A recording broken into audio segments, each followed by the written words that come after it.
Ooh, it sure is cold today. I wonder how much heavier the snow's gonna get. Here to see Odette? I just need to see your tickets for the preview.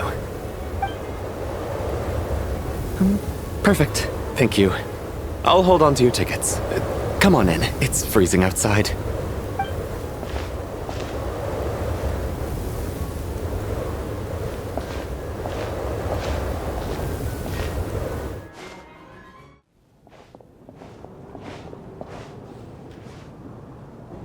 I think I'll leave the Lelek question until after the show's over. Then I'll go find Odette.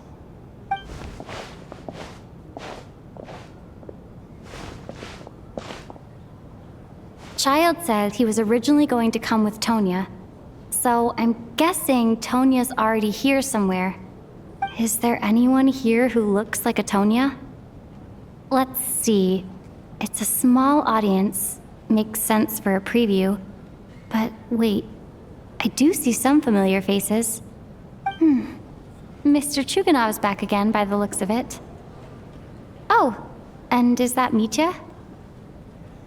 And that Fatui officer, Valeri. Guess he must be playing cat and mouse with Mitya again. Oh no, it looks like the show's starting, and I still haven't found Tonya. Never mind. I'll just have to take a seat for now and see if I can catch her afterwards.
Members of the audience, I'm a staff member here at the theater. Today's performance was a very special one for us, as it marks the first attempt in a long time to revive the classic Snezhnayan ballet, Spirit Seeker. To commemorate this occasion, we would love to take a group photo of the cast, crew, and audience members present today. Could I kindly ask the audience to please come up onto the stage?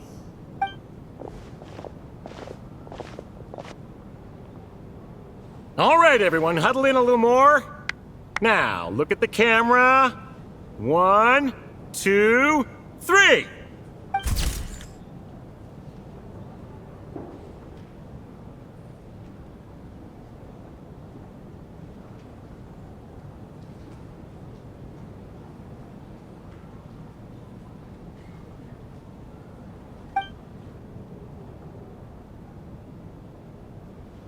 Are you quite satisfied, Mr. Energy Scientist? I rather hope you don't have any other escape plans to add to my workload today. What are you talking about, Sarge? This was simply my way of inviting you to watch Miss Odette's new show with me. And wasn't the performance spectacular? In the future, I heartily encourage you to take a leaf out of my book. Find some soul-nourishing pastimes to enrich your time outside of work. It was indeed a fine performance, but I must correct you on one point. This is not time outside of work. These are working hours. Working hours and non-working hours are just a social construct. Human technology can never advance if we're too rigid in our thinking, Sarge. May we leave now? Already? I mean, I was kinda hoping to soak up the atmosphere for a little longer, but... No? Okay, guess I'm pushing my luck. Didn't seem like too much to ask, but fair enough. Off we go then, Sarge. Back to the land of working hours. Lead the way. That has to be her. She's the only person in the audience around Tonia's age. Excuse me? Are you Tonia? Huh? Your brother's busy today, so I took his ticket. Don't worry about him. He's fine. Oh, okay. Sorry for the trouble. What's wrong? Are you sick? No, I'm fine. It's nothing. Maybe she caught a cold on the way here because of the weather?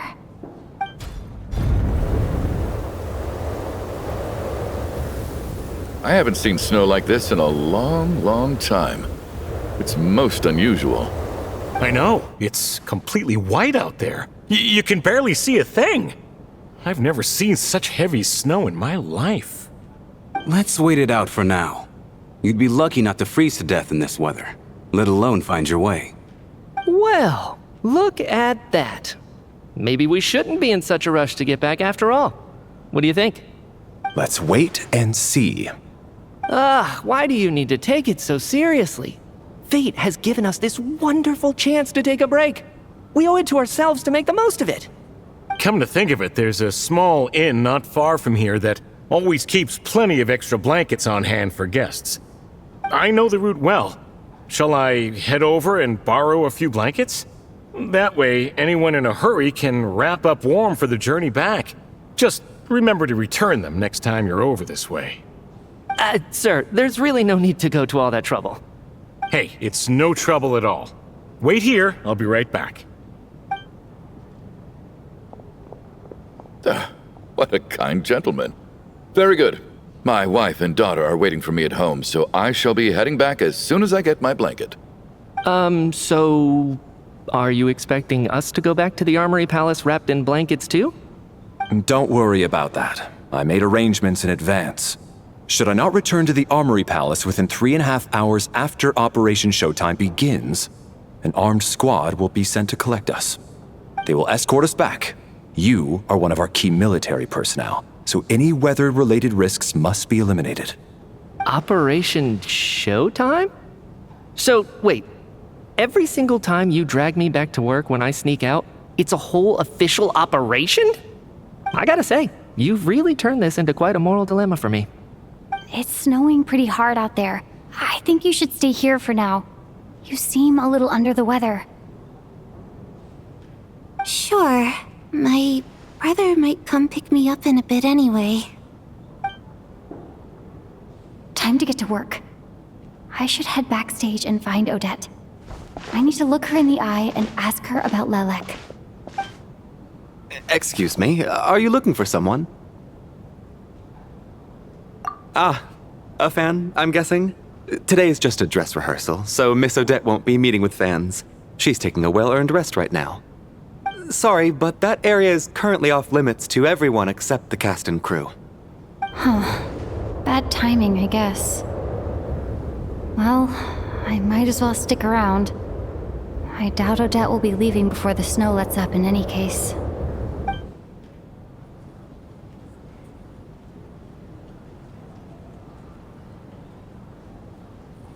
What happened to the gentleman who went to fetch the blankets? How has he still not returned? I was thinking the same thing. It's still snowing very hard. Do you think something might have happened to him? Whatever the reason for his delay, I must say I hate nothing more than people who make empty promises and fail to deliver. Well, I have to treat my employees like that on occasion, but that's different.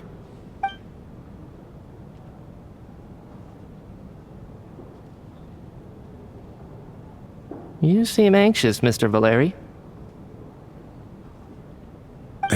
It's been nearly 4 hours since I left the armory. The army should have arrived to extract us by now. They know how much I despise tardiness and disrupted plans. There's simply no reason that they shouldn't have shown up by now, barring exceptional circumstances. Surely a snowstorm like this one counts as such. Few things in this world can stop the Snezhnayan army, Mr. Mitya. And a snowstorm is certainly not one of them. Why don't you go out and take a look? They might be right outside, waiting for your orders before they dare come in. An absurd hypothesis. I have no intention of leaving your side for even a moment until I have escorted you back to the Armory Palace. This doesn't look like an ordinary snowstorm to me. That guy who left earlier, it looked like he just vanished into thin air. Either that, or my eyes were playing tricks on me. A man-eating snowstorm? Come on. Night hasn't even fallen yet. Spare us the ghost stories.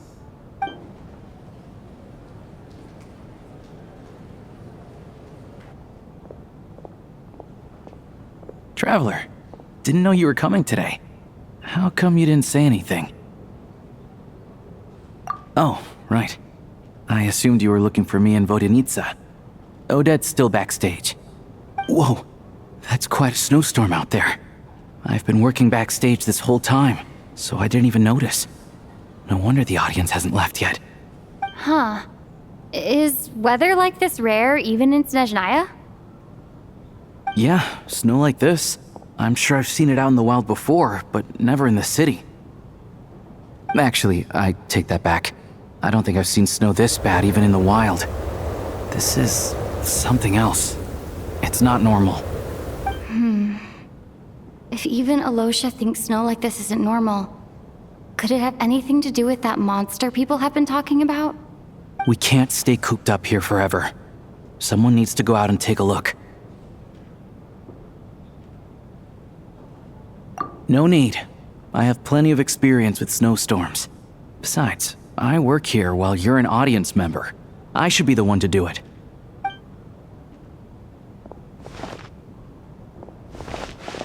Everyone by the door. Careful not to let the snow soak into your shoes. In a snowstorm, you gotta look after your toes above all else. Heading out, my man? Be careful. I've been told the snowstorm eats people alive. Thanks for the advice. I am planning to be careful. I just want to take a quick look at the situation out there.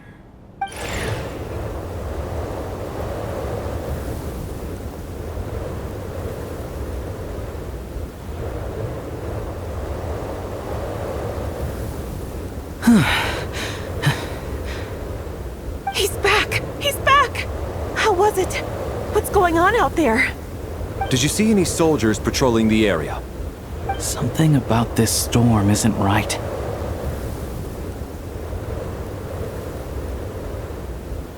There's no one out there. I didn't see a single soul. And something in the air gives me the creeps. This isn't your average snowstorm. I suspect it might be related to recent events in our nation. I strongly advise everyone to stay here until the snow dies down. Are you serious?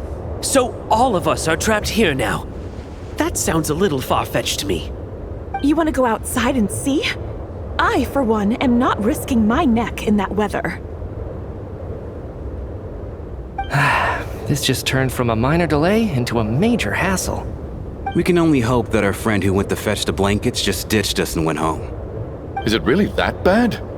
But my daughter, I won't be able to read her a bedtime story tonight. Huh?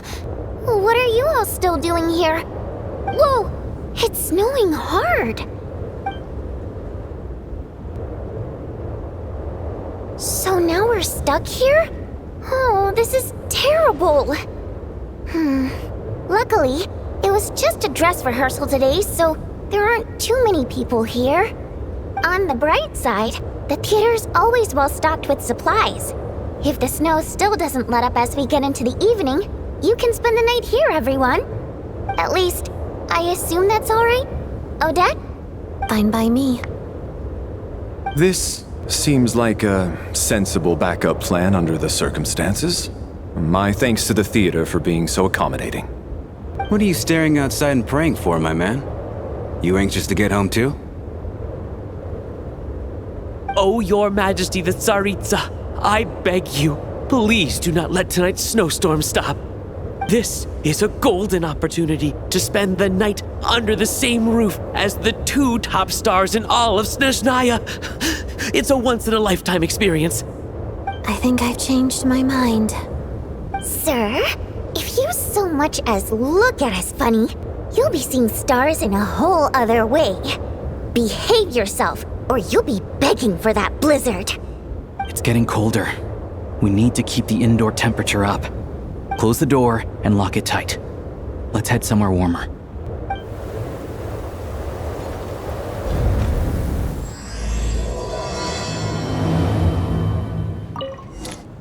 And then there's the aristocrats. Easiest of all to deal with. You don't need to use any force whatsoever. All you have to do is show them the rope you plan to tie them up with. Do you know why? I don't. Do tell. Because nothing horrifies them more than the thought of a cheap, coarse rope leaving creases on their precious million Mora coat. They'll do whatever you ask to avoid that fate. Unexpected, but funny nonetheless. Tell me another one. Well, look at that. I got myself a new listener. Hey there. Let me introduce myself. The name's Shram, and I'm a mercenary. The kind that gets paid to do odd jobs for rich folks. And I am Chuganov, an entrepreneur. If my name is unfamiliar to you, you will no doubt have heard of my factory, the renowned Iskra manufacturing plant. Are you really that famous, Mr. Chuganov? How come I've never heard your name before? Excuse me? Is that a joke? Or are you being serious? Oh, I'll have to ask my rope later. It's probably tied up more entrepreneurs than I've ever heard of.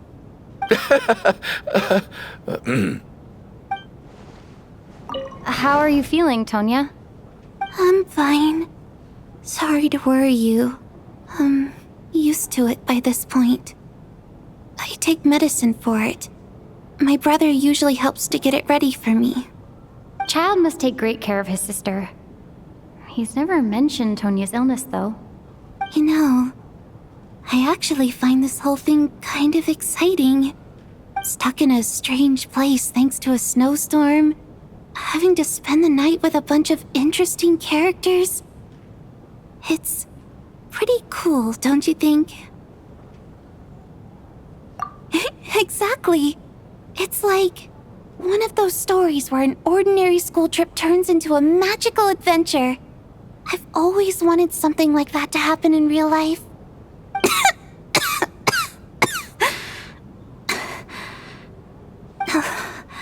I'm fine, really.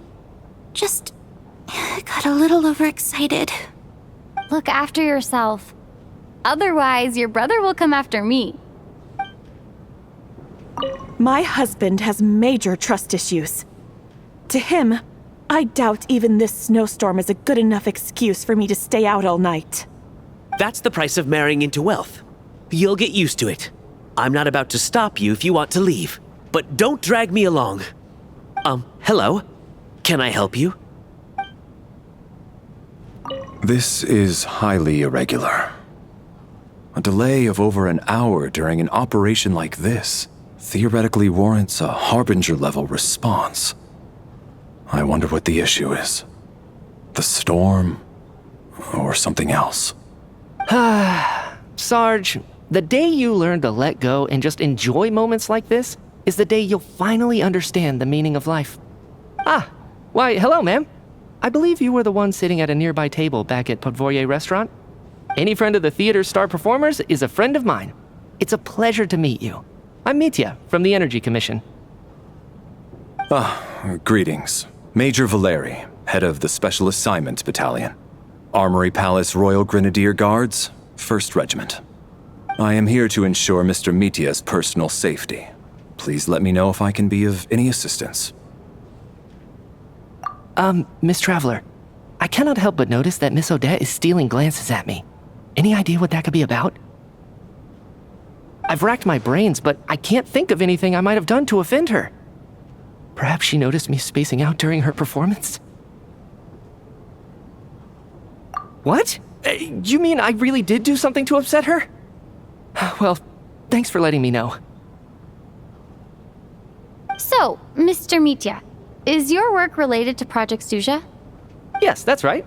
The higher-ups in the Fatui transferred me from the Energy Commission to the Armory Palace because they wanted me to... Really? I can't even talk about that? Pretty sure it counts as part of my private life. All right, I won't say anything. Sorry, traveler. As you can see, I'm afraid this pleasant chat will have to end here.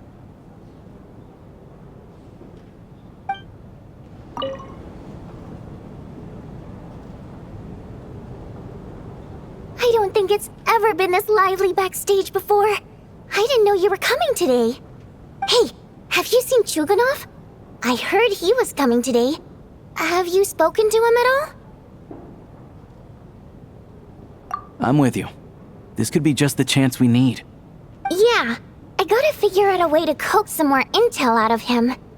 I wanna know why he suddenly changed his stance on Project Stuzha. What exactly happened before the most recent VII vote? For the Rokad, or just out of personal interest? Shh! There are other people around. Don't say the R word. I have to say, even though today was a rehearsal and there were some hiccups along the way, Miss Odette's performance was one of the best I've ever seen, even compared to an actual show. Oh, I couldn't agree more, especially considering the weight of the subject matter. It takes a truly seasoned professional to do justice to a theme like love and regret. Do you think we were coming on too strong? Odette's ignoring us again. What about you? What did you think of today's performance? Oh my, that's very flattering of you. Thank you. I'll make sure to save a ticket for you when the show's performance ready. This doesn't seem like the time or place to bring up the subject of Lelek. I need a chance to speak with her in private. So unfair. Talk about double standards. And now it looks like I've been spotted.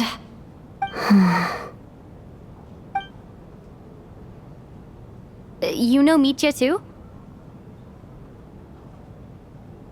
No, I don't.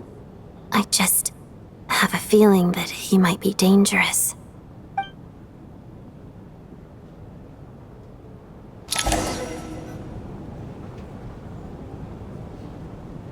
How's it looking, Alosha? No change from this afternoon. Heavy snow with no sign of slowing down.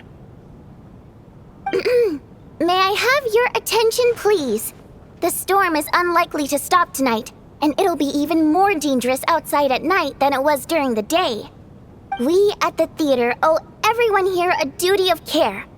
Therefore, we strongly suggest that you stay on site overnight and avoid going outside unless absolutely necessary. In a few short moments, we'll give you a tour of the theater's various quarters. You can choose to sleep in the VIP room, the office, or backstage. Or on the stage if you'd prefer. We won't mind. I'll pass on sleeping on the stage. What if the snow is stopped by tomorrow morning? The early birds in the audience might think we're part of some experimental new show.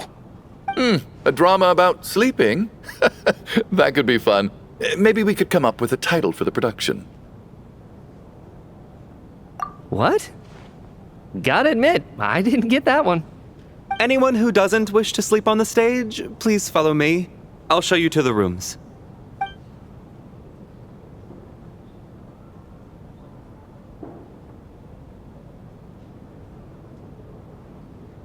I guess I'll call it a night.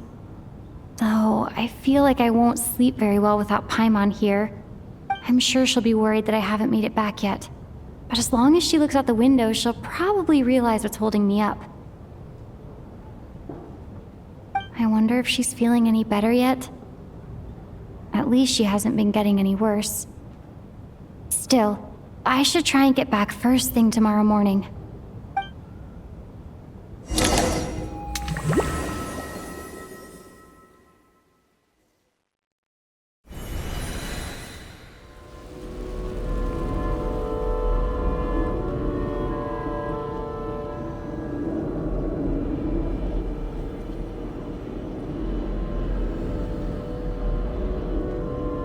Ah, finally. Welcome back to the world of the living, lazy bones. I was about to wake you. The black mist is almost on us.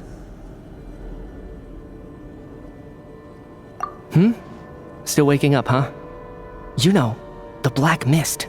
It's been chasing us from below ever since we were born. You're just dozy. There's no way you've forgotten. Come on, let's keep heading up. Onwards and upwards is the only way to survive. Don't listen to a word those Black Mist cultists say. Here we go again. The endless march toward survival. What's going on? That black mist down there is creeping me out. And it's rising. Guess I should head upwards and get away from it. The Black Mist cultists believe that being swallowed by the Black Mist leads to everlasting peace. But if you ask me, they're just lying to themselves. We're the only heretics left, the only ones who refuse to give in. We have to keep going. But how do you actually know that they're wrong? Dangerous question there, Torgov. The moment your faith wavers, you start a chain reaction that ends in the collapse of your will. Put the question out of your mind. Stay strong and believe that the Black Mist means certain death. Okay, but it's not my mind that's the problem. My body's about to give up on me. It's already starting to falter.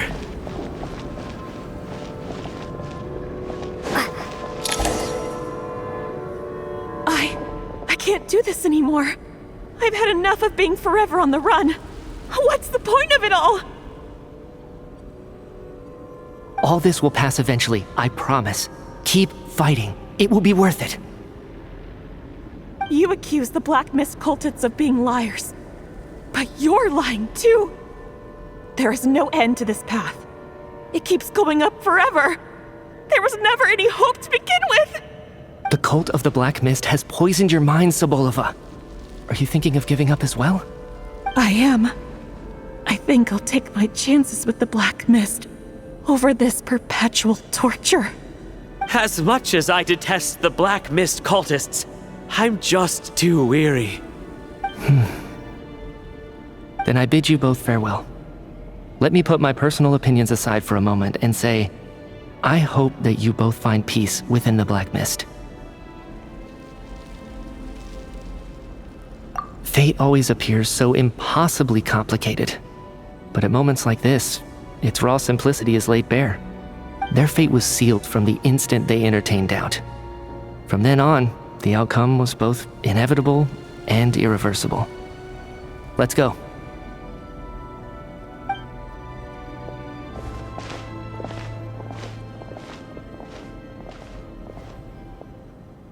Torgov and Sobolova are gone.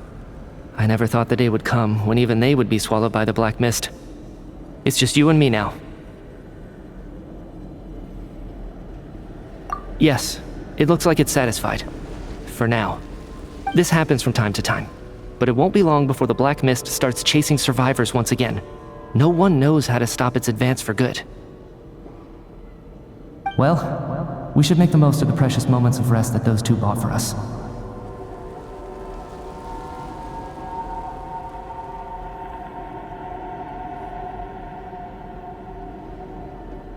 Huh? Are you really that sleepy, traveler?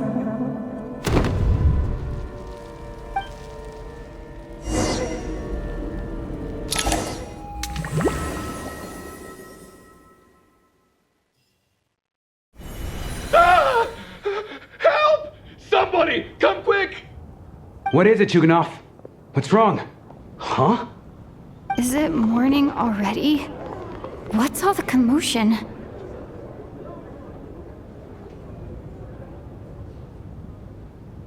Sounds like it's coming from next door.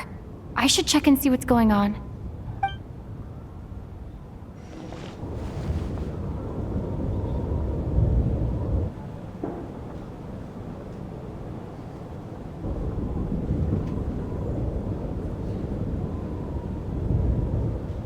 Don't look, Miss Tonya.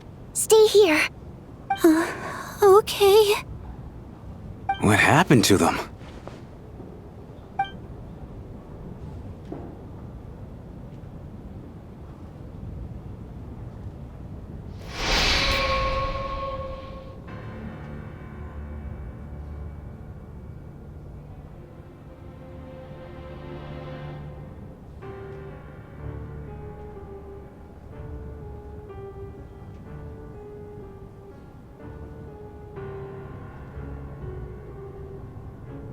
These two people have passed away.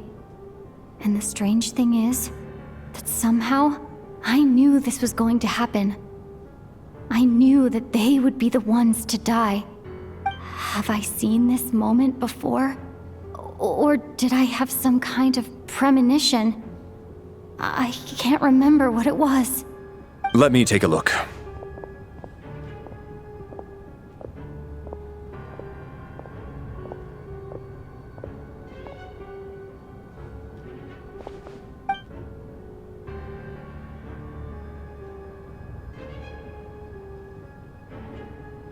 No vital signs in either of them. They're dead. The cause of death, however, remains unclear. No wounds on the bodies, no signs of a struggle, and no skin discoloration caused by the buildup of toxins. But just last night, they were chatting and joking away. This is so sudden. Could they have had pre-existing medical conditions? Even then, the odds of them both dying of sudden complications on the same night are extremely low. It's hard to believe that they died of natural causes, nor does this appear to be a suicide.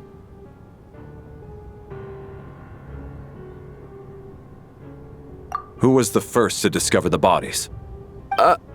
It was me.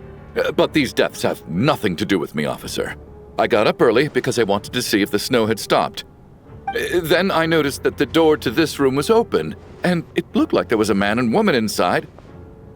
I just went over to see what was going on. I had no idea they were...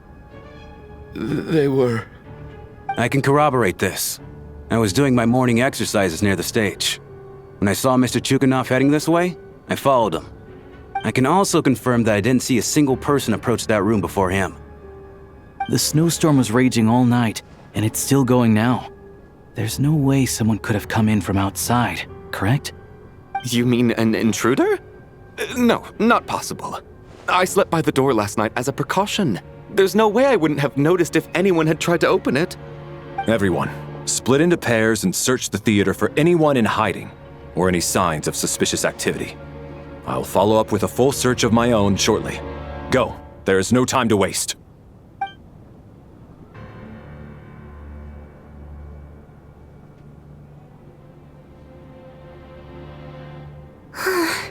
Nothing on your end either?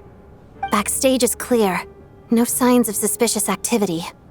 We checked the basement. Also clear. I don't think there's anywhere here that a living person could hide. Are we certain that the theater doesn't have a back door? Or any tunnel or passageway wide enough for a person to fit through? No, there's nothing like that. If people were sneaking in through some secret tunnel to avoid buying a ticket, we'd have sealed it off ages ago. I also checked the windows. All of them are locked from the inside, and there's no sign of anyone entering or leaving. It sounds like we can safely rule out the intruder theory. If anyone came in during the night in this weather, there'd be no way for them to avoid leaving footprints or water stains. This can only mean one thing. It's like one of those murder mysteries you see in novels and plays, isn't it? The ones where the killer is one of us.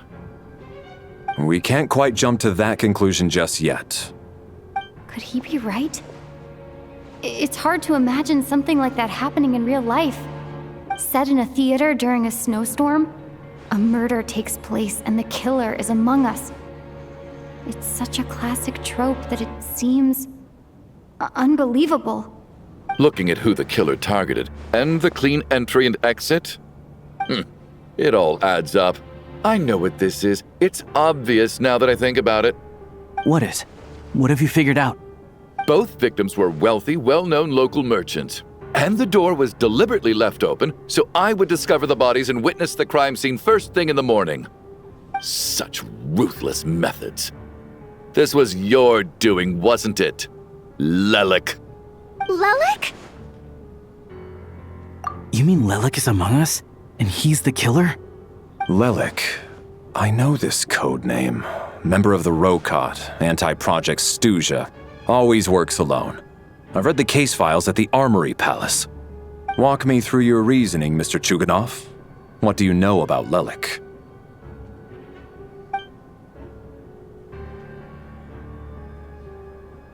What now, huh? What now, Lelik? What more do you want from me? I already voted against Project Stuzha at the Snezhnaya. You snuck into my house the other day while I was asleep. Left a threatening letter. And I did all that you asked. But Project Stuzha cannot be so easily shaken. Not with the rooster in charge.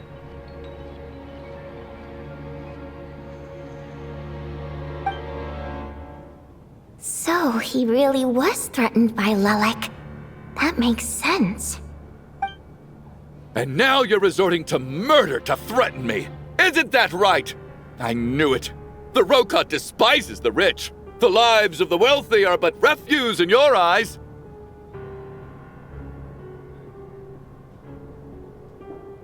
Show yourself! Which one of you is Lelik, Tell me!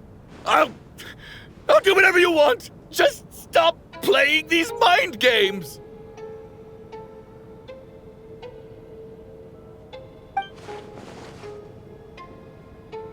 Was this really Lelek's doing? Would Odette really do something like this? If Odette really is Lelek, this seems out of character. But then again, how well do I really know her? I'm probably the only one here with a compelling theory about Lelek's true identity. But if I reveal it now, I'll be putting Odette in the line of fire. What should I do? I don't think it's likely that Lelik killed anyone. At least from the stories I've heard, he's never killed anyone before, and his name has never come up in connection with any murder cases. Besides, even if Lelik did want to threaten you, why resort to such an extreme and roundabout method? It's not his style at all. Vodianitsa doesn't know that Lelek might be Odette, but her assessment is pretty much identical to mine. Miss Vodianitsa, why do you suddenly feel the need to speak in Lelik's defense? Defense? Oh, no, it's just... I'm worried that we're jumping to conclusions here, so I wanted to share my point of view. Also, I don't think the Rokot is as bad as you're making it out to be. Well, if you think I'm so wrong, what's your theory then, Why don't you tell us who the killer is? The case is still evolving, Mr. Chuganov. Please do not prevent others from expressing their opinions so early on in the discussion. Even so, there's no denying that the recent threat received by Mr. Chuganov may well be an important clue. So there's still a good chance that Lelek is right here among us. I can't do this anymore. I don't care if it's still snowing outside. I have to get out of here.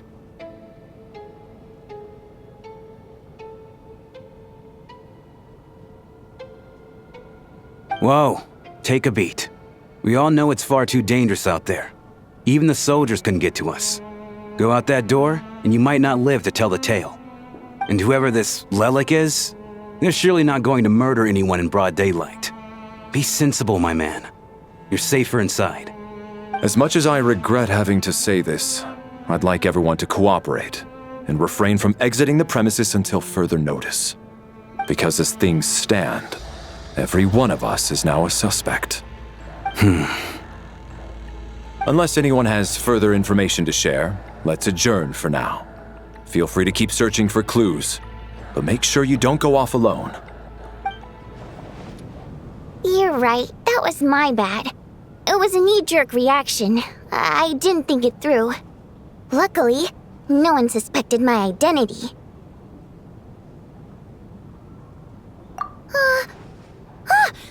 Oh, phew. It's just you.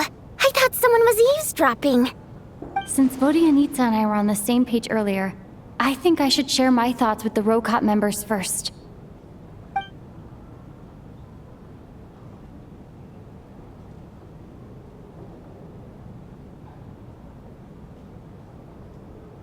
Whoa. Are you serious? I don't know if this counts as gossip, but it's definitely on track to be the juiciest this whole year. Odette? Really? Odette? Oh god, how dumb does this make me look? Lelek has been right under my nose this whole time, and I didn't notice a thing. Actually, it's exactly what you'd expect. Sometimes, Hiding in plain sight is the best strategy. And now that you mention it, the more I think about it, the more sense it seems to make. It all adds up.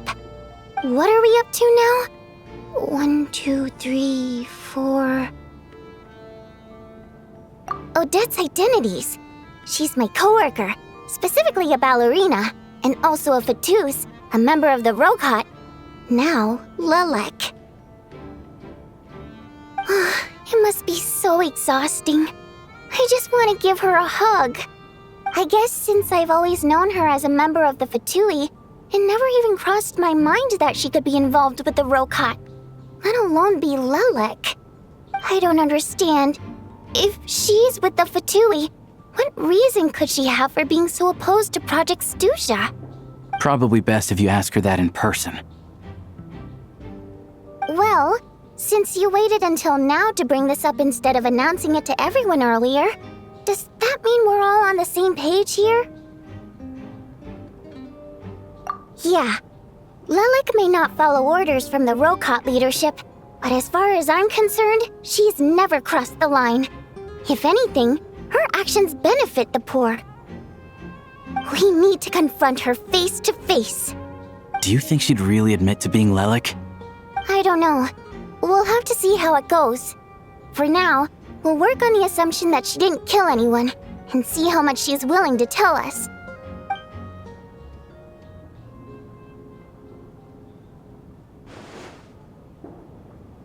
Now's our chance. Odette's alone. Let's go. Hey, Odette. What is it, you guys? Shh. Keep your voice down. We need to talk. So, you're Lelek, aren't you? Alright, fine. You don't have to say anything or explain yourself. Just hear me out first. None of us believes you'd kill innocent people. Whoever murdered those 2 people last night, it wasn't you. The Traveler was the first to figure out your identity, but she kept quiet during the discussion just now. Still, it's clear where the group consensus is heading. Everyone believes Lelek is the culprit. If your identity is exposed, you'll be in a really bad spot. We're your colleagues, and we know what kind of person you are. I don't want anything bad to happen to you. So, can you clue us in? Tell us everything. The more we know, the more easily we'll be able to cover for you. Alright. Yes, I'm Lelek. And no, I'm not the murderer. And thanks, but I don't need you to cover for me. Actually, I'm planning to reveal my identity. Huh? You're gonna reveal that you're Lelek? Here? That's right. I'll admit I was surprised at first when Chuganov guessed that I was here. It was just a lucky guess, but it caught me off guard. But after taking some time to assess the situation and confirm where everyone stands, I don't believe I have anything to worry about. Are you sure you don't need a second opinion? Given the circumstances. Mr. Valeri! What?!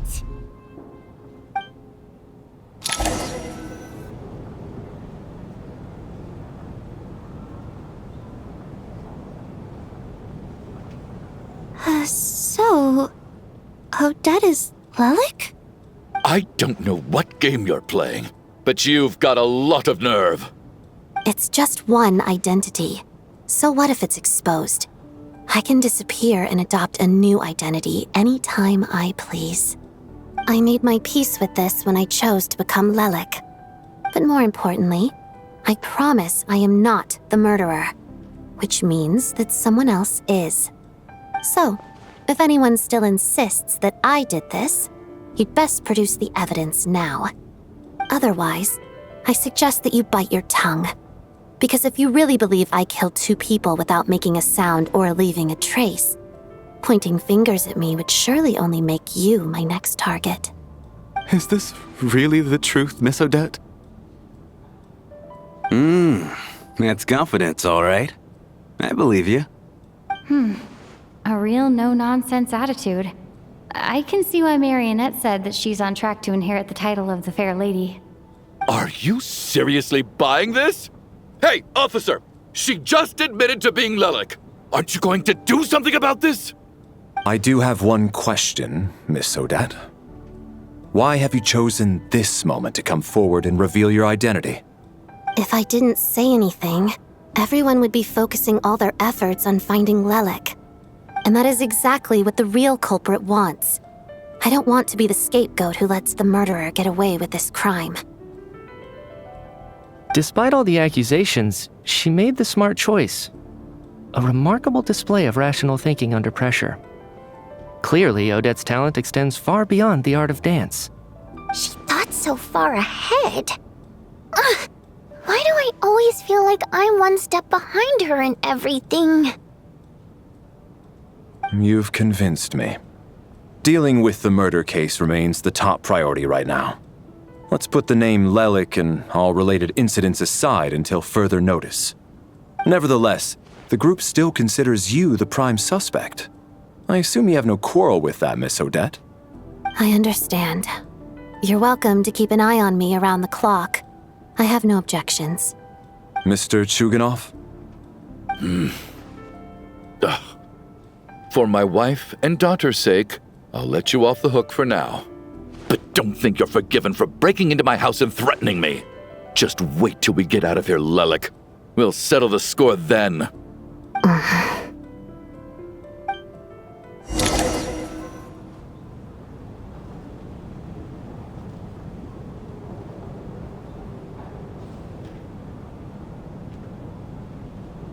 Good work, Lelik guard team.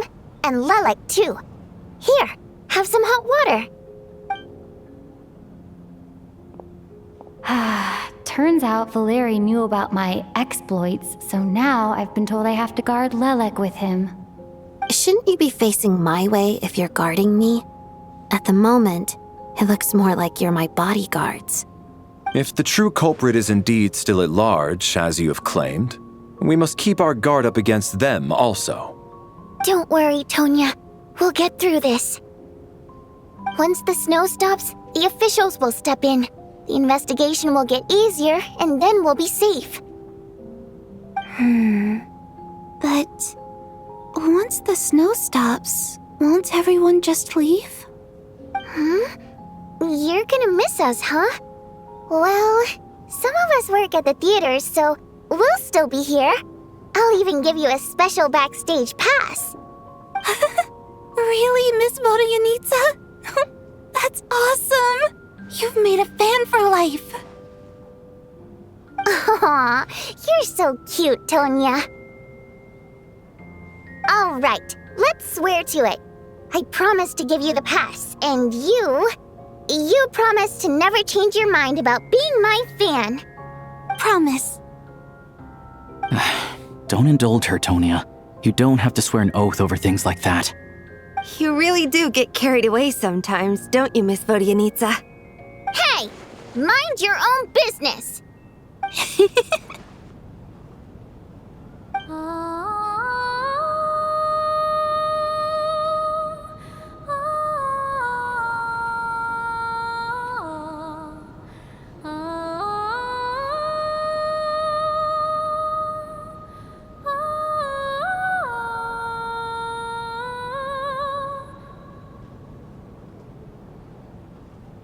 Don't be nervous, Miss Waterimp. Everyone's here. There's nothing to be afraid of. Excuse me? Do I look nervous? Don't be ridiculous. No. You sound nervous, lass. Oh. Wait, but how... Okay, plenty of people know that I'm a water imp, but still... How come you understand our primary mode of expression? Primary mode of expression. I've not come across that concept before. Do enlighten me, Vodyanitsa. Well, it's just... We water imps tend to communicate our emotions to each other by singing rather than facial expressions. The emotions we convey through song take precedence over our facial expressions. So, we think of it as our primary mode of expression. I'm impressed, Shram. I didn't take you for a man of culture, but you're clearly rather learned. It's not about being cultured or not. The thing is, this mode of expression can usually only be understood by other water imps. It's not a simple case of a song sounding happy or sad. And yet, you're clearly human, Mr. Shram.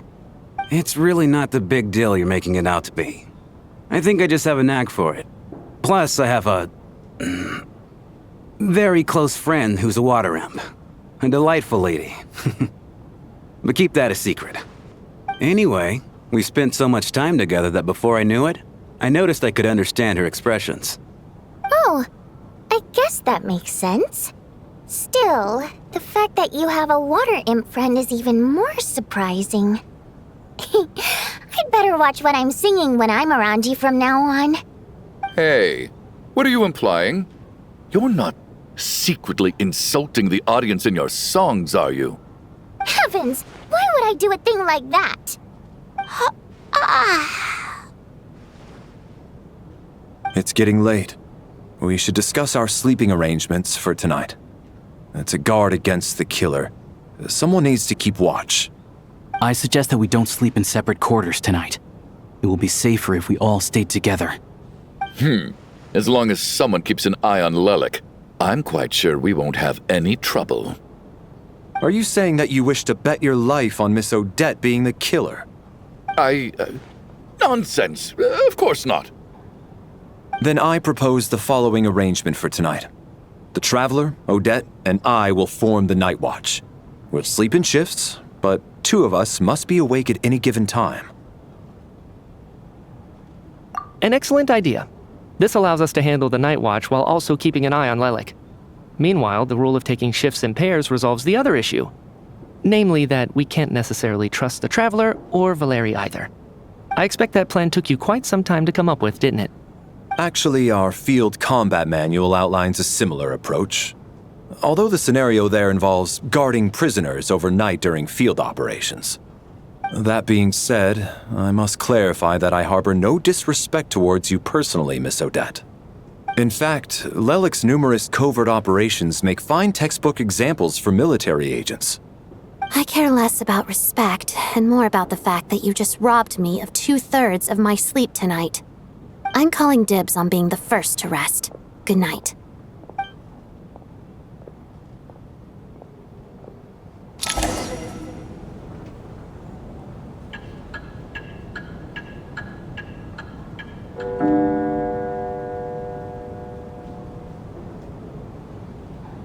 It's almost time.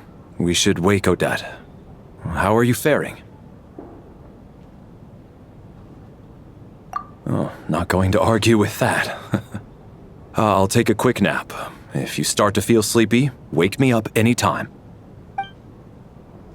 It's finally time for Odette and I to share the night watch. I should wake her up.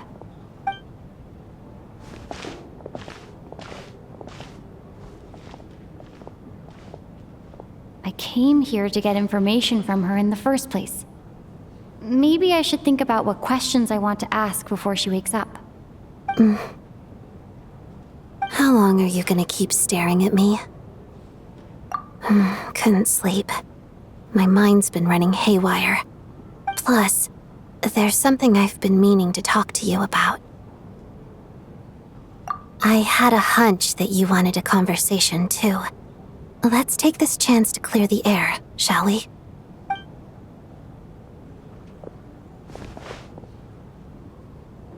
I just had a simple question for you, really. It's, Rosaline. In her final moments, did she have any last words or anything?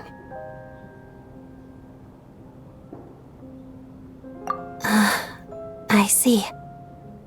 Well, that was all. I have no other questions. No. She was utterly ruthless in pursuing her goals. That kind of person should be hard to miss. And yet, even though I never approved of her methods, and she was an abrasive person, the fact remains that I am indebted to her. Oh, she told you. I guess that makes sense. I think she and Rosaline were on pretty good terms. Yes, Rosaline wasn't the kind to gossip about this sort of thing.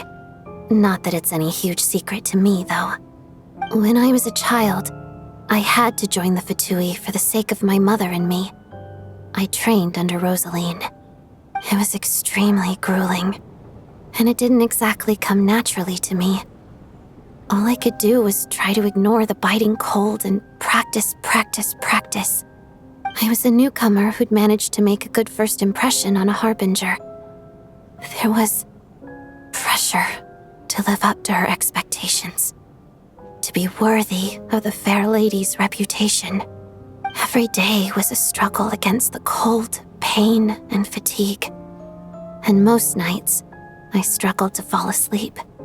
After enduring all that, I've become almost immune to the sensation of pain.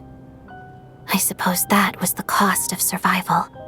Surely, any child who had to experience that would grow to hate her lot in life, don't you think? So, I put an equal amount of effort into my ballet. Because in my young mind, that was the only way to defy my fate. It was my way of telling her, the Fatui's demands and your expectations of me are not what I wish for. One day, I will leave. I think she probably blamed my poor performance in training on my passion for ballet. She knew my heart wasn't in it.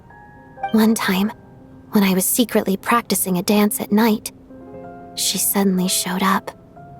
I knew she was there to catch me red-handed.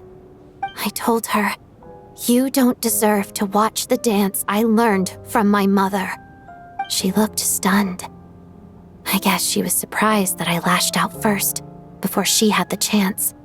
But strangely enough, on that occasion, she wasn't fierce with me like she was during training. Instead, she fell silent for a moment, and then left. After that, she never interfered with my dancing or asked me how it was going. She never came to watch me dance again either. Not even once. She was. But even now, whenever I take out this core Ignis, I can't help but think of that night. Of the look on her face. Sort of. Although gift might be too kind a term. This is her flame sealed within ice. A symbol of her favor, yes, but also her way of keeping an eye on people. She knew the location of every piece of core Ignis. If any recipient started acting suspiciously, she'd be on to them immediately. Trust her to make even a mark of approval feel suffocating. So, when news of Rosaline's death reached Snezhnaya, many people immediately crushed their core Ignis.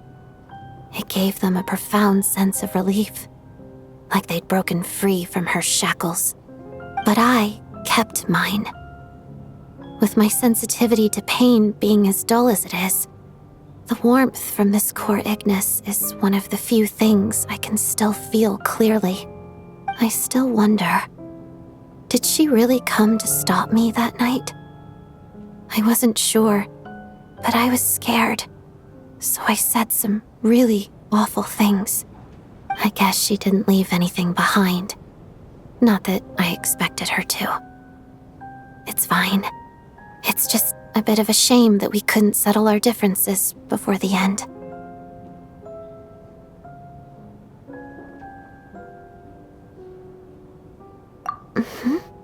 She did. Are you sure she was talking about this event?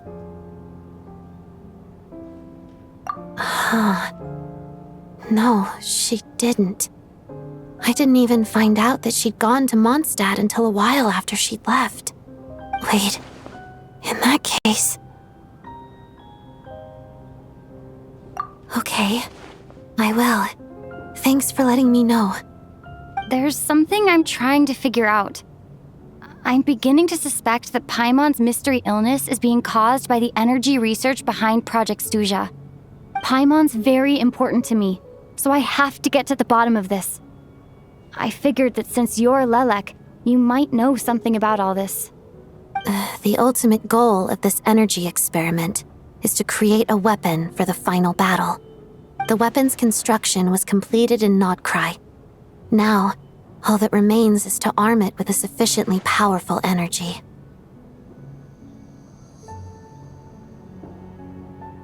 Yes, the weapon's development and all the related experiments are overseen by Lord Piero, the Jester, and the lab is located deep within the Armory Palace. I'm not sure why this experiment would be making Paimon feel unwell, though. The best way to get to the bottom of it would be to go there in person. Once we get out of here, I'll help you apply for an entry permit. And I'm hardly the organization's proudest member, as you know. You answered my question about Rosaline. I want to do you a favor in return. It's that simple.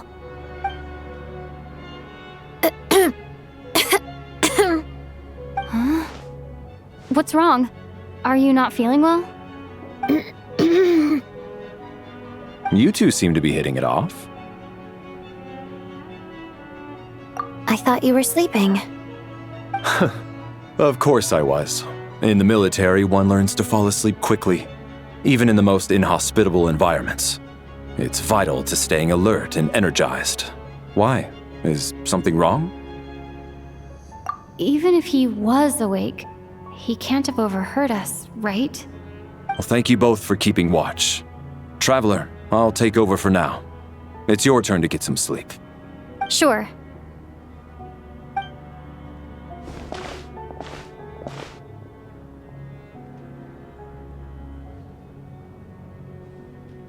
This is our second night here, but at least I found out a little more about Paimon's condition. I hope she's been sleeping well the past couple of days. Huh. Why do I feel like I'm being watched? Seriously? Is this payback for when I stared at her earlier? But I thought she was asleep.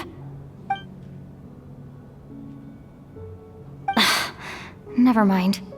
I'd better try and get some sleep myself.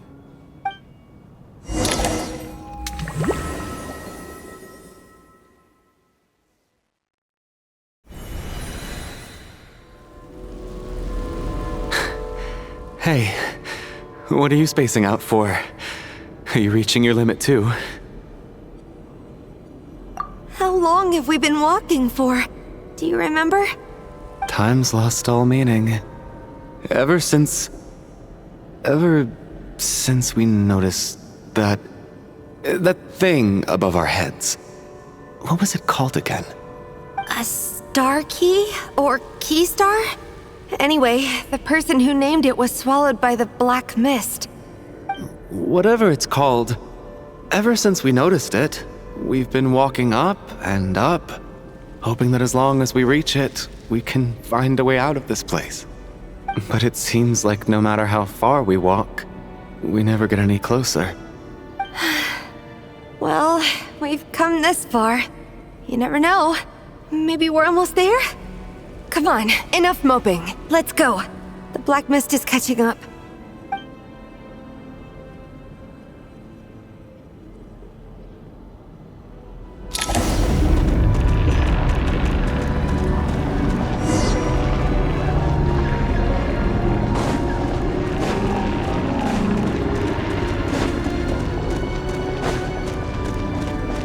We got ourselves a straggler. Monsters! Watch out! Not again!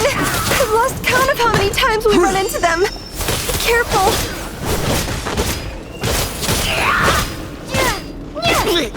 Rock of it here. Firestorm!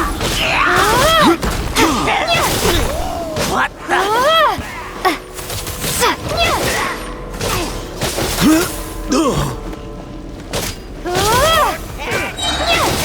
Fighting Frost!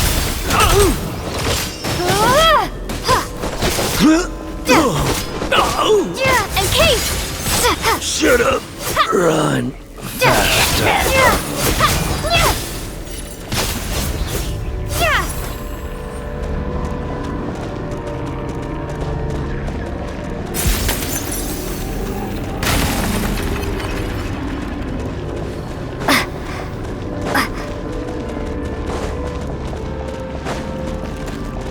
We got ourselves a straggler.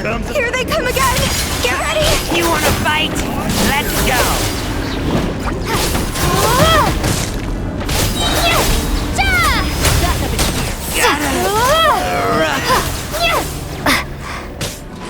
What the? What the? What the? Gotta.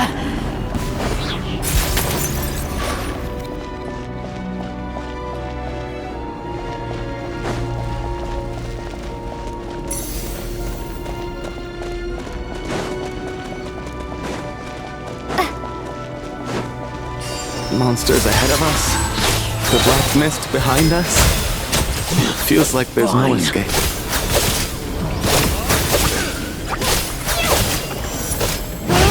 Shut up! Run faster! And Case!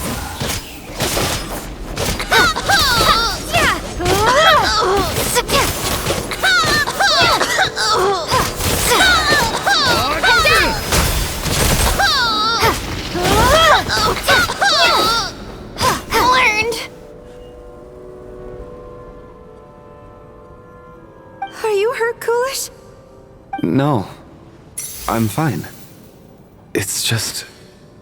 Suddenly I don't want to walk any further. I get you. In fact, I reached my limit a long time ago. Sometimes it feels like there's hope where there shouldn't be. Yeah. The hope that the star gives us is the only thing keeping us going.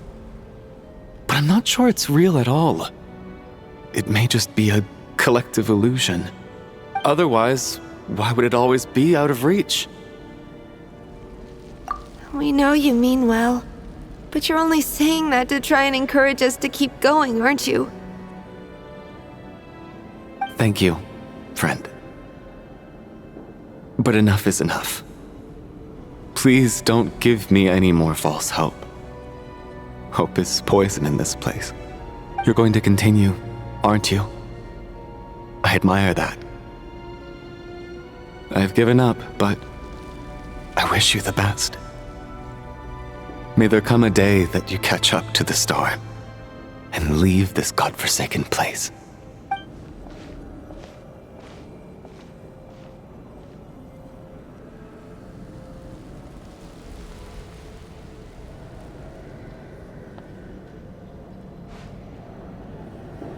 It's not an illusion.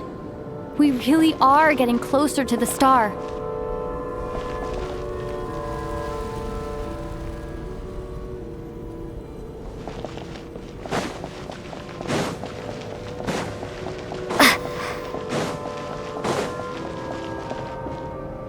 Congratulations. You're the first person to make it here.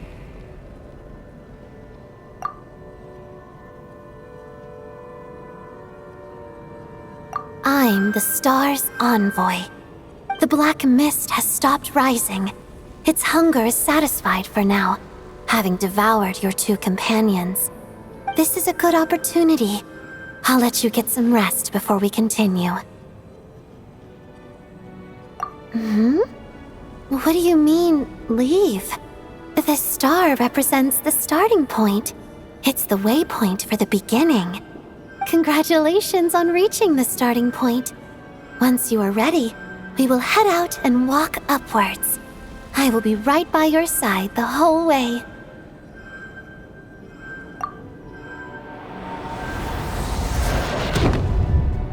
Huh? What's wrong? Hey, don't give up before the journey's even begun.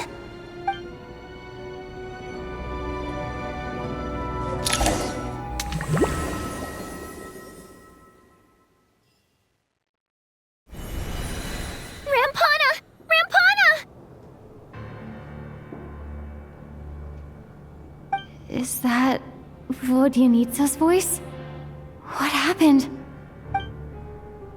Coolish, wake up! Please wake up!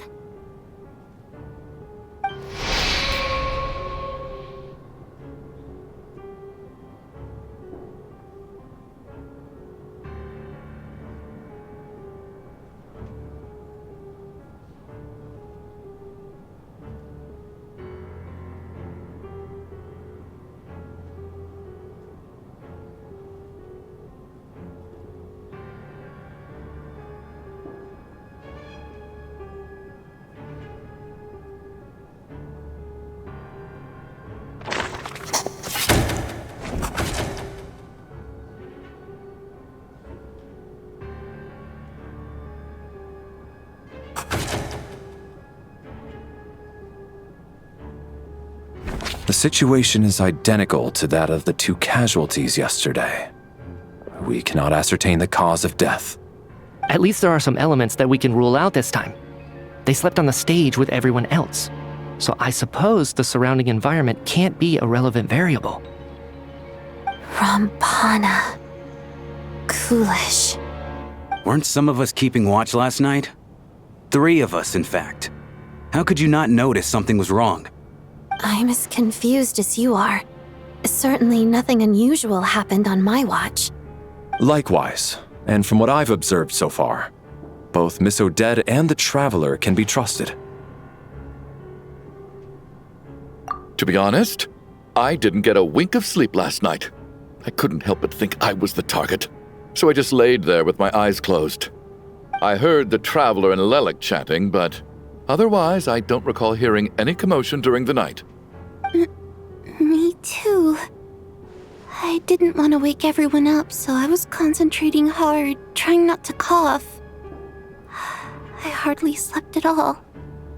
If anything had happened, I'm sure I would have noticed. Then, what could possibly be causing this? Once was bad enough. I can't believe it happened again. I worked closely with Rampana and Coolish for so long. I never imagined that one day they'd... And on the stage of all places... Vodyanitsa. 4 victims in just 2 days, and we still don't have a single lead. I need to get to the bottom of this as soon as possible. And above all, keep Tonya safe. I'd never be able to look Child in the eye again otherwise. Still snowing? Yes, I just checked.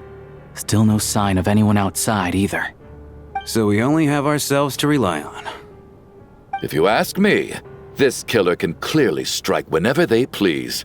The Night Watch was a useless endeavor from the start. Lelik must be an expert in poisoning. Clearly she used some poison that can't be detected on the corpse. Here we go again. Listen, I was already thinking to myself last night, was Lelik's reason for revealing her identity the real story? Well, now I have my answer. It most certainly was not. She's been playing us for fools. You get off on this, don't you? Revealing your identity, only to carry on with your killing spree? That's a hideous thought. One that only a hideous mind like yours could dream up. How dare you! That's enough! Yesterday, you named Lelik as a suspect because the victims were both wealthy merchants. Lelik might have had a motive then, but today's victims were just ordinary people. Not to mention that they were colleagues of Odette and mine. What reason would she have to murder them? Let me guess, just to scare you? Who knows? Maybe you don't know her as well as you think. I implore you all to ask yourselves, how many people are there really in this world that have what it takes to kill another person? Not many, I'd wager.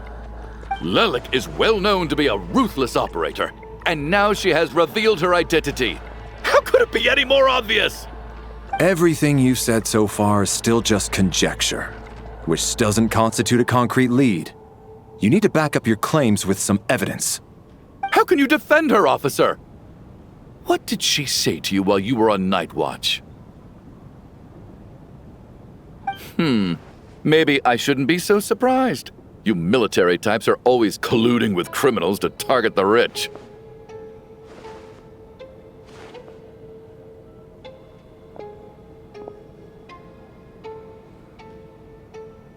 All so you can get your grubby paws on our hard-earned fortunes, then tell us to fall in line.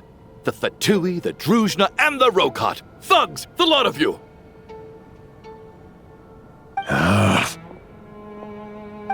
Don't you dare!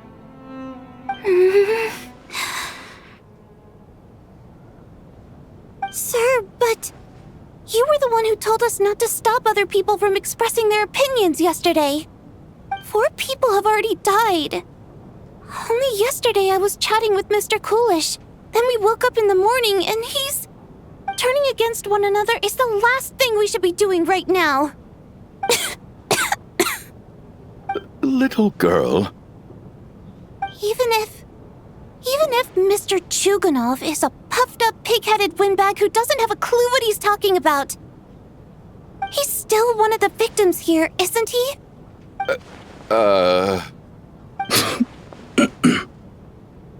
Quite. I had no intention of resorting to violence. But you're right, Miss Tonya. I ought not prevent him from speaking his mind. In any case, I believe Mr. Chuganov has calmed down a little now.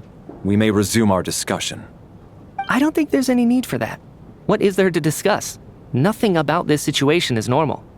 Did you have an idea, Mitya? You're the brainiac here, right? Come on, clue us in. I've been mulling something over. All the leads we have so far concern things from outside the theater. Miss Odette's alter ego, the threats Mr. Chuganov received. But then there's the 2 double murder crime scenes themselves, which have given us absolutely nothing to go on whatsoever. That's highly unusual. Even with the most careful killers, there's always some evidence left behind. So what are you suggesting? I think this could be a supernatural event. It isn't characteristic of human-on-human homicide at all. Correct me if I'm wrong, but aren't you supposed to be a scientist? That doesn't sound like a conclusion someone like you is supposed to make. I got into scientific research because of my insatiable curiosity. But if the present situation defies all known scientific explanations, I don't mind shifting my curiosity toward the paranormal instead. Now that you mention it, I remember when I first came to the theater. I heard rumors about this place being haunted. Haunted? Yeah, I think I heard the same thing. But I mean, they're only rumors, right? We've worked here for years. Surely we would have noticed any spooky goings-on by now. Well, this has taken an unexpected turn. A haunted theater? If Paimon were here, she'd probably be hiding behind me in fear right now. Why don't we take this opportunity to look for clues again with a more open mind? Maybe a different perspective will help us see something different. Very well. Whether it's criminals or ghosts we're looking for, the same rules apply. Everyone needs to tread carefully. I'll move the bodies into the same room for now. I need to think very hard about whether there's anything that ever needed hiding. After all these years, there must be some things even I've forgotten about. Valeri, come take a look at this. You too, Traveler. Some sort of notebook. What is it for? It's the on-duty logbook for the theater. Coolish was the main person to use it. He mostly used it to record any unusual incidents during a show, audience numbers, exit times, and so on.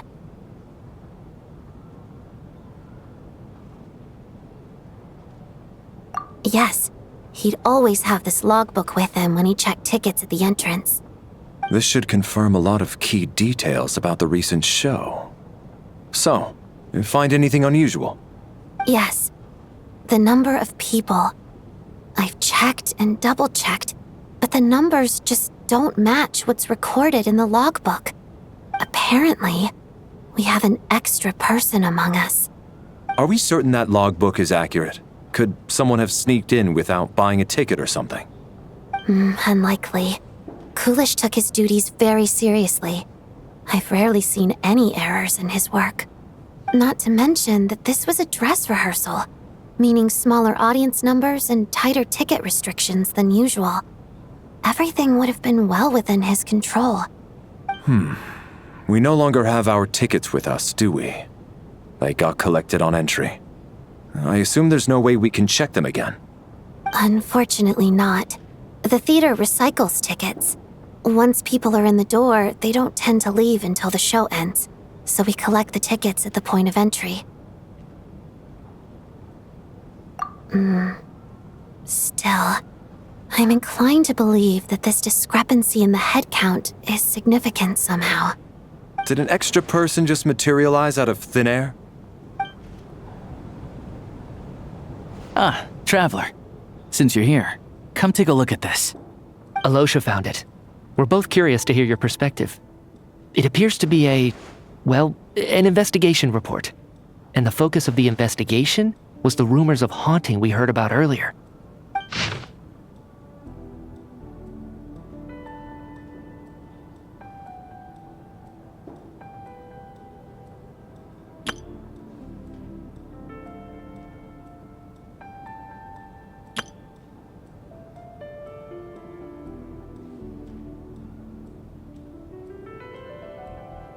An investigation report, huh? Looks quite old. This person's name looks to be of Sumeru origin to me. Was the investigator from Sumeru? The theater manager must have hired an investigator once specifically to look into this issue. But it doesn't look like anyone ever looked at the report. Presumably, the manager wanted to know if the supposed haunting was dangerous while also being fearful of word getting out in case it affected the theater's business. Anyway, the bottom line is, the haunting is actually real after all. It's caused by an obstruction in the ley lines. Is there any chance this is the key to finally making some progress with the murder cases? Ley line problems are pretty unexceptional to me by this point. And while it certainly offers an explanation for the ghosts, it's hard to imagine what connection it could have to these two murder cases. Some of the language that appears at the very end of the report caught my eye. Angel civilization, ley line renovation? My area of research doesn't touch on any of that, so it's completely outside of my wheelhouse. Huh? A piece of paper just fell out from the report. It landed right by your feet.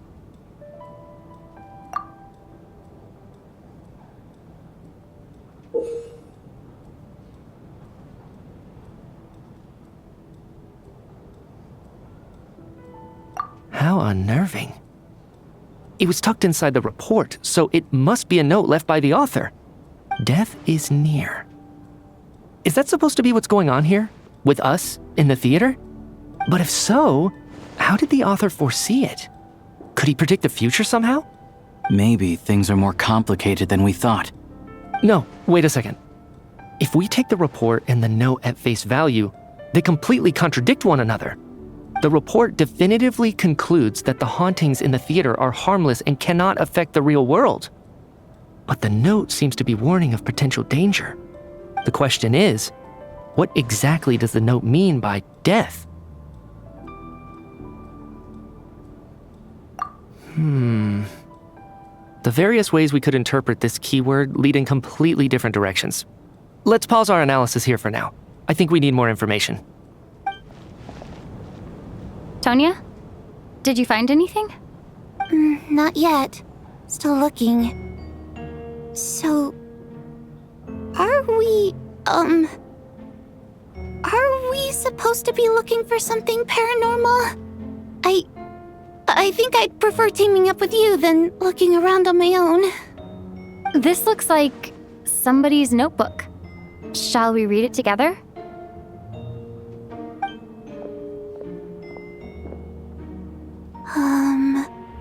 Well, it doesn't look scary or anything, so I guess it should be fine. All right, let's read it together.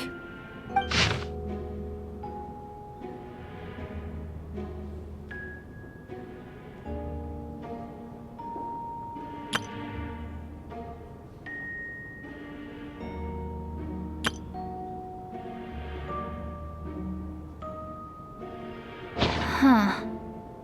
This has to be Vodyanitsa's writing, surely. Maybe it's a little rude for us to peek at this. I feel like I just read someone's secret diary by accident. It sounds like she's writing this for her parents, right? I don't understand. Why put this stuff in a notebook instead of mailing it in a letter? Because her water imp parents belonged to the aristocracy, who were driven out of Snezhnaya by the Tsaritsa long ago. And now they live somewhere new, where the postman can't get to. We're sorry. It's fine. My fault for not storing it properly. I can't leave things lying around and expect them to get ignored when everyone's scouring the place for clues. All right, give me my notebook back. I'll take over the investigation in this room.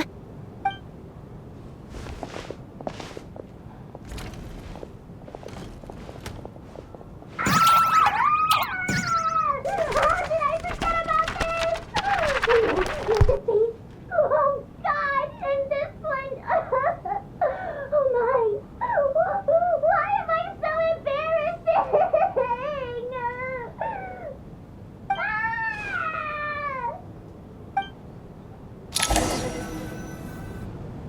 If we take all this together, it's not impossible, is it? If anything, it's the natural conclusion. Oh, I beg to differ.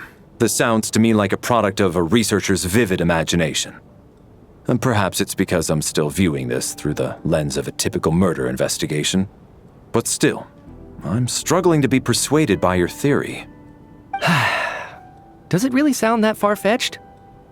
Alright, well, let's treat that as speculation for now. I do agree with what you've said, so let's go with your idea for now. Good. Okay, now that we finally have some meaningful leads, I think it's time to reconvene. Let's get the others.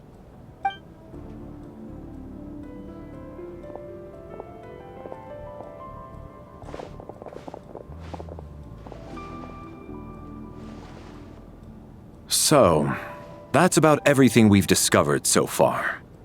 I'll share my theory first. Based on what we've learned from the logbook, I believe the extra person among us is most likely the killer. If the killer had simply bought a ticket, it would have greatly increased the risk of their identity being exposed. I expect he or she either hid in the theater ahead of time, or found a way to slip past the ticket inspection. They then blended in with the group and waited for an opportunity to strike. What about the note found in the investigation report? Any thoughts on how that fits in? The killer may have simply planted it there as some sort of sick joke. I've seen my fair share of psychopathic killers. They love playing cryptic mind games. So, it has nothing to do with the haunting of the theater after all. This theory makes sense to me. If we have an audience member unaccounted for, chances are they didn't come here to watch the show. Could it really be that simple? So, in other words, all we have to do is find out who got in here without a ticket, and all our problems will be solved? Then let me make one thing clear. All the theater staff should be well aware that I came here for the rehearsal legitimately, yes? There's no way I'm the one who didn't have a ticket. It's true. I hear you used every trick in the book to get a hold of that ticket, too. Everything short of throwing a temper tantrum and rolling around on the floor at the entrance. I most certainly did not degrade myself in such a way. Probably a stupid question, but I might as well ask.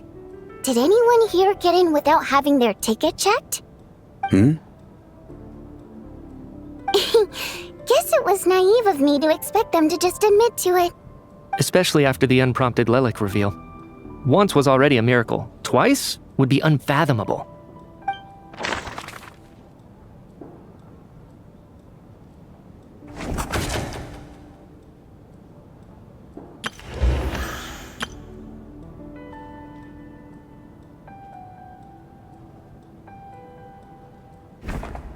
I don't believe any of us here knew Shram before all this. If no one can verify Shram's identity... Mr. Shram, did you really go through the ticket inspection to get in here? Huh? Me? Why am I being singled out, my friend? Do I seem that suspicious? It's not that you stand out as suspicious, more that everyone else has been ruled out as trustworthy. Okay. Well, we spent the best part of 2 days together now, so I'm sure you can all tell what kind of person I am. I'm a true gentleman. I never dream of doing something like sneaking to the theater without a ticket. Yeah, I have no doubt that you're a good person. But the problem is, none of us here actually know you, so no one can say for sure that you are who you claim to be. Although, actually, what was it you said last night? Yeah, you're friends with that water imp, which is why you understand our primary mode of expression. Last time I checked, there were barely any of us remaining in Snezhnaya, since most of the water imps left. Could you tell me a little bit more about your friend? There's a good chance I actually know her. And I suppose it's also kind of a way for everyone else to get to know you a little better.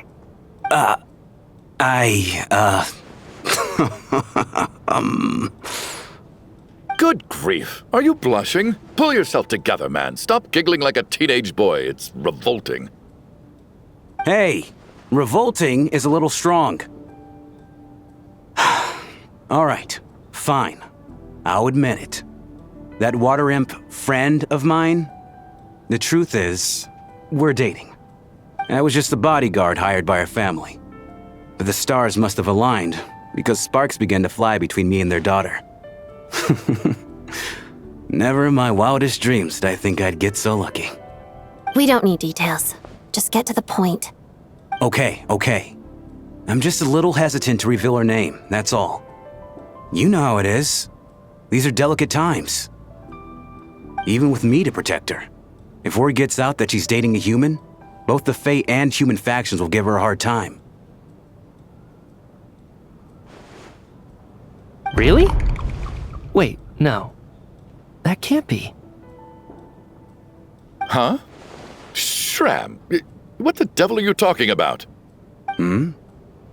Why is everyone looking at me like that? Surely you can understand where I'm coming from. Delicate times? Factions? Yes? You know, the Civil War? Last time I checked, the Fae and the humans were still at each other's throats. If I'm not mistaken, the last significant civil war in Snezhnayan history was over 400 years ago, when Her Majesty the Tsaritsa had just taken the throne and was consolidating her reign. What do you mean, 400 years ago? What's going on here? Is Shram from the past? All right, Mr. Mitya, you win this round.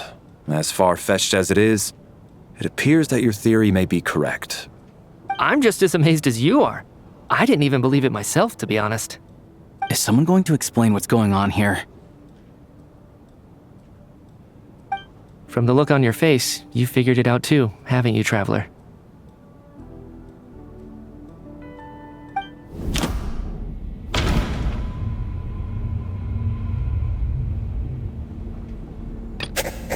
That seems to be the case. Shram's the extra person, but there's no way of learning his identity from this clue.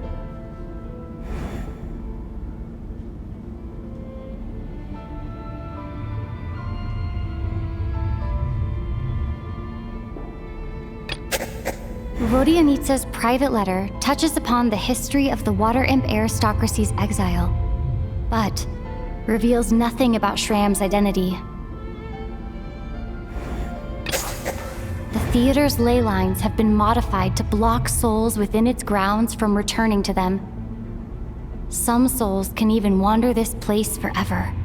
Mr. Shram's statement proves he's from hundreds of years ago, and according to the investigation report on the theater hauntings, Mr. Shram is very likely a lost soul wandering the theater.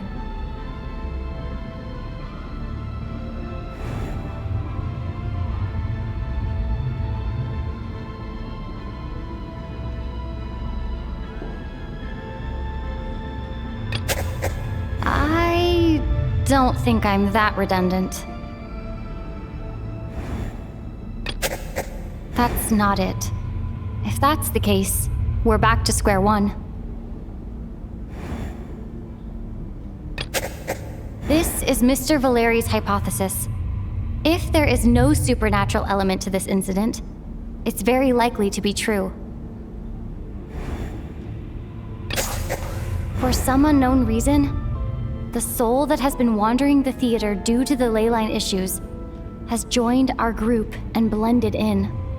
Yeah, that must be the immediate reason why the ticket count doesn't match the number of people present.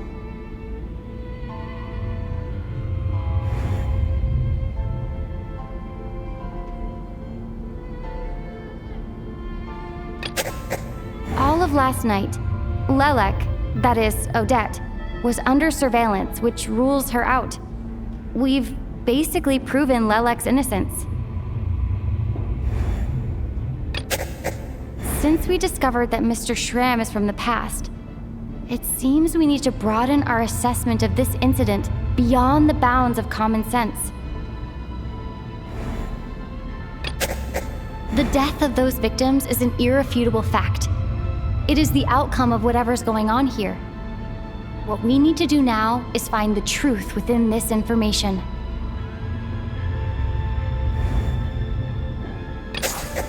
The contents of the investigation report have been verified. There are indeed leyline issues and wandering souls in the theater. Death likely symbolizes the deceased. Mr. Schramm, for instance. Death is near. That must mean that there's a dead person in our midst. That's the truth, isn't it?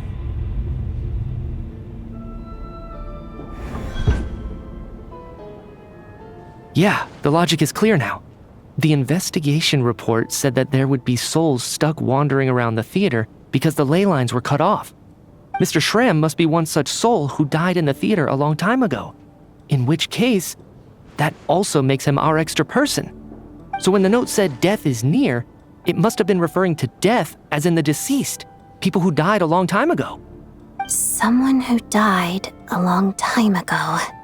In short, there's a dead person among us.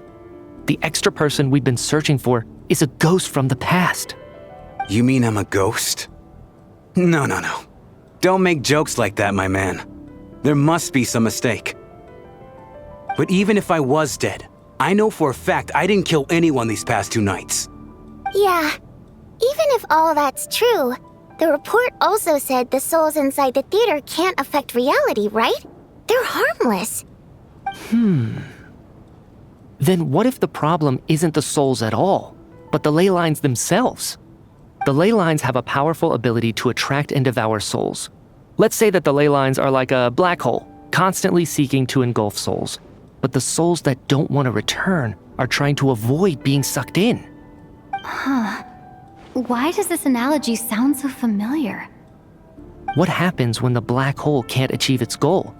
I'm only speculating here, but what if it ended up swallowing innocent souls by mistake, or intentionally taking other souls to compensate? That could explain why we weren't able to determine a cause of death. If you're right, and their souls were devoured by the ley lines, it does make some sense. It does seem to explain a lot of the things we couldn't make sense of. Does that mean it's true? Except there's no concrete evidence. Mitya is relying on a lot of logical leaps.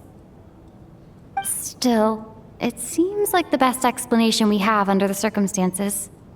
All right, so how could Schramm not know that he's dead? Seems a little unlikely that he hasn't noticed anything unusual even after several days interacting with us. On the contrary, it's perfectly normal for a soul to wander the theater for centuries without questioning their existence or reason for being there. It's simply what's natural for them.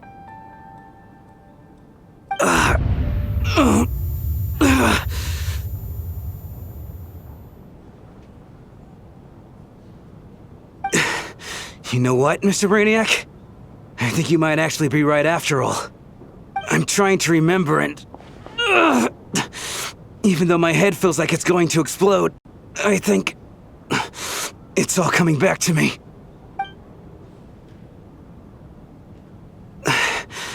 I was the one who didn't want to remember my own death, so I forced myself to forget. Well, I'm sure those are painful memories. My lady and I snuck out to go on a date one day. We bought tickets for the theater.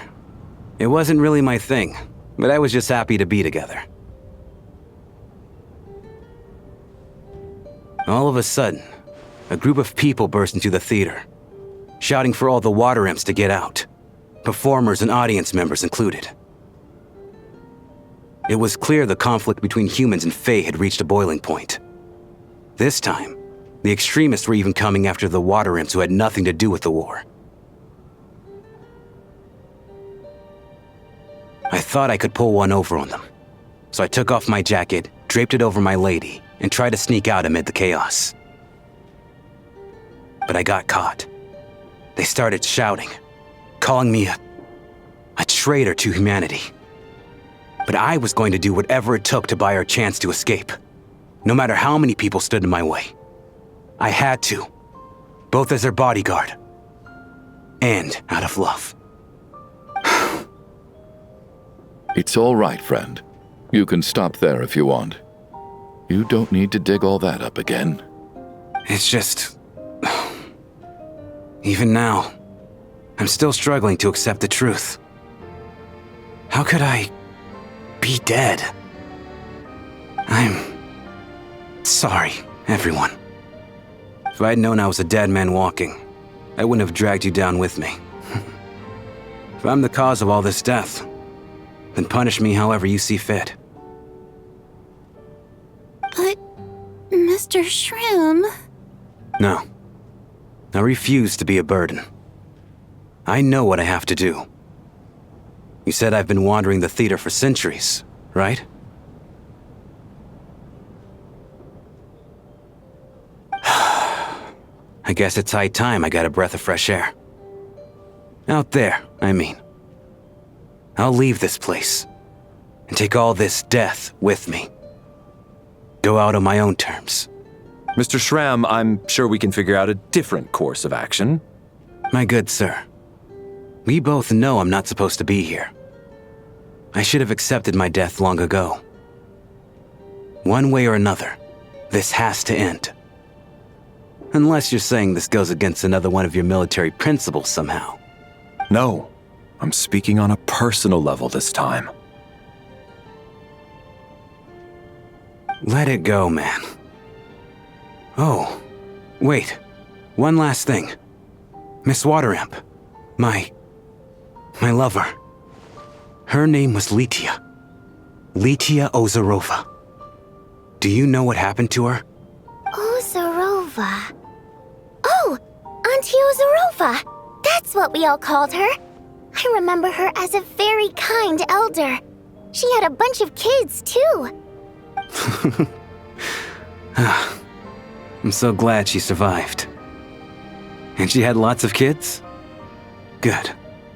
That's... good. I could hardly expect her to stay single just because of what happened to me, right? As long as she went on to be happy, that's all that matters. Besides, I'm dead. My soul's been wandering around here for so long because I was worried about her. But now, I can go without regret. There's no need to see me off, my friends. I've enjoyed our time together over these past few days. Perhaps we'll meet again in the next life.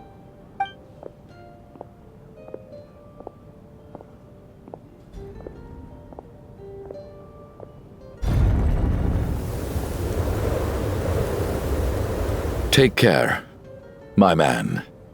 I know Mr. Shrim was already dead, but... I still feel so sad. Death is cruel, no matter how we might try to make sense of it.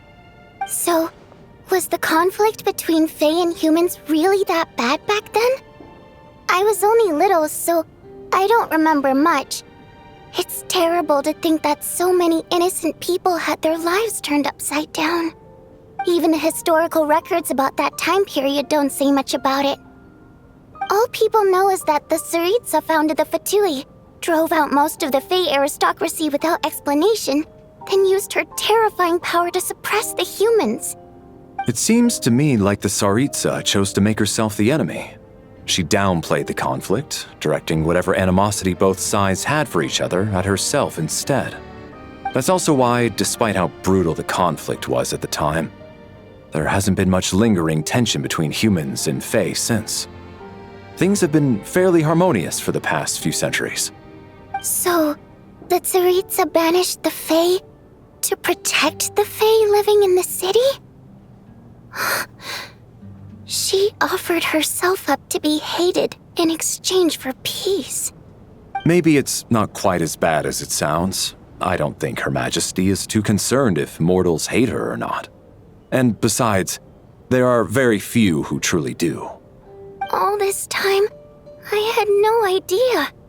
All right, if Mitya's theory is correct, then I think we can consider this matter settled. Let's all take a break.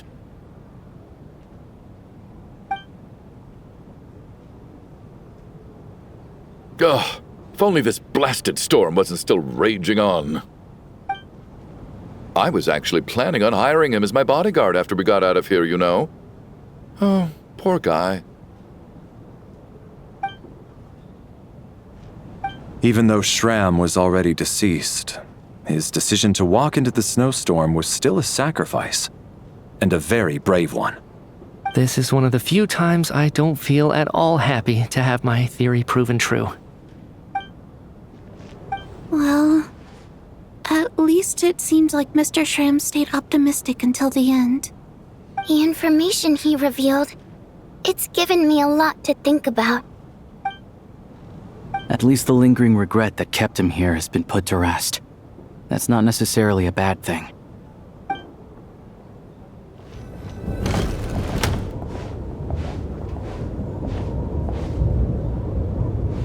Looks like now we can just rest until the snowstorm stops.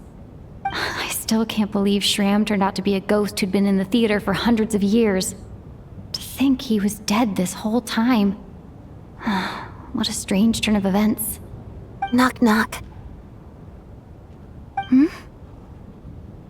Knock, knock. You know the door isn't closed, right? You don't have to knock. Think of it as a signal then.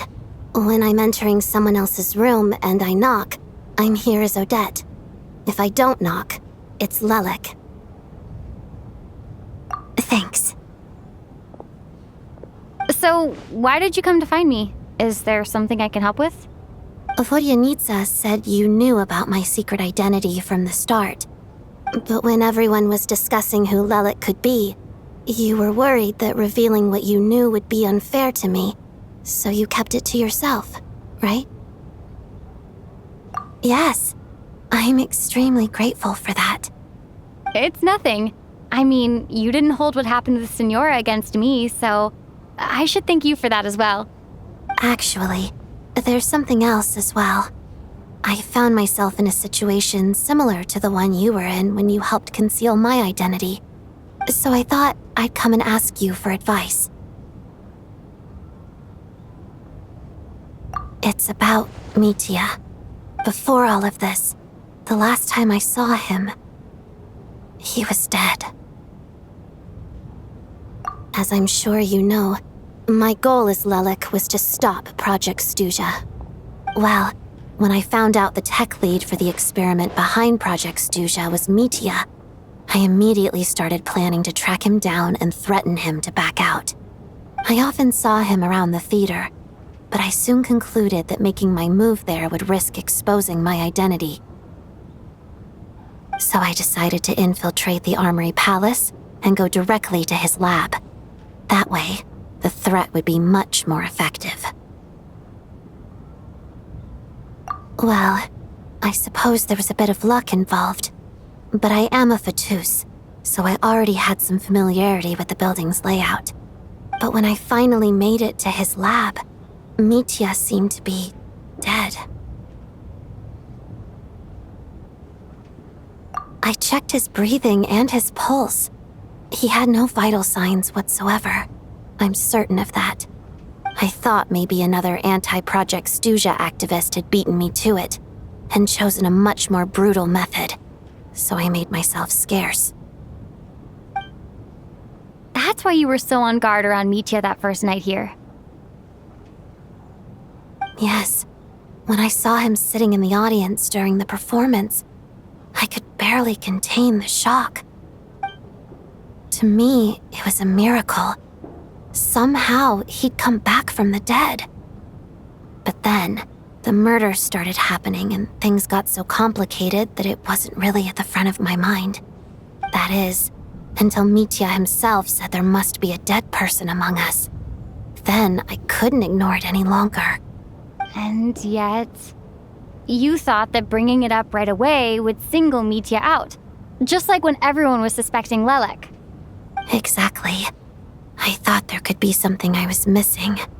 Besides, we soon figured out that Mr. Shram was a ghost, and we knew there was only one extra person, so we thought he had to be the one. But now it seems like there's another candidate. I understand why you kept it to yourself.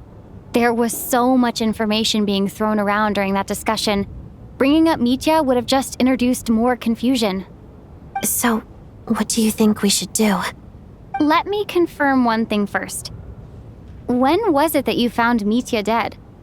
Around a week ago, sometime in the afternoon. A week ago? That's earlier than I thought. I saw him just a few days ago at a restaurant. That definitely would have been after you found him dead.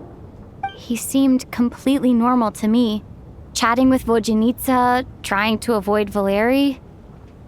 So he was definitely alive on that day. Huh. Well, all I can say is I know what I saw. Here's a thought. The reason we even suspected a dead person could be among us was because of the problem with the theater's ley lines. But Mitya's death happened inside the Armory Palace. The ley line issue affecting the theater shouldn't reach that far. You're right. I guess he doesn't fit the profile of the person we were searching for. I think the chances of it being him are very low. Surely he can't have died for real in the Armory Palace. Unless what? Unless he really did come back from the dead. You're right. Do you think we need to disclose this to the others? Huh, what's this? A private meet and greet? Where do I line up? That's not what's going on here. Well, I was just making the rounds. Thought I'd try to lighten the mood a bit. Vodyanitsa's handing out food if you're hungry.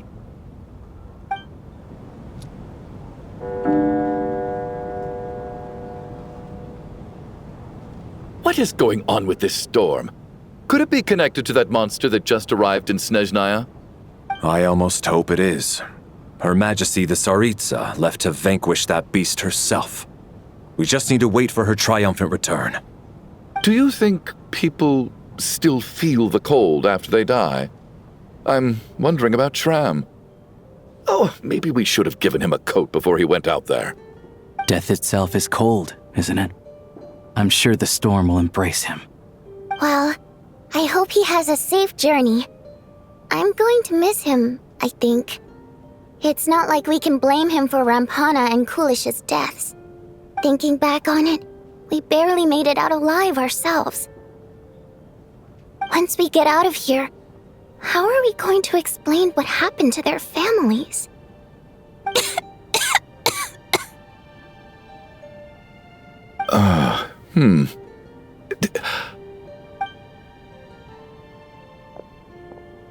Are you okay? Here, take this. I've never used it.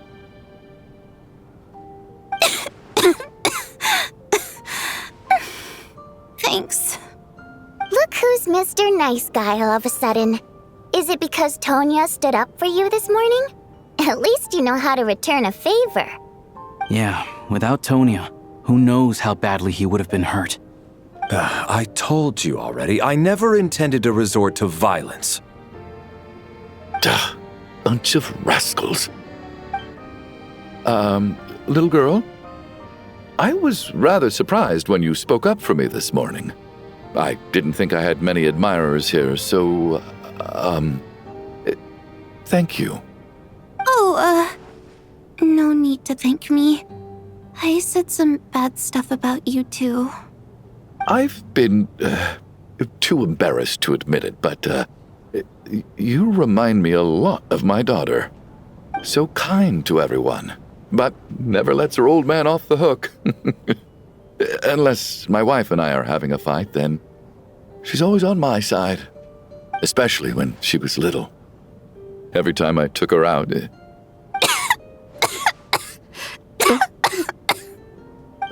All right, easy now.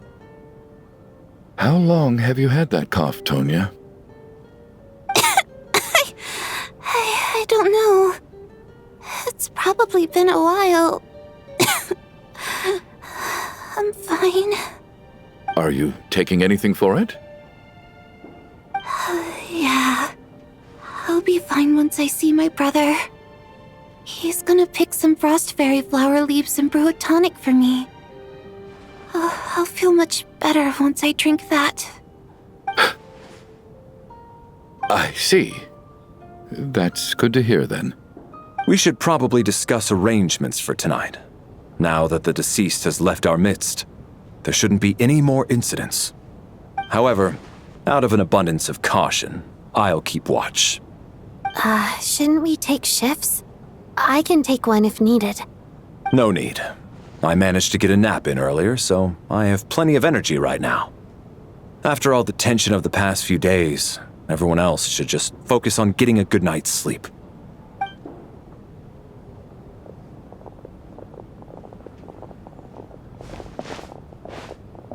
What a long day. This whole situation turned out to be way more complicated than I expected. But Valeri's right. I should just try to calm down and get some rest. The last thing I want is to give myself nightmares.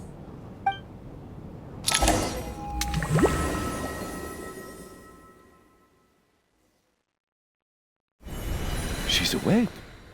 She's awake! Get over here, you big lug, and take a look!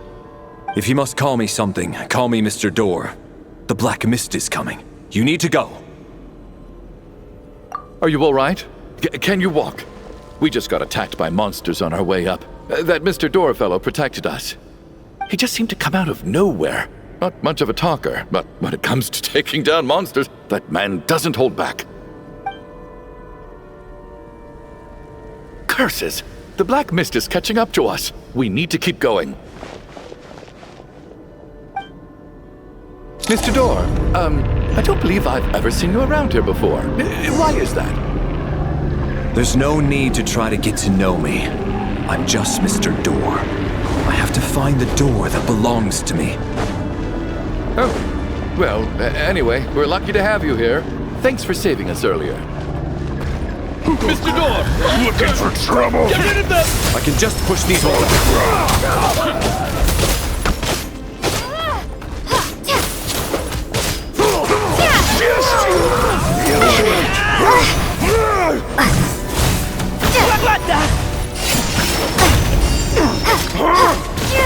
In case!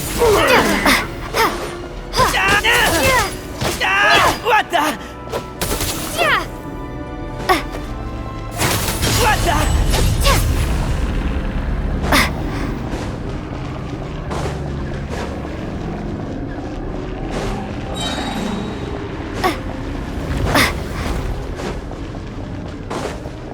So we're doing this the hard way. How? Cryostorm!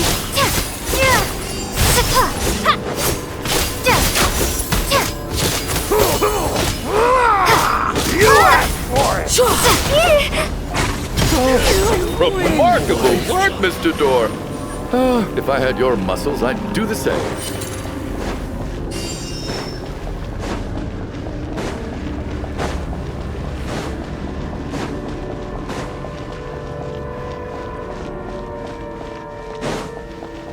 Are none of these doors the one you're looking for? No.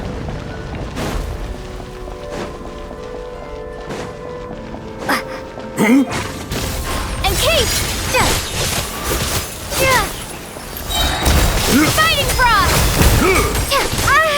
Come no closer. Condense and crystallize. And crystallize.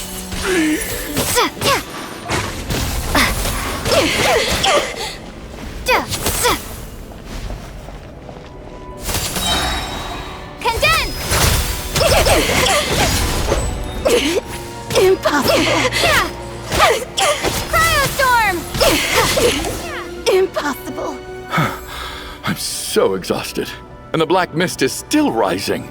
Oh. Wait, look! There's more monsters down there. Are they coming from within the black mist? No! They're gaining on us! Quick, keep going, or they'll be at our heels any second!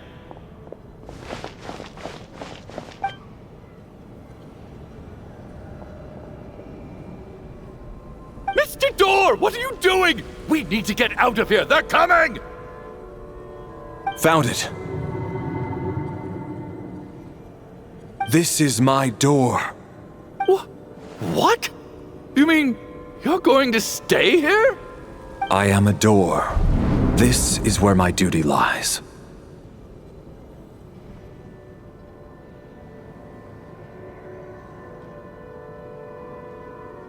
No! You saved us! We can't leave you behind! You must keep going. A door can only keep things out for so long. You must make haste. But... Oh, you're right. Let's go! We can't let Mr. Door's sacrifice be in vain!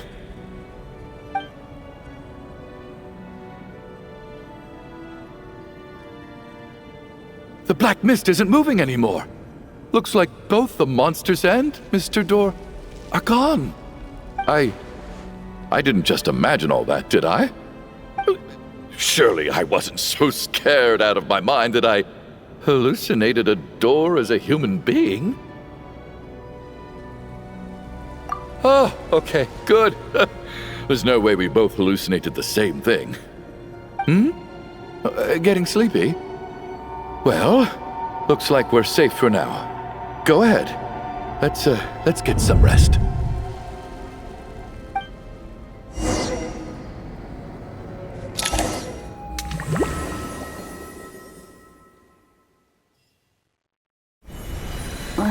What time is it? Is it morning? I think I had a nightmare. Oh, I guess everyone's still asleep. These past 2 days have been exhausting. Valeri's keeping watch though, so he's probably the only one awake. Valeri?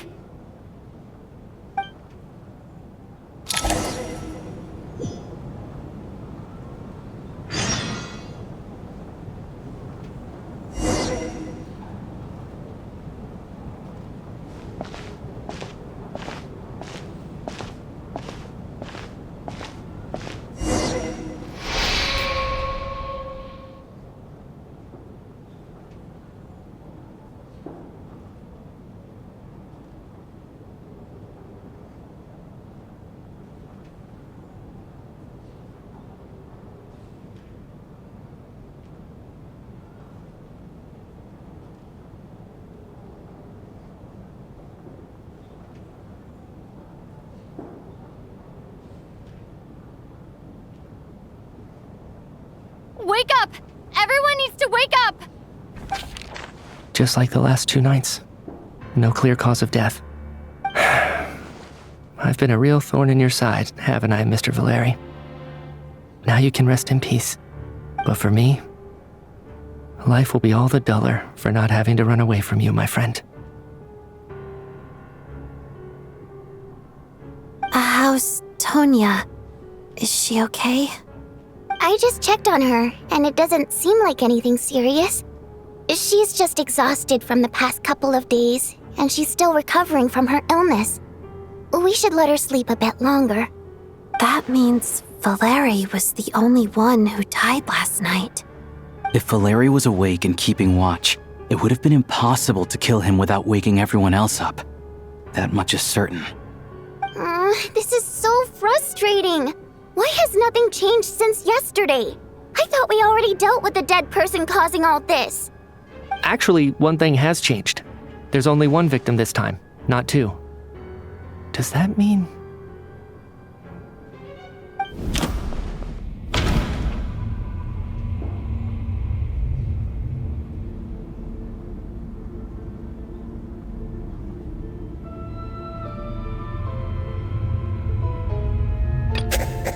But Mr. Shram was already deceased to start with. That doesn't seem very likely.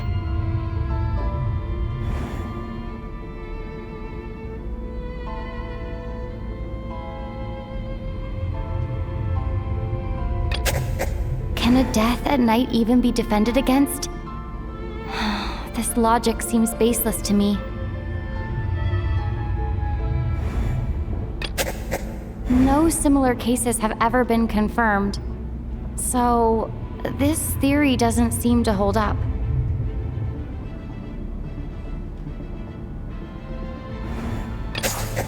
After the deceased Shram left, there was one less victim last night. That more or less tracks. It's a reasonable conclusion, considering the only variable that changed.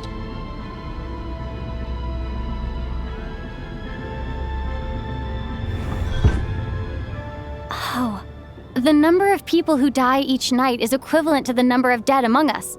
That's your theory, right? Exactly. We identified Mr. Shram, and the night after he left, the death toll dropped from 2 to 1. By that logic, there must be one more dead person left among us. Another one? But there was only one person unaccounted for in the ticket checks, right? The head count should match up now. Having an extra person was definitely a cause for alarm, but being one person short isn't nearly as unusual. Someone could have left in the middle of the show, or made it out before the storm hit. One more dead person among us. If Mitya's theory is right, then what Odette told me seems a lot more relevant. It's just, at the time, we had no reason to think there was more than one dead person. If only we'd taken it more seriously as a possibility, maybe this could have been avoided. I'm sorry. This is my fault. I had information that could have been helpful, but I held back. I should have brought it up right away. I'm partly to blame as well. I was too quick to dismiss Odette's concerns. What is this about? What have you two been getting up to behind my back? Sounds like there's some big news you've been keeping from the rest of us. Well, we're all ears.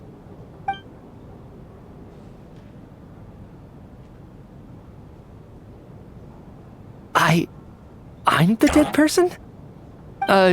Wow, that's certainly news to me. Odette and I talked about it yesterday, but we thought it just wasn't possible, so we left it at that. Yeah, I don't blame you. If I'd been there, I probably would have reached the same conclusion. It just sounds too unbelievable. Let me just try and verify this. I just scoured my memories trying to think back to the afternoon Miss Odette mentioned. But I honestly have no recollection of dying. That's where I'm different than Mr. Shram. Having seen Mr. Mitya a few days ago myself, I also find it hard to believe he could be the other dead person among us. Well, if it isn't Mitya, then who? Do we vote on it? If you don't mind me asking, Traveler, I believe you mentioned that you know Tonya's brother. Had you ever met her before all this? No, never. Wait, are you saying... Now just 1 minute. I know where this is going. You can't just randomly point a finger at anyone you want. You're in the hot seat, and all of a sudden you want to divert our suspicions onto somebody else? Trying to pick a fight, Mr. Chuganov? Whenever you open your mouth, all you do is attack people, and I've had enough of it. If you don't want to engage in a civil discussion, you can shut up. You little brat! Did Mitya ask about Tonya because he suspects her? I suppose I only identified her by age and nothing else. Could that mean... I'm just saying, you're going around casting suspicion on people for no reason. How could Tonya be dead? I can vouch for her, if nothing else. I've seen her before. She's the sister of that Harbinger, isn't she? The one called Child. Oh, really? You're telling the truth?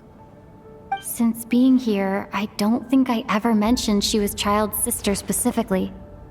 Does Chuganov actually know her? If Chuganov can vouch for her, then it can't be Tonya either. In which case, it seems unlikely that there's another dead person among us at all. Miss Odette, could you go over that afternoon with me one more time, when you found me dead? No problem.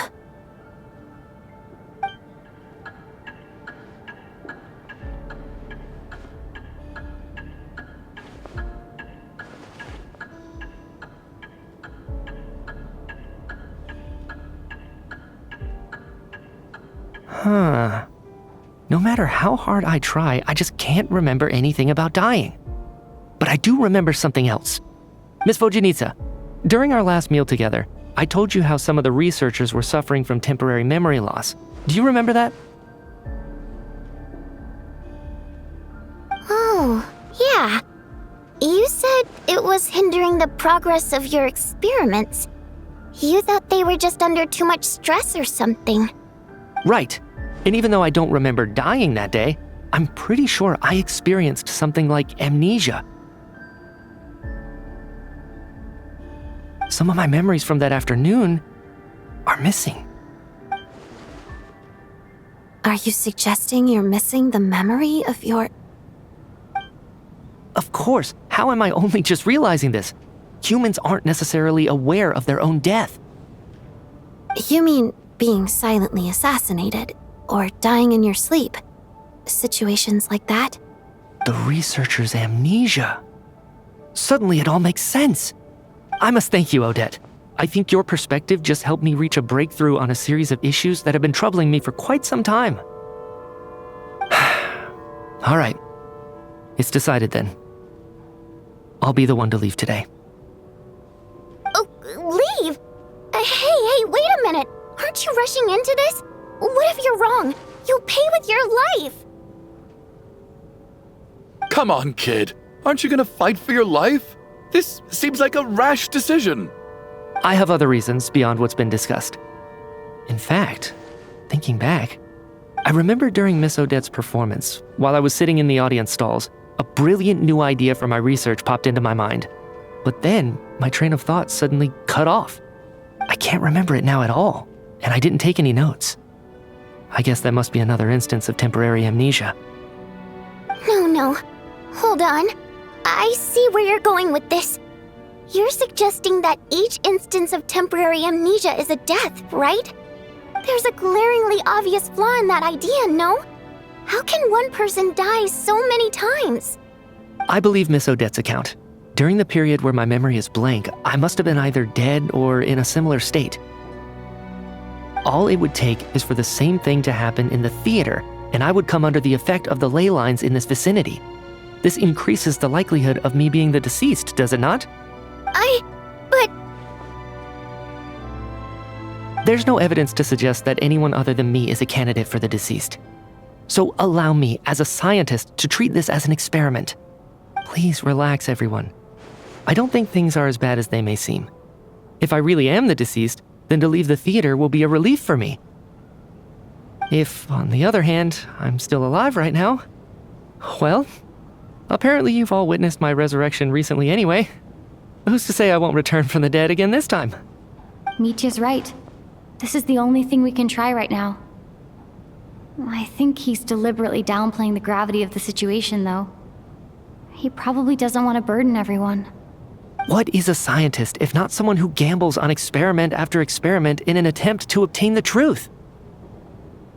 With this snowstorm, the ley line phenomenon, ghosts of the dead, and my amnesia, we've been paralyzed by not knowing and powerless to do anything about it.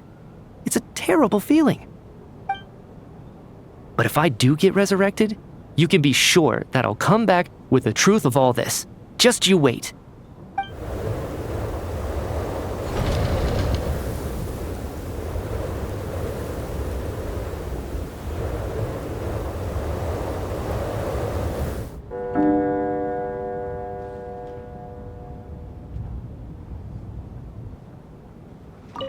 Oh, that Valeri guy was packing even more muscle than I thought.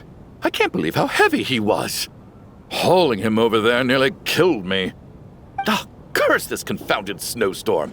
Go bother some other poor souls instead.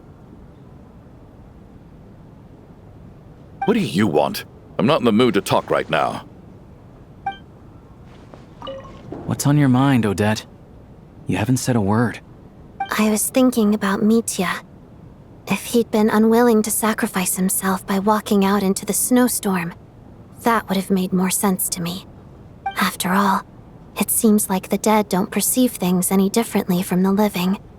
Mitya doesn't even remember dying. So, to hear the news that you're apparently dead, and simply choose to walk out that door without a second thought, I can't imagine all the things that must have been going through his head. But when Mitya left, his expression revealed absolutely nothing. Perhaps he is even better at disguising himself than I am. Poor Mr. Mitya. I didn't even get to see him one last time. Maybe it's a good thing that you weren't there to see it. It was a hard thing to watch. I hate goodbyes. Why does it feel like everyone around me is slowly disappearing?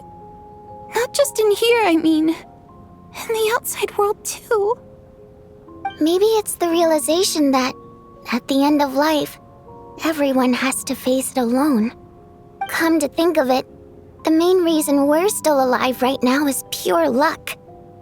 Each morning here, for every one of us, there's the chance that we might not wake up. You could take it a step further and say that the same is true outside, too. Who can ever be 100% sure when they drift off to sleep that they'll open their eyes again in the morning? If I make it out of here, I'm going to cherish every moment that I'm awake and live without any regrets. Without regrets? I feel like a strange sense of anxiety has been quietly growing inside me over the last 2 days.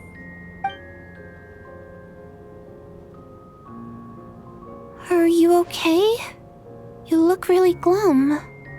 If something's bugging you, let's talk about it.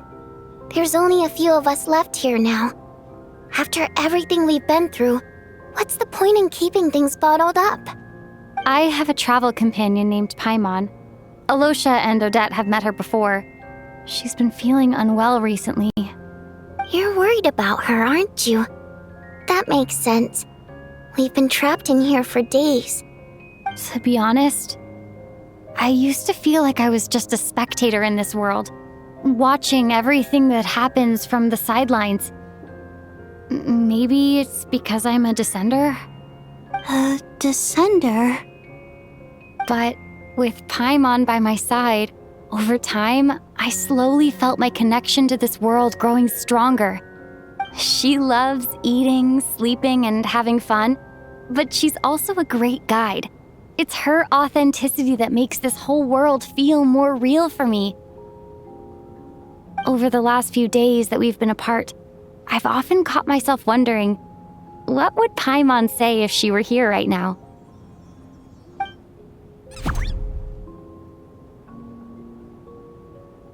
But by the time I snap out of it, the conversation has already moved on and I'm still in my own little world. I'm trying to overcome this sense of detachment, but I really miss Paimon. I guess, in a way, she means the whole world to me. I bet she misses you when you're not there as well. Maybe you're her entire world too. I don't know if this will make you feel any better, but back when the water imps left Snezhnaya in droves, I also felt like the whole world was suddenly empty. I could be surrounded by people all smiling and having fun, and still feel completely separate from it. So, I totally understand how you feel. Later on, I started to think, maybe accepting the fact that our loved ones won't always be with us is something that takes a lifetime. All we can do is cherish their companionship from moment to moment. So, once we get out of here, you better hurry back to our side as fast as you can. You can't let your story end in regret. That's the trope I hate the most. Thank you. That's exactly what I needed to hear. But Vodyanitsa, if you hate goodbyes too, why didn't you leave with your people? That's just the choice I made. I used to regret it, but I don't anymore. Like I said before, singing is a water imp's primary mode of expression. It's how we convey our emotions. Our songs have echoed through this theater for hundreds of years, each one a story pieced together through moments of joy and sorrow. But does a story exist without someone to read it? To me, the answer is no. So I made the choice to stay. That way, there would still be someone left to sing these songs and listen to their stories. Otherwise, they could have been lost forever. Could you teach me how to understand your people's songs sometime? I want to be able to truly hear them, like Mr. Shram. A fan after my own heart. Thank you, Tonya. How about I sing something for you, and you tell me what you hear? Okay, I'll do my best.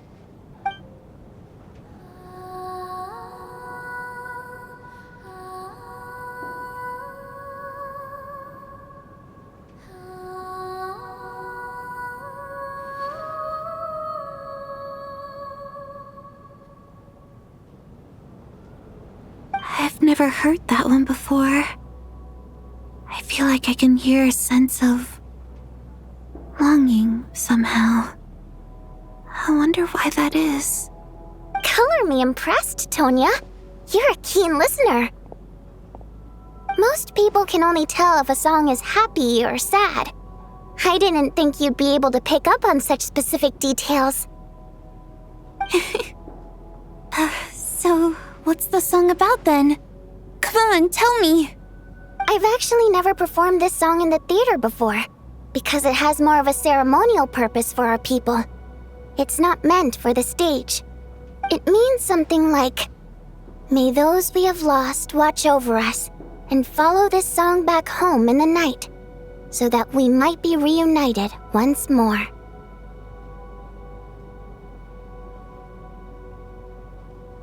No wonder I could hear that sense of longing. You sing it for loved ones who have passed away. I hope it reaches them. It's getting late, Tonya, and you're not well. We should all turn in early. I suppose there's no reason to keep watch tonight. Okay, but, before I go to bed, could you sing that song a couple more times for me, Vodyanitsa? Of course. Anything for my #1 fan.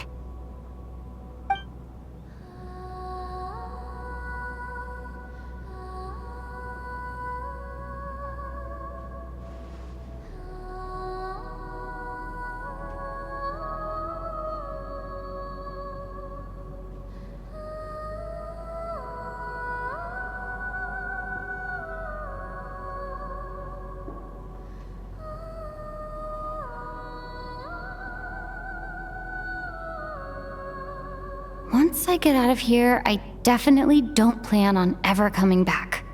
But I guess that means I'll never get to hear Vodyanitsa sing again. That's a sad thought. Before I fall asleep, I should cherish this moment of companionship while it lasts.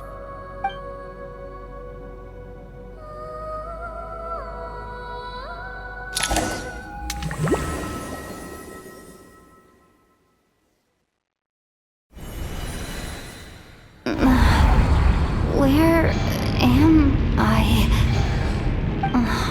It's so dark in here, and I feel kind of dizzy. Am I alone?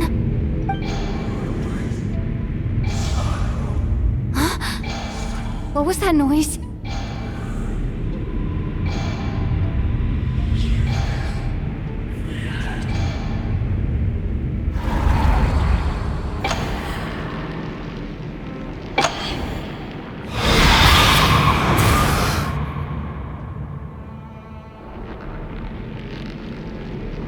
Return, O spirits. Fulfill your oath of protection.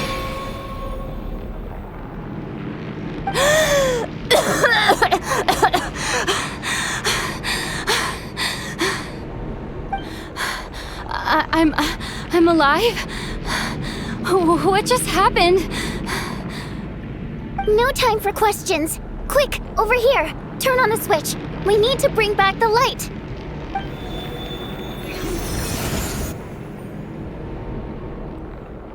All right, we're safe. The spirit just now is called Night Prayer. The light subdues her, but she'll attack without a second thought in the dark. Sort of. I know it's hard, but you can't let this place go dark, or she'll kill you again. Yep. Luckily, I was here to resurrect you. Otherwise, that'd have been a real bummer. A bit more than a bummer, I'd say. Wait, so you have the ability to resurrect people? Sure I do. I'm your guardian spirit after all. I specialize in soul recall. Oh, it's nice to meet you, by the way. Thanks. It's nice to meet you too. All right, there's no time to waste. The black mist is already catching up. We need to avoid it at Night Prayer at all costs. Come on, let's go. We need to reach the next switch before the place gets too dark. If we bring the light back, Night Prayer won't be able to get to us. Sweet, sweet light! It's back! Shh! It's Night Prayer. We need to move quick, but don't let her notice you. Look out!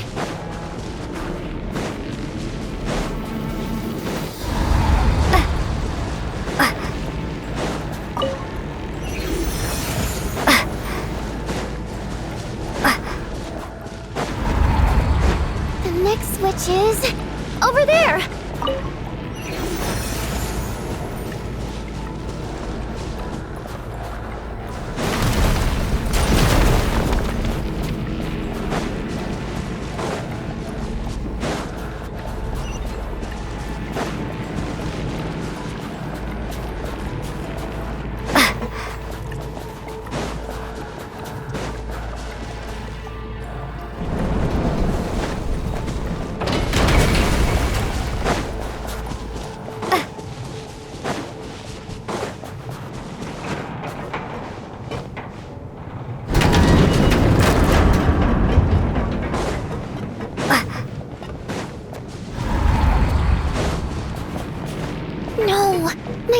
Here too. This can't be the only path. Let's head up there and take a look.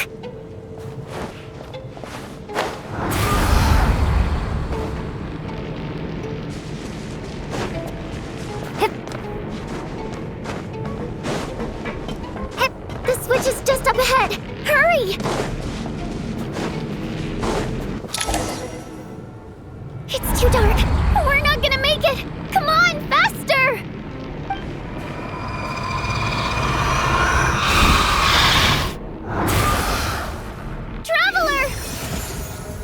I won't let you die like this. Not on my watch.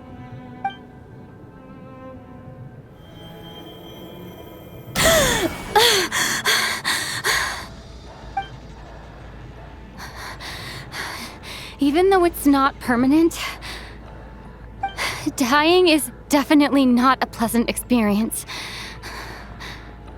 Great. You're back. Yeah, thanks to you. Time for you to get out of here. Quick, before the light runs out. What about you? You're not coming with me? I can't. I've already been used up. A guardian spirit's skills are finite. I can only resurrect someone so many times.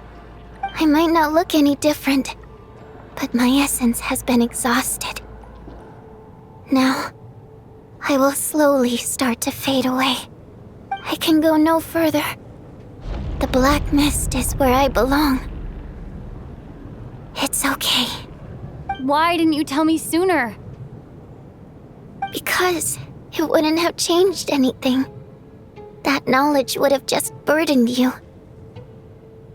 And a guardian spirit's role is to protect. But... Go.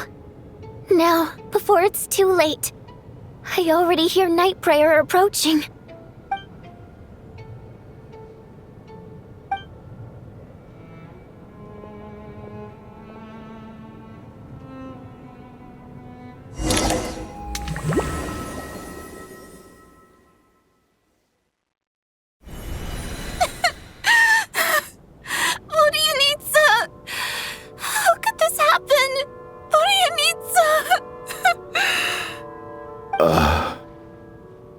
Well, I guess there's no need to inspect the body.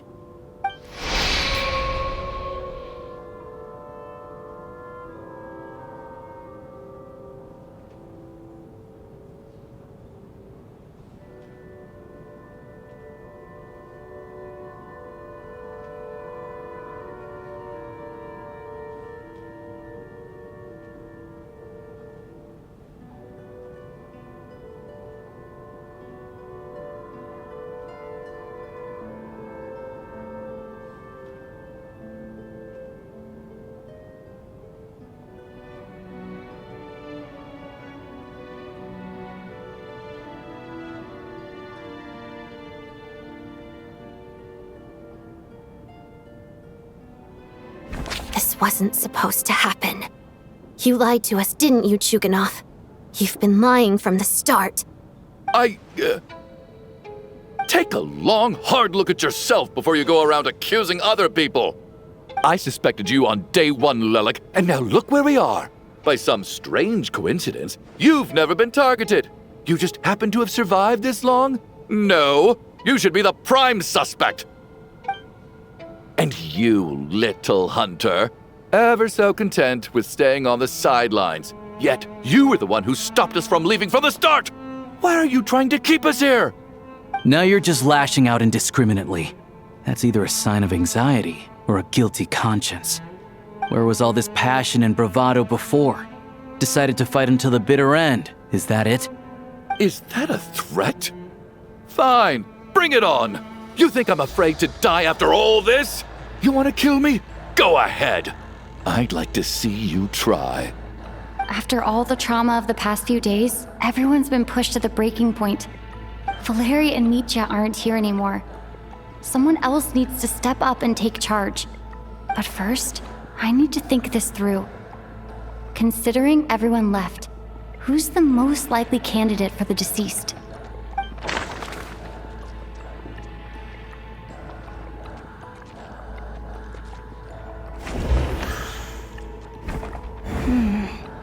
My memories are perfectly coherent.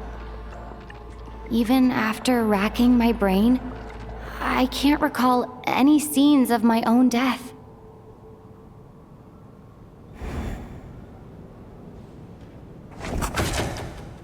They're dead, yes, but the deceased should be a spirit who has been wandering the theater since long ago, not a recent victim. She's been recently active as Lelek, so she's unlikely to be the deceased. He's arguably the first friend we made after arriving in Snezhnaya.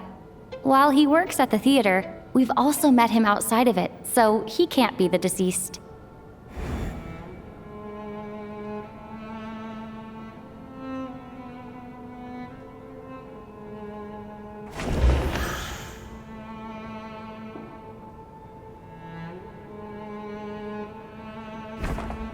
Of those who remain, the only person we've never met before is Tonya.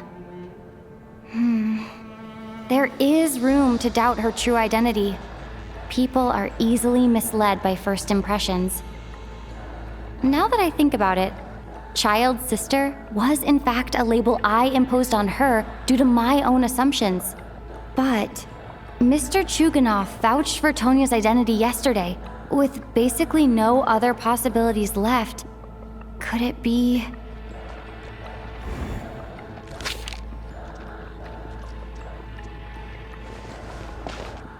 Tonya!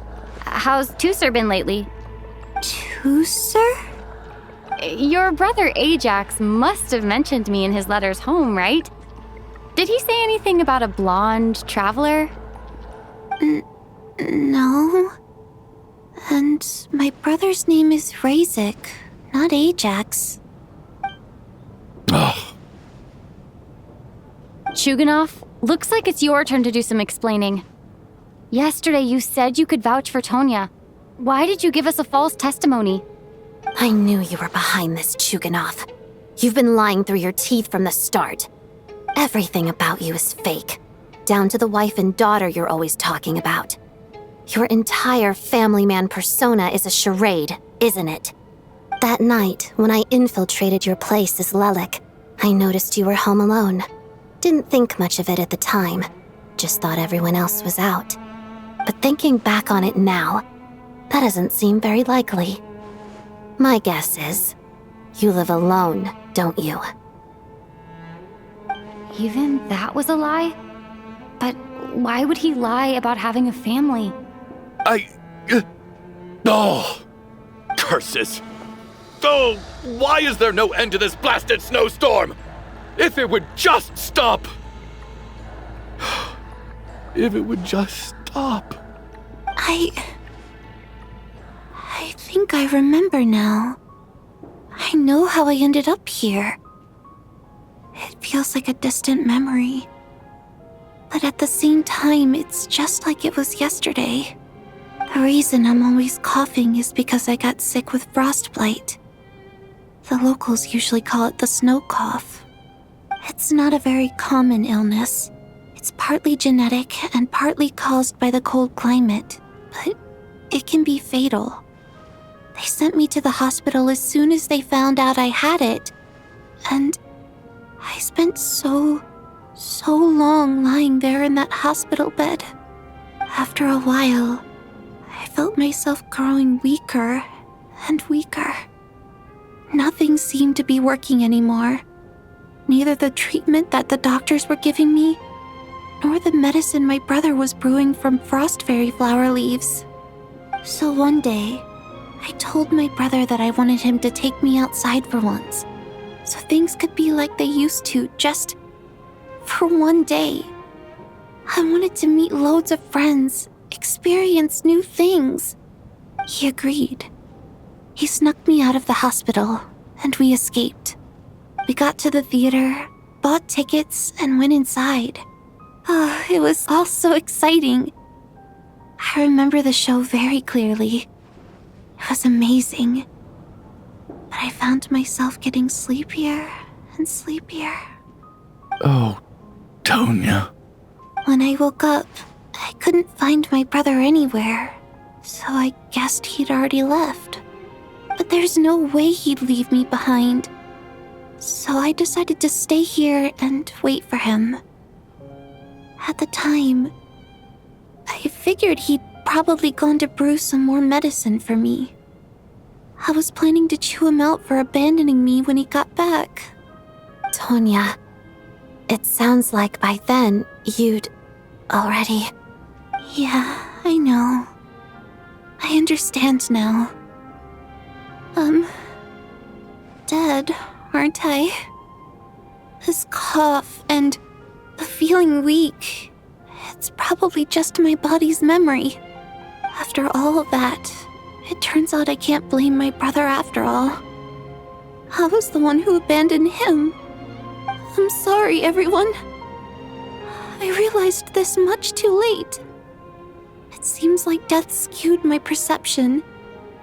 And now I've dragged you all into this mess. Your name probably isn't even Tonya, is it? Didn't that ever strike you as odd over the last few days? Well, when I was little, my brother and I read a storybook, and Tonya is the name of one of the characters. When we escaped from the hospital, our family and the hospital security were looking everywhere for us. So when you first approached me and said my brother had sent you, and called me Tonya, I thought he must have chosen a fake name that only the two of us would know. Because he was afraid of getting caught. Now, It seems like that was just wishful thinking. At least your memory of death isn't painful. That is a small comfort. Now it's your turn, Chuganov. Talk to us. I believe no lie is ever told without a reason. You're right. I was lying. I happen to know that the Harbinger child and his sister Tonya managed to get tickets, so I lied to you and pretended I knew them. And yes, I was lying about my family too. The truth of the matter is, I lost them a long time ago. I just refused to accept reality. And now I've spent the second half of my life living a lie. I'm a joke. My daughter's name was Iskra. And before you ask, yes, Iskra, as in Iskra Manufacturing Plant. She also died from the snow cough. She was just 6 years old. If she were still alive today, she'd be around the same age as little Tonya here. After Iskra passed, my wife couldn't bear to face those memories either. So she chose to start a new life without me. One day when I came home from work and saw the empty room, I felt like I couldn't breathe. Subconsciously, I started to imagine that they were still there. I soon discovered that this was the only thing that made me feel any better, so I just embraced the delusion. Nothing more than a pathetic means of escapism, I know. But at least it's not a crime. So explain your false testimony then. The night before last, when I was chatting with Tonya, she mentioned that her brother would brew medicine for her from frost fairy flower leaves. Combined with her various symptoms, I suddenly understood everything, including the fact that she was deceased. The snow cough used to be an incurable illness. I would pick frost fairy flower leaves to brew medicine for Iskra too. It took hours and hours on the stove. But the year after my daughter passed away, the jester of the Fatui announced that a cure for frost blight, also known as the snow cough, had finally been developed. It turned out that all previous treatments were completely ineffective. No better than random concoctions. That was the final straw for me. I just couldn't take it anymore. Just one more year. One more year, and everything would have been okay. So, more than anyone, I know full well that in this day and age, no one in their right mind would still be using frost flower leaves to brew medicine for the snow cough. Poor Miss Tonya, therefore, had to have been from an era when snow cough was still a terminal illness. So, you projected your daughter onto her? Even though you knew she was one of the dead?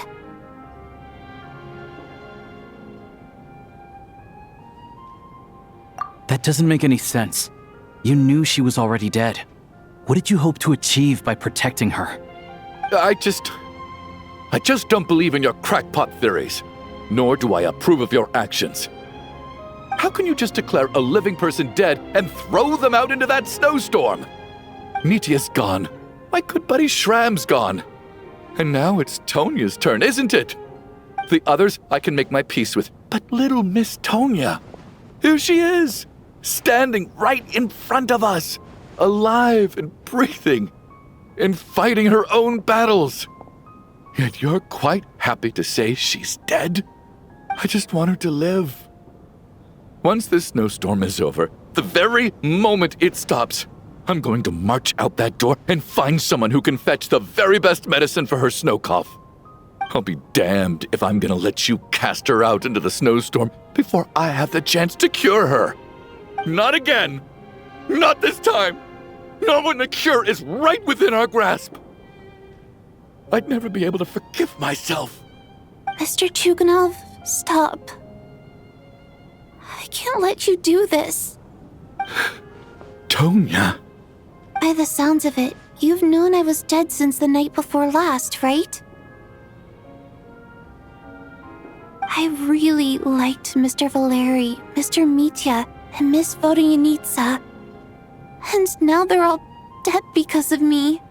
I'm not happy about that. The reality is, you've been trying to fight your own demons through me. But all you've really done is trap me inside your delusion along with you. No! Listen to me. I want to save you. I do! Well, at this point, I'm quite sure that I'm dead. I don't need to be saved. The time I got to spend with all of you is more than enough for me. Despite all the bad things that kept happening, I got to meet so many interesting people and spend so many days and nights by your side. Since the day I escaped that hospital until now, this has been an adventure I never even dared to dream of. I'm very fond of you all. If it were only possible, I'd trade my soul to bring back the ones who died. If it meant things didn't have to end like this. And that's why I'm not fond of you at all, Mr. Chuganov. I'm sorry. It's them that you owe an apology to, sir. Not me. Well then, I suppose this is it. It's time for my adventure to end. I've caused enough trouble. You're leaving already? It's still early. Don't you want to stay a little longer? No thank you. Oh, and by the way, my name is Patashka. It was nice meeting you all. Feels strange that we're only being properly introduced now that it's time to say goodbye. Tashka.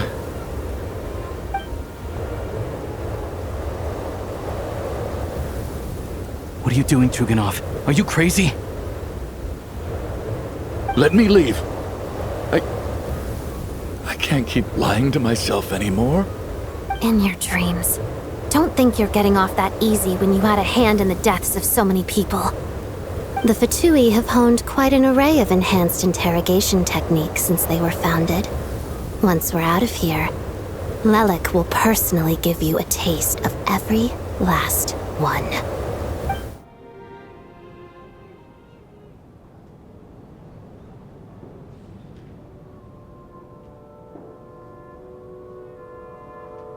I think we should leave. I doubt this snowstorm is ever going to stop. For all we know, this storm might have destroyed all of Snezhnaya by now. Maybe even the whole world. Wait, we finally solved the mystery of the haunted theater today. Maybe let's at least try to enjoy tonight? Fair enough. I don't particularly feel like dying in Chuganov's company anyway. And yet you won't let me die first. Hey, Chuganov, on a serious note, if we do make it out of here, you should close down that factory of yours. A lot of people are freezing thanks to you.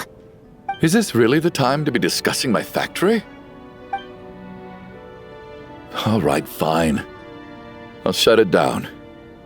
Doesn't matter to me anymore.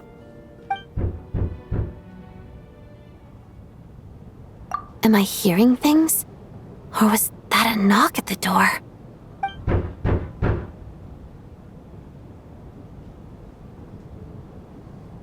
There it is again. But I don't understand. The snowstorm hasn't stopped, has it?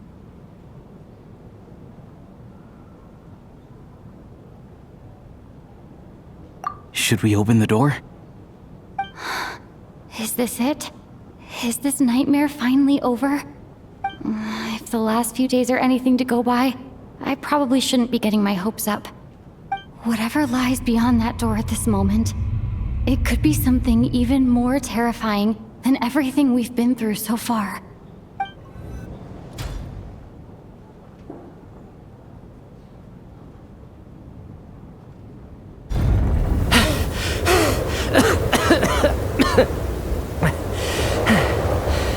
Hey everyone, I'm back. How are you doing? Feeling any better? Much better, thanks. Whew, it is so good to have you guys here. I was a little worried that the theater would be empty by the time I got back. Let me see. Tonya and Vodyanitsa are missing, which means... Vodyanitsa died last night. And then you discovered that Tonya was the other dead person. Am I right? Not Tonya. Pitashka. First, tell us how you made it back here. Given the conditions outside, no one should be able to return alive. You're right. The thing that got me back safely was... a song. I heard someone singing. After walking into the snowstorm, my mind grew hazy. I don't know how long I walked through the storm before my mind completely slipped away. Then, suddenly, I heard the sound of singing. The voice instantly brought me back to my senses, and I regained consciousness. So I followed the voice, searching for the source of the singing. I searched and searched, until finally, just a few moments ago, there was the entrance to the theater, right in front of me. I've actually never performed this song in the theater before, because it has more of a ceremonial purpose for our people. It's not meant for the stage. It means something like, "May those we have lost watch over us, and follow this song back home in the night, so that we might be reunited once more." That must have been Vodyanitsa's requiem. Who knew it actually worked? That song is meant to guide the souls of the dead. Mitya, that must mean that you... Huh. No kidding. Seemed like I guessed right then. This is what I've been so desperate to tell you about. When I first stepped out of the theater, I was still quite lucid. My memory of it is still pretty intact. I remember the outside world being completely different than what I'd expected. It was like this was a world where only the snowstorm existed. There wasn't a trace of any humans or buildings ever having been there. I don't know how else to describe it, except to say that it just didn't seem like the real world. And as for the requiem, if I was guided here by Vodyanitsa's song, it can only mean that I must already be dead. And this is my soul, not my body. But I didn't experience a clear moment of death while I was out there. Nor do I feel any different now than before I walked into the snowstorm. You don't seem any different to me either. In fact, this is something I've been wondering about for a while now. If souls aren't physical, shouldn't they lack tangible form? Both Shram and Pitashka were clearly deceased, and yet their souls didn't look or feel like ghosts at all. They were visible, tangible, no different than you or me. This raises a truly terrible thought. Is that really what Mitya is suggesting?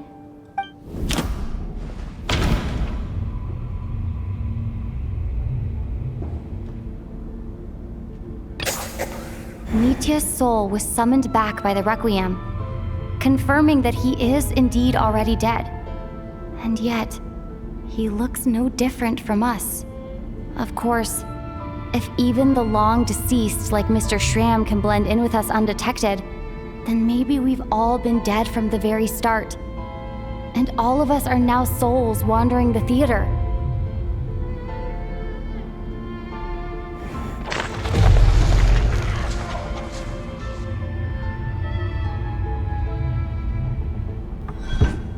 Yes.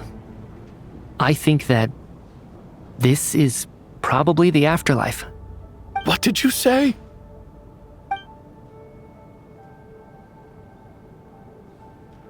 You heard me.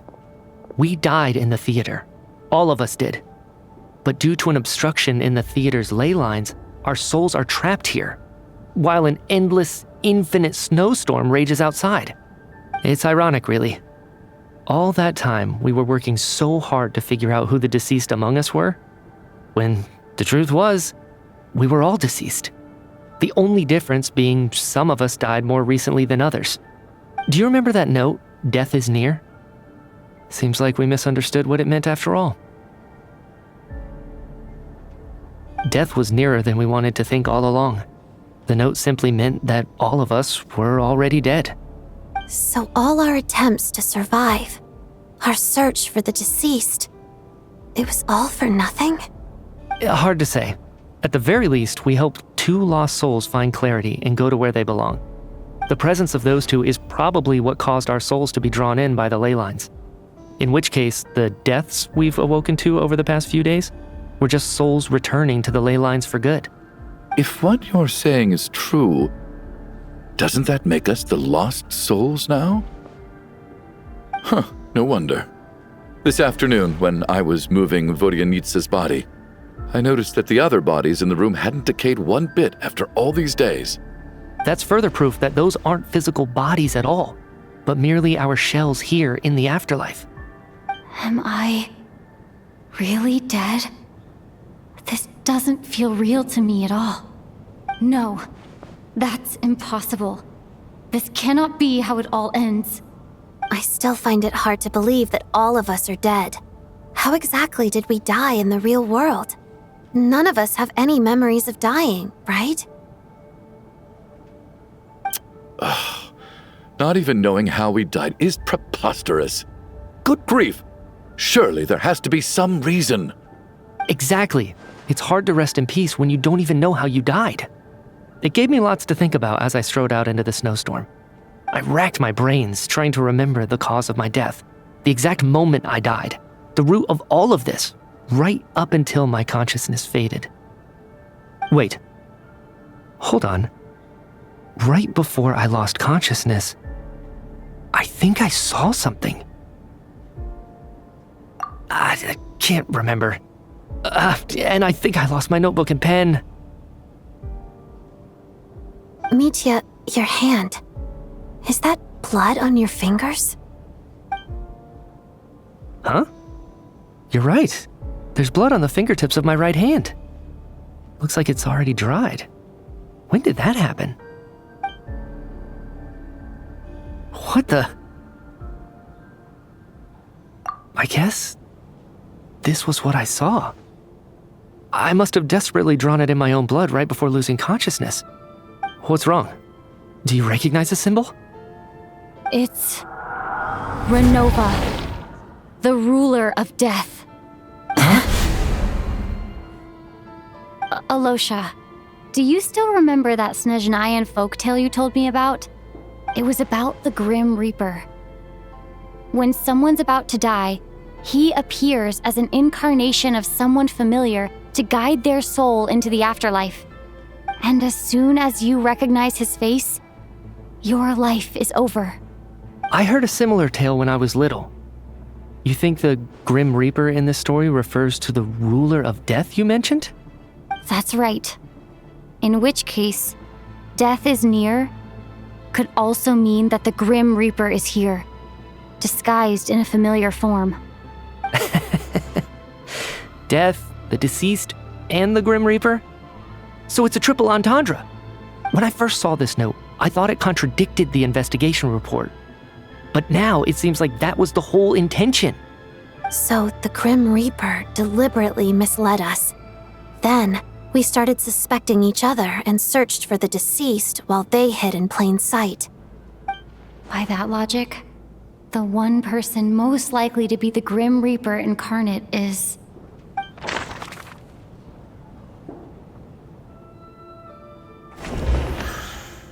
Identifying the Grim Reaper is a major decision to make. I should think it over carefully. Identifying the Grim Reaper is a major decision to make. Identifying the Grim Reaper is...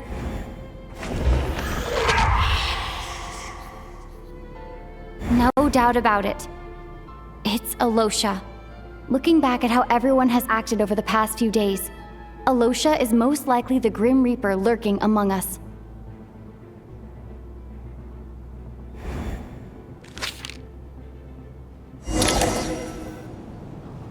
Is it you, Alosha?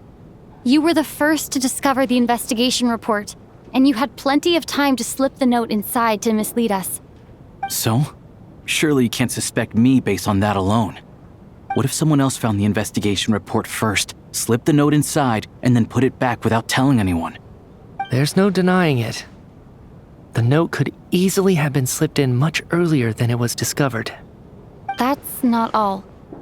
I've also noticed that, although on the surface, Valeri, Mitya, and sometimes I were the ones taking charge of the situation, looking back now, even though you didn't say much, you were always subtly guiding everyone from the sidelines. What do you mean? You were the one who emphasized how dangerous it was outside and insisted we all stay here. It was also you who suggested that we all sleep in the same place. And earlier today, you tried to convince Patoshka to stay. I don't understand why, but it was out of character. So, you didn't understand my intentions, and now you're assuming the worst. Seems pretty unreasonable if you ask me. He still won't admit it? Fine. Let's see how he responds to the most damning evidence of all. The biggest question I have right now is, if the Grim Reaper is impersonating Alosha, then where's the real Alosha? When did they switch?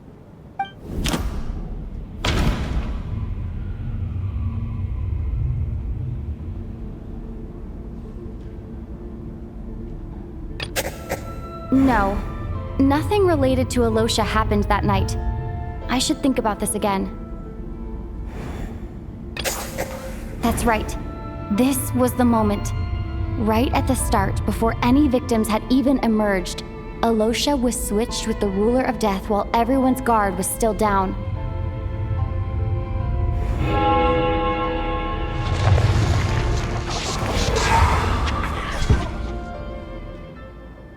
When all this began, right after the performance ended and the snowstorm began to pick up, no one suspected anything unusual.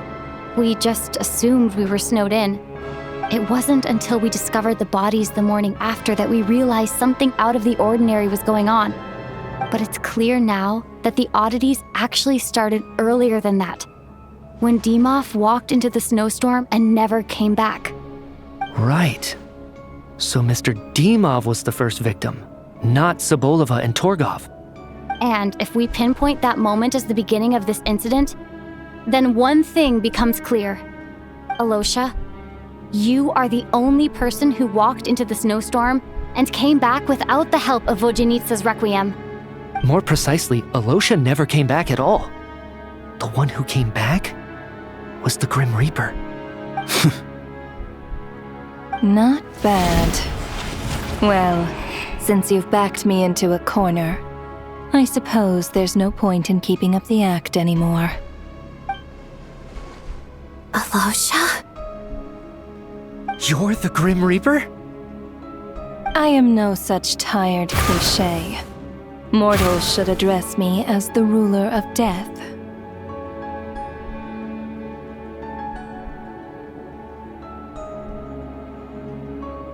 Before being wiped out for good, you identified the two deceased, and even sensed my presence.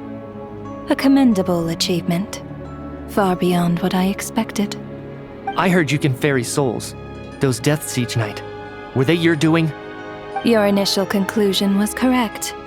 Due to the existence of the two deceased, the ley lines yearned to reclaim those long-lost souls. Every night they devoured an equal number of souls to fill the void.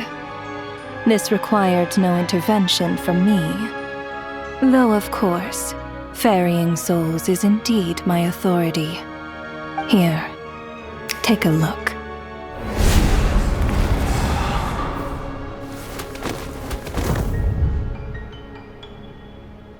What are you doing?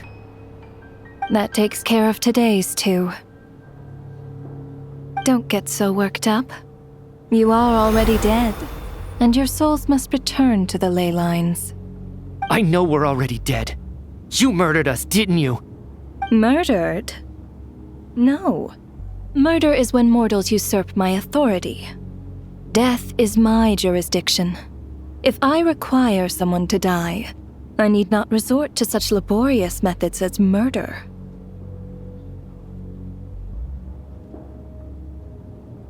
You simply met the criteria to trigger my curse of death. I know about the curse of immortality. So there's another death-related curse too? You cursed us? When? And why would you do such a thing? So often, humans pray to me, begging to know when their death will come and what form it will take. But few people ask why. If you must have an answer, know that death comes simply because one's time has come. So you're not gonna tell us the truth? Hold your tongue. By all rights, you shouldn't even be allowed to speak with me. Those angels from the past are to blame for the reckless renovation of the ley lines here. It's made my work on this occasion infuriatingly complicated. Work? So trapping us here, making us watch our friends die, that's just another day at work for you? You clearly have a lot of questions. Fine. As a reward for your remarkable accomplishments over the past few days, I shall answer a few of your inquiries, provided they aren't too unreasonable. After the physical body dies, the soul must return to the ley lines for that person's death to be considered complete. My work encompasses the entire process of death, including, naturally, the guiding of souls into the ley lines, with which you are now so familiar. You must also be rather familiar with Natlan's Night Kingdom, I presume? It was I who supported the creation of the Night Kingdom. It provided a convenient means of guiding the souls of Natlan. Here, too, the ley lines connected to the theater underwent some modifications. The angels hoped to make them capable of accommodating the souls of some special creations. But this actually hindered their ability to accept ordinary souls to some degree. This effect manifested itself after you died from the curse in the theater, leaving you stranded in the afterlife, unable to achieve a complete death. But if souls who die from the curse of death fail to return to the ley lines within a short window of time, they will miss their chance for good. Then, they will remain forever suspended between life and death, no longer subject to the authorities of either. So if you don't resolve this matter soon, and see all our souls return to the ley lines before long, we'll escape your control. Nitya is sharp.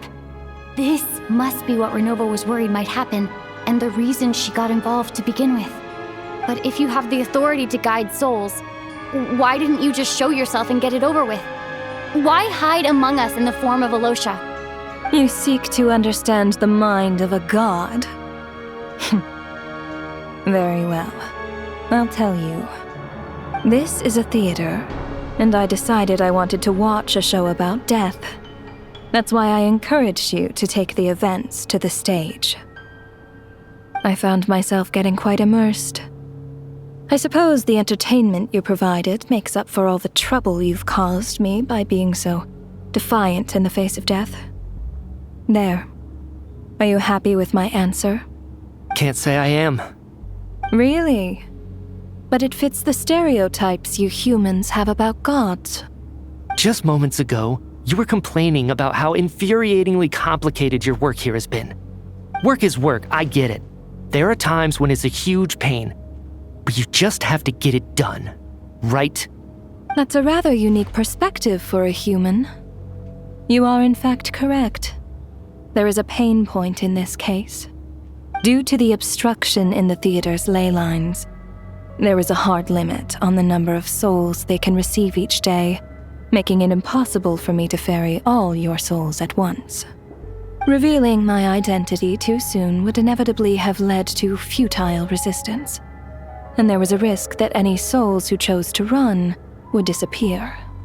Then there was the issue of the 2 lost souls you called the deceased. The way you resolved that quandary was all part of my design. That's what I don't understand. If all of us were souls of the dead, what made their presence among us special? For centuries, they have refused to return to the ley lines, exploiting the issues created by the angel civilization to resist being drawn in. Centuries of obsession accumulated during this process. You may think of this obsession as the resentment of the dead, and in this quantity, it was a bomb that could have detonated at any moment. It reached the point where I could not afford to leave it unchecked. But the only way to fix it was to help them acknowledge their own deaths, make peace with their regrets, and willingly walk into the snowstorm. Only then, with my guidance, could they finally return to the ley lines.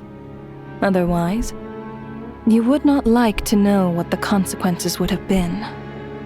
I vaguely remember seeing Patoshka, but in the most terrifying form. Was that in a dream? Is that what would have become of her if she hadn't returned to the ley lines? I see your dreams brought you many revelations. So you see, death in fact grants wisdom to mortals. Souls connect to all things in the world and see the chain of cause and effect between them. It's nothing unusual. Anyway, giving psychological counseling to lost souls is not my strong suit. That is more of an angel's role.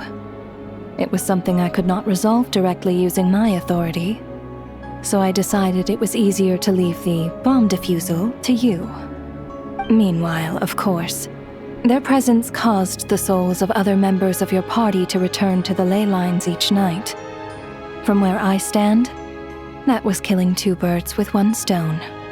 As both issues slowly resolved one another without me having to lift a finger, all I had to do was stay close by and keep the situation under control.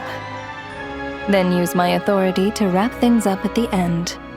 And, of course, while I was at it, I thoroughly enjoyed watching this drama, dealing with death from a mortal perspective, play out on the stage. Sounds like you had it all figured out, Grim Reaper. I just did the math. You said there's a hard limit to the number of souls the ley lines here can receive each day. It's 2, isn't it? That much is obvious, even to a fool. It's time to review this whole affair. If the ley lines can only take in 2 people per day, I need to go over the deaths from these past few days again.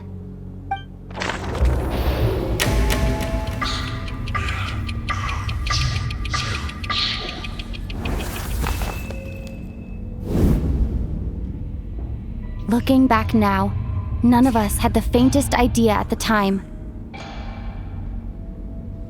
From the moment the staff member named Dimov walked into the snowstorm, the incident had already begun.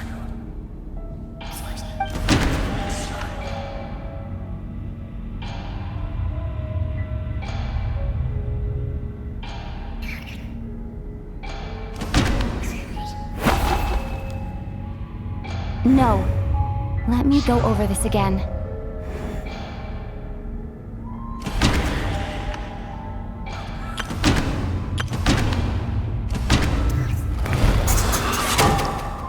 Alosha was the second to walk into the snowstorm after Dimov to investigate.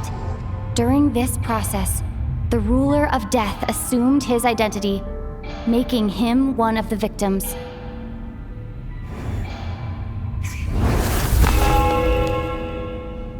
During our first night in the theater, everyone was caught up in the novelty of it all. No one could have expected there would be victims the very next morning. Despite all the confusion, and with the help of hindsight, we finally began to realize that something was amiss with the snowstorm.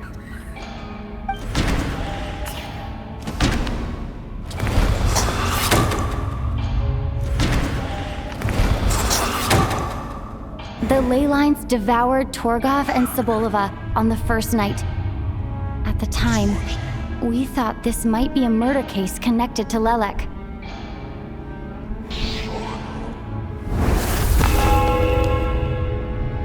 Odette and I spoke a lot that night.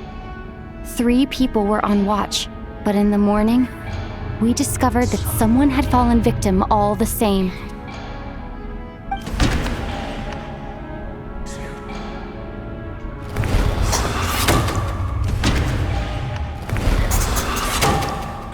The deaths of Kulish and Ranpana caused everyone to stop suspecting Lelek. Unexplainable phenomena occurred one after another, leading Mitya to suspect that we were caught up in a supernatural event.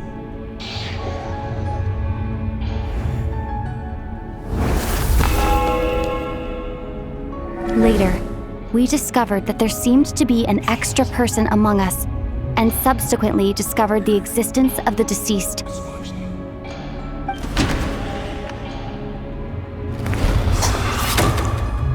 Mr. Shram realized he was the deceased and walked into the snowstorm to return to the ley lines of his own accord.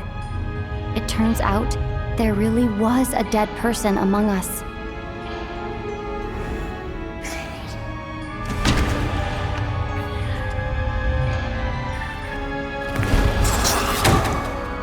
We thought it was all over, but Mr. Valeri's death was a rude awakening for everyone. Once again, the ley lines consumed him during the night. A lot happened today. Mr. Valeri's death led us to discover the connection between the number of deceased and the number of victims during the night.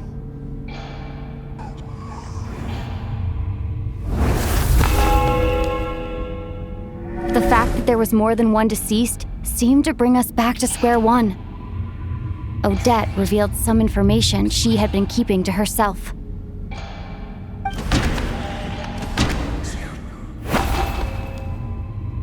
Although Mitya did indeed walk into the snowstorm that day, he returned from the ley lines with the help of Vodyanitsa's requiem. The void in the ley lines hasn't been filled, so let's rule out Mitya for now.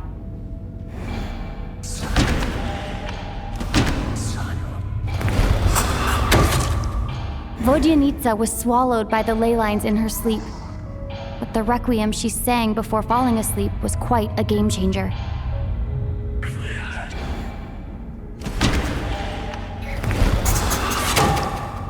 As it happened, Patashka filled the void left by Mitya's return from the ley lines by walking into the snowstorm this morning.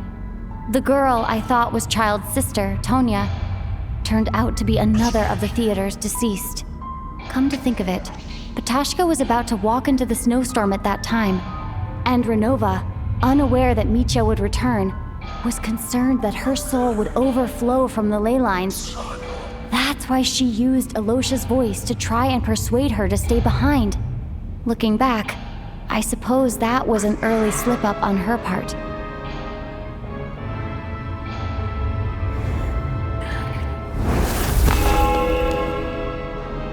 No one could have expected anyone who walked into the snowstorm to return.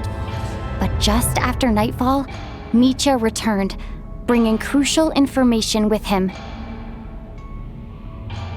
Various truths began to surface, including that all of us were already dead, and that the ruler of death was here among us.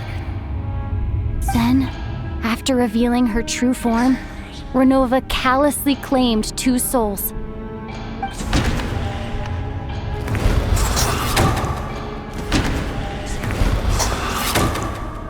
In fact, everyone was already dead by the time we took the photo.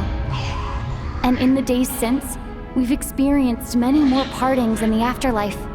Now, only Mitya and I remain, and the true culprit behind everything still stands before us. In Mitya's eyes, I see the same anger and frustration that I feel.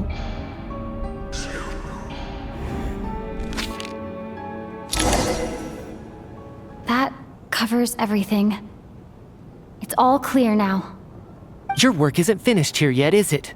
The Traveler and I are still standing here, safe and sound. The Water Imp's song threw things off a little, but it is of no consequence. The ley lines have already anchored your soul, and the first ray of light tomorrow morning will take you back. I, meanwhile, need to review my attitude towards the Water Imp race. So the reunion in the night that Vodyanitsa mentioned, I suppose that was never meant to be a permanent reunion. That just leaves you, Traveler.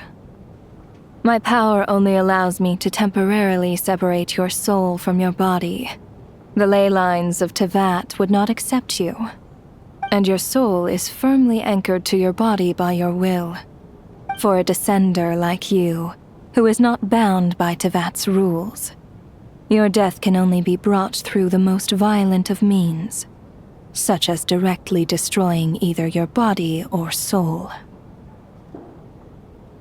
I have no interest in involving myself with descenders, for now. Although, this may change if Asmodee remains missing, or you insist on interfering with our affairs. One last question then. All our struggles and sacrifices here, they were meaningless from the very beginning, weren't they? Death abides no reason. Besides, what you call sacrifice is merely a concept created by humanity. To me, it is nothing more than a self-indulgent charade in the face of death. Mere mortals fantasizing that their actions could reclaim something from my grasp. A truly laughable idea.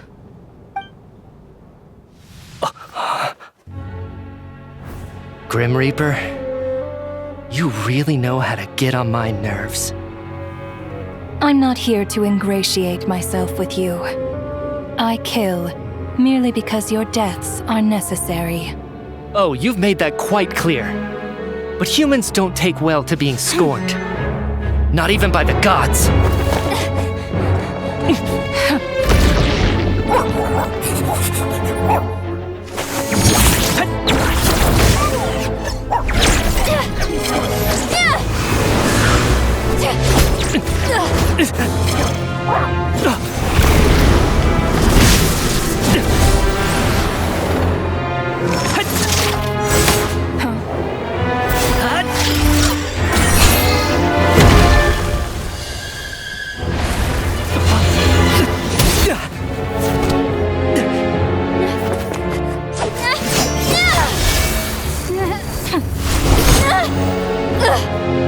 This is futile. You must know that you are powerless against me in my own domain. I suggest that you save your strength. For what? Maybe we can't change it. But if nothing else, we can at least teach you to have some respect for the dead. Audacious.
How are you holding up, Odette? What happened to me? How much do you remember? What do you mean? Is the performance over? I can't seem to recall what happened. Has Odette already forgotten?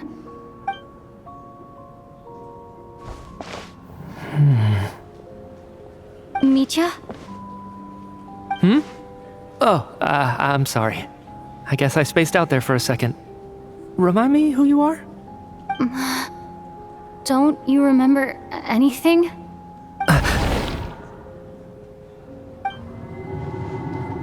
Yeah, I remember now, comrade. Looks like we guessed right. Just like me when Odette found me at the Armory Palace, for some reason, everyone killed by the Ruler of Death eventually came back to life. Just with one catch. They forgot what happened while they were dead. Odette and the others have already forgotten everything. Why were you able to remember this time? Could this be the reason? You said this is the Ruler of Death's symbol, right? I don't see anything there. You don't? Huh. Okay, I guess that makes sense. I carved this into my hand in the afterlife, so it's not visible in the physical world. Does that mean I carved this symbol into my soul? What an unsettling thought. Still, at least I get to remember what happened. I suppose it's a blessing in disguise. What about you, though? The Ruler of Death mentioned that you're a descender? Is that why you can remember? A full explanation would get complicated very quickly, but that's essentially it. Well then, now that it's all over, let's figure out what we've learned. The first thing I notice is that everything here is precisely as we left it, right before our deaths. This confirms that time passes differently in the afterlife than in the real world. They say that right before death, time slows down and your whole life flashes before your eyes. That must be how you know you have one foot in the afterlife by that point. Anyway, clearly the few days we spent in the afterlife probably only amounted to a few short minutes in the real world. This also aligns with previous reports of widespread temporary memory loss among the Armory Palace personnel. Now it seems likely that those were all brief deaths caused by the Grim Reaper's so-called curse of death. To those unaware of the truth, dying and coming back to life must feel similar to a short bout of catatonia.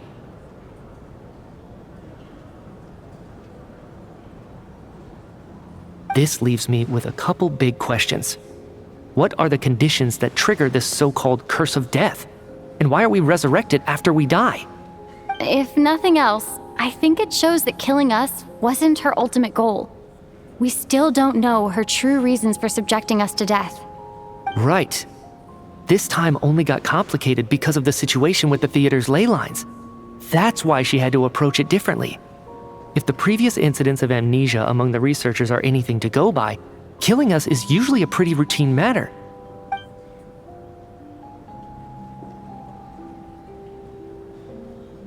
Come to think of it, wasn't I about to note something down before I died? I can't remember what it was, but I think it was something related to my research project. Sorry, Traveler. I'll catch up with you again later. Right now, I have to make a trip back to the Armory Palace. Ma'am, if I may, no one of your description has ever shown up in my investigations into Mr. Mitia's friends. Yet, you two seem very familiar with each other. Could you perhaps tell me where he was in such a rush to get to? And, by the way, have we ever crossed paths? Forgive the presumptuousness, but I feel a vague and indescribable sense of familiarity about you. I can explain everything. Could you help me gather everyone in the theater in one place?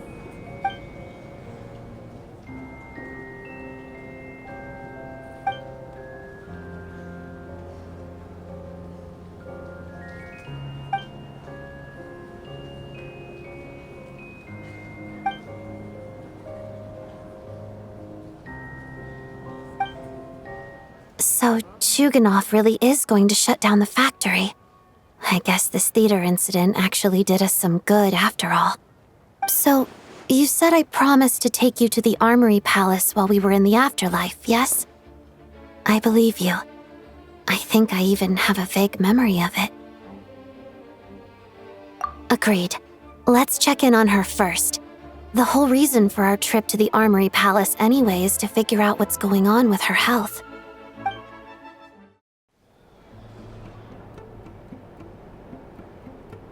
I'm finally back. Even though a long time has passed from my perspective, as far as Paimon's concerned, I probably just went out to watch a very short show. I should keep my emotions in check when I see Paimon again, or it'll seem weird. Wait. The atmosphere here feels off. Shh. Stay quiet. Let's go inside and take a look. Have we still not been able to notify Child yet? We need new orders. What if that person comes back again?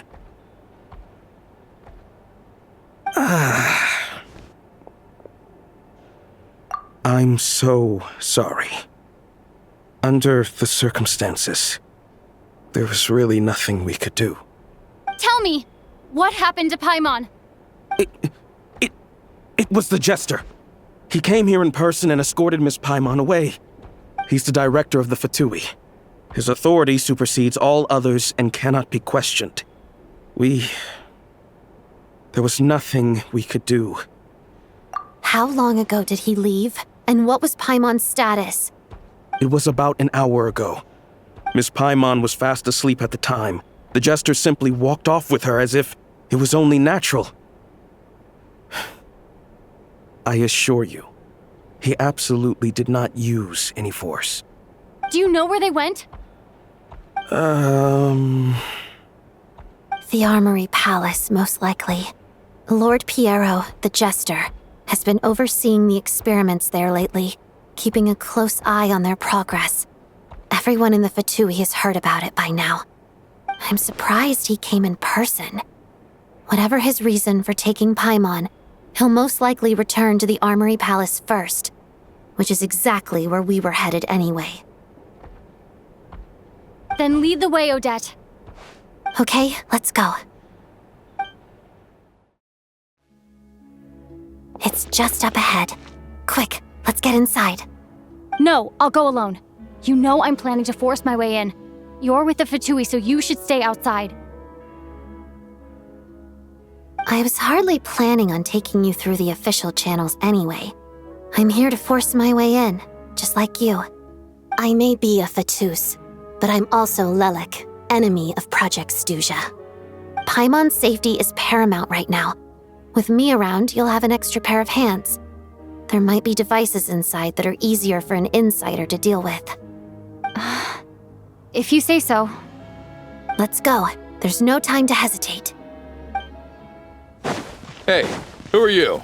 This part of the Armory Palace is under restricted access. What do you think you're doing? No questions, please. We're short on time. It all falls into place. It's jammed.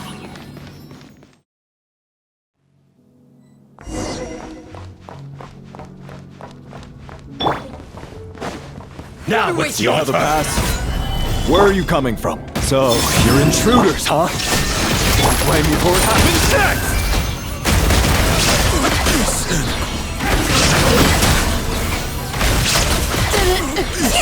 Too long.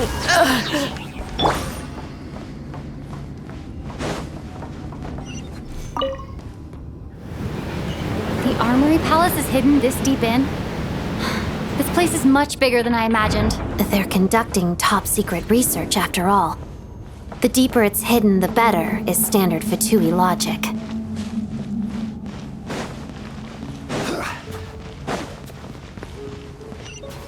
The style doesn't really look like the Fatui's handiwork, though. They must have requisitioned some structures from a past civilization. It also serves as a bit of a disguise.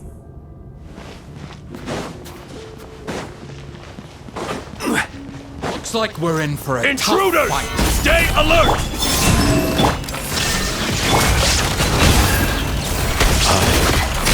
Time to come clean. Back to it.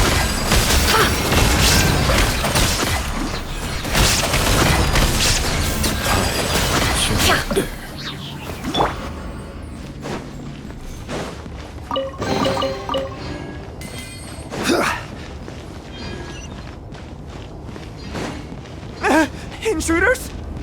Don't come any close. Just what are you guys trying to do here? I'm short work. It's your skull! It all falls into place. No more lies. It all falls into place. Solidify! Turning complete. No one interferes with a jester's work!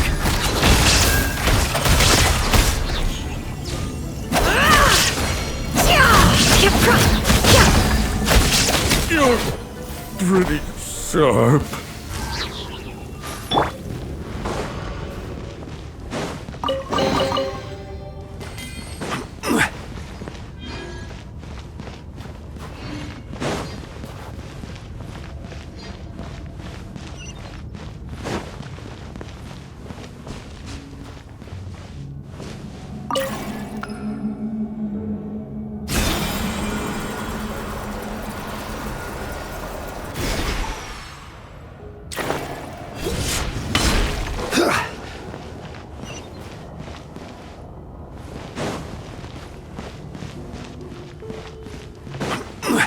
Looks like no one's guarding this place. There's something off about that decoration over there. Look out! Let's deal with these before we move on.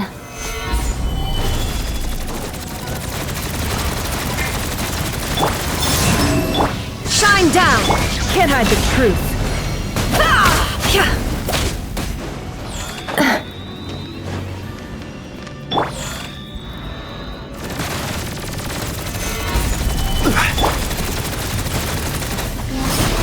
Illusion shut!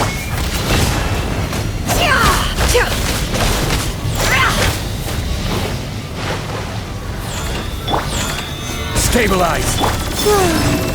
There is no escape!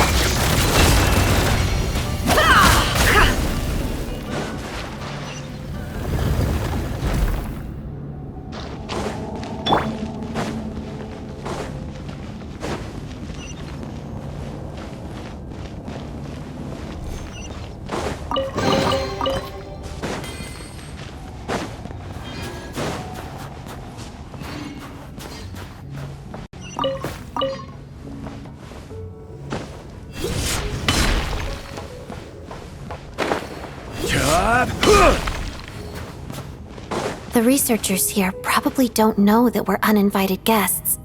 Let's try not to hurt them. What's the big star from the theater doing here? That's Miss Odette. She's a member of the Fatui. Don't tell me you didn't know that.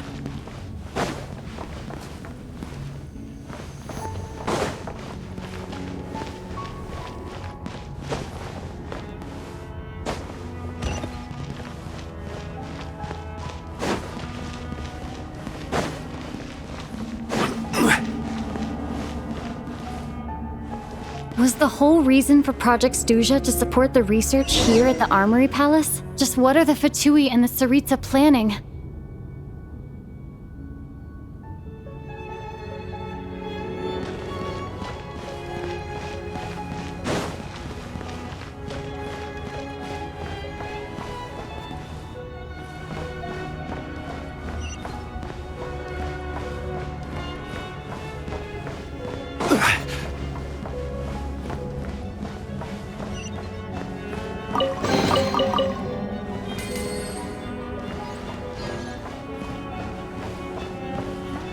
Whoa! Who are you? Never seen you around here before.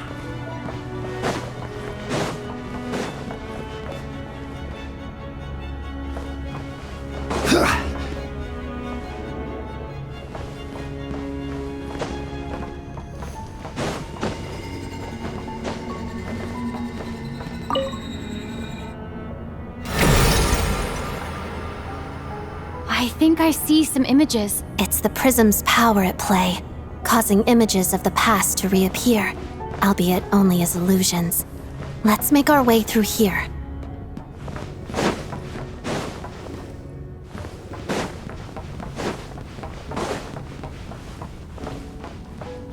Paimon and the Jester? Is this another scene from the past? Yes. It looks quite old, though. I don't think it happened in the recent past.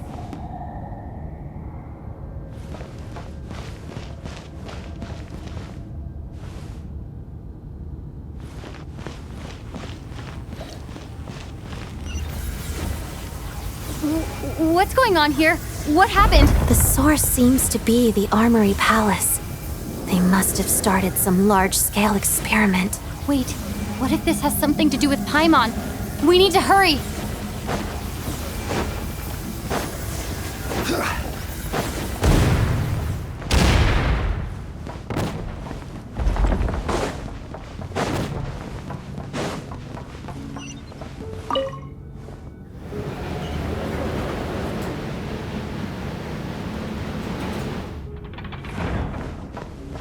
We're almost there. The Armory Palace is just up ahead. Paimon, please be okay.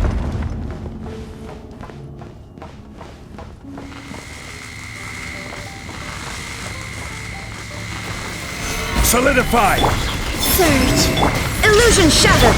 No more lies! Tomato! It all falls into place!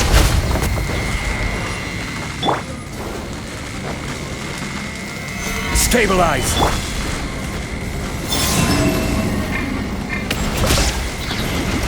There is no escape!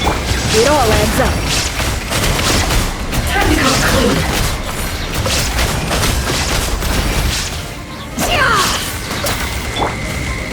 Gather! No more lies. Time to come clean.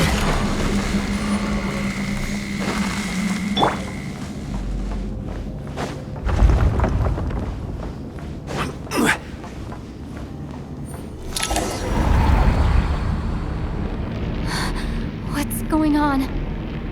Wait, I remember this feeling. It's the curse of death. No, not now. Why is the curse of death striking again already?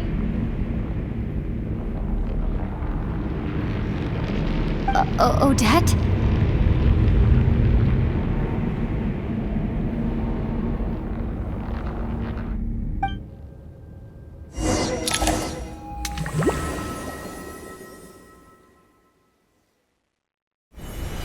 Is this the afterlife again? I need to find a way back to reality. Is that Odette's core Ignis? Could that be what just woke me up?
Odette!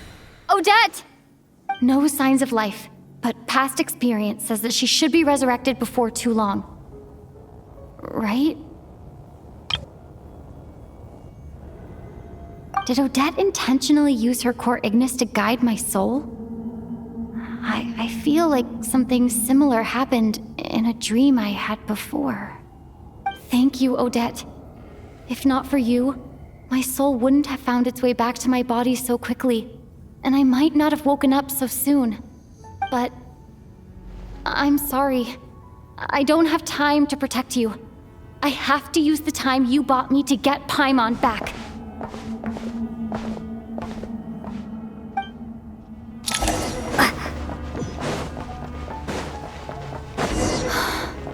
Sure enough, everyone here has been affected by the curse of death.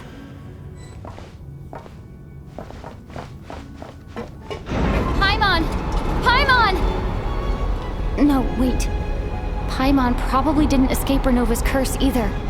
She won't be able to respond to me right now. I'll have to find her myself.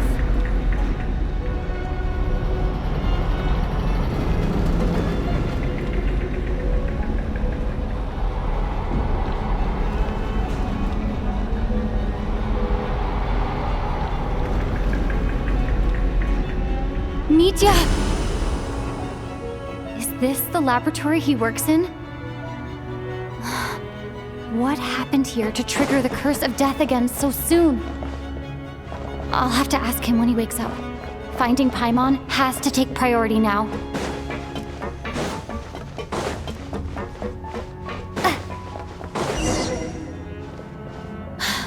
Found her! Paimon really is here!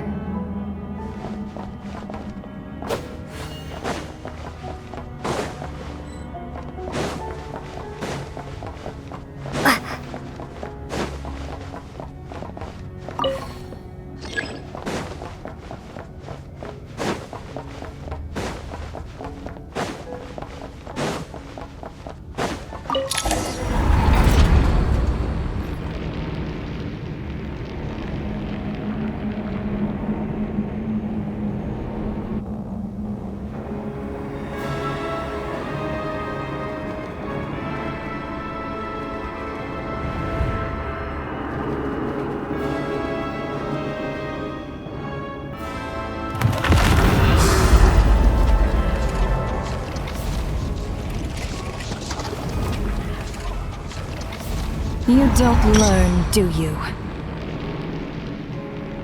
You've already been involved in one mass death, and now you show up at the scene of another. This might have passed for a coincidence the first time, but a second time? Am I to assume you are intentionally interfering in Snezhnaya's affairs? Judging by your expression, it seems that you understand little of what is going on here. In that case, a word to the wise. Do not interfere in Snezhnaya's affairs. A civilization that fails to learn its lesson constantly depletes its own worth. It will one day lose any reason for its existence. And as a descender, you are perfectly suited to be the lifeline to which a dying civilization might desperately cling. Consider your position carefully. No advice needed. I'll make my own judgments. Suit yourself. When the day of reckoning arrives, not even a descender can hope to escape unscathed. The time for resurrection fast approaches. The mortals here are not yet worthy to behold my form. So that will be all for today.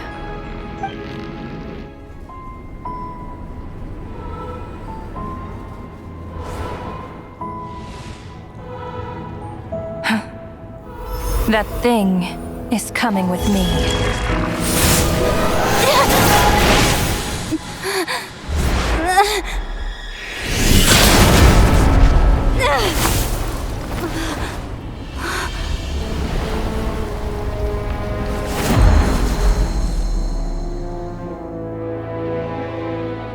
You awoke sooner than I thought.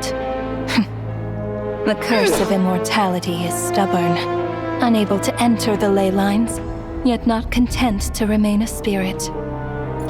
Ruler of Death, what do you want? You perplex me. Both you and you. That thing may be a creation of Celestia, but it possesses none of Celestia's power, let alone authority. Your obsession with it baffles me. No matter, the resurrection will soon begin. It's worthless anyway. I'll reclaim it next time.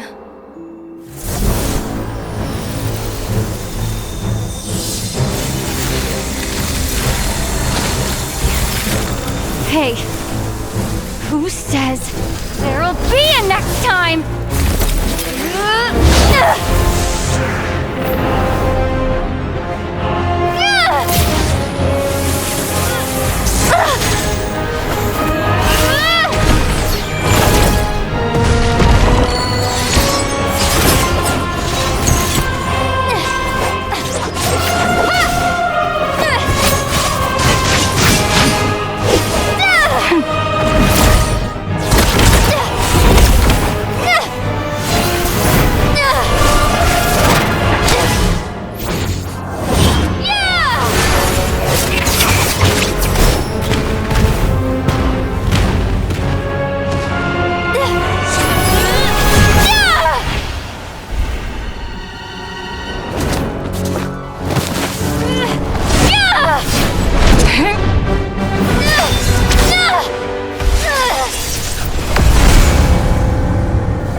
I missed you, Paimon. What are you talking about?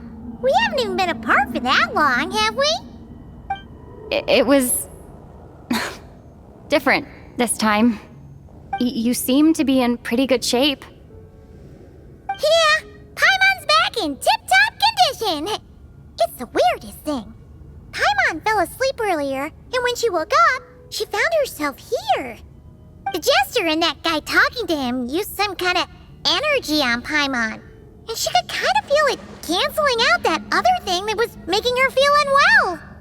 So, Mitya helped too? Apologies for leaving in such a hurry at the theater earlier. I was in a rush to verify some theories. Rest assured that your companion is perfectly safe. We reversed the effects that the experimental energy had on her. The jester specifically instructed me to do so. I suppose this is our first official meeting, Traveler. I could not let Paimon suffer in her condition for a moment longer, and so I simply took her without explanation. I hope you do not mind.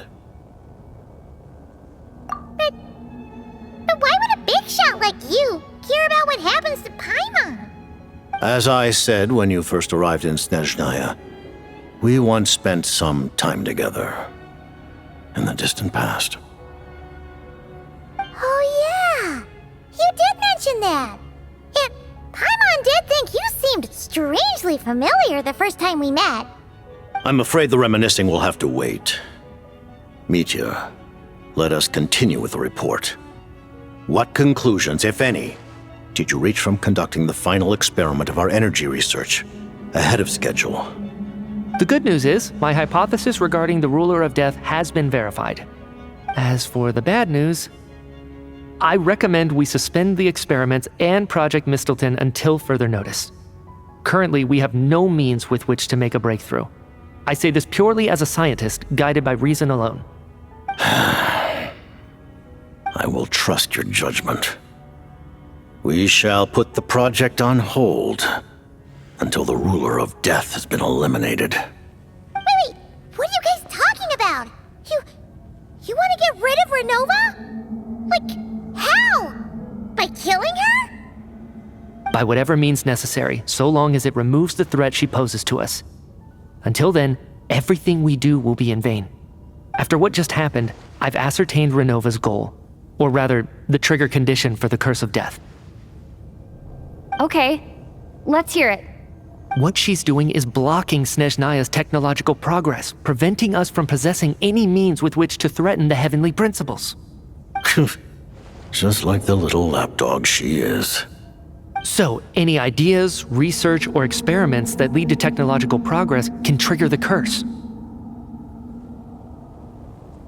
Just now, for instance, I was set to launch a final phase energy experiment ahead of schedule. If the experiment was successful, we could have achieved a crucial breakthrough. As expected, though, the moment the experiment began, all the researchers, technicians, and witnesses died from the curse. All that effort, not to mention the energy and materials we relied on Project Snezhnaya to gather for us, went to waste. In the end, nothing was gained. Does that mean something similar happened when we were at the theater? That's right.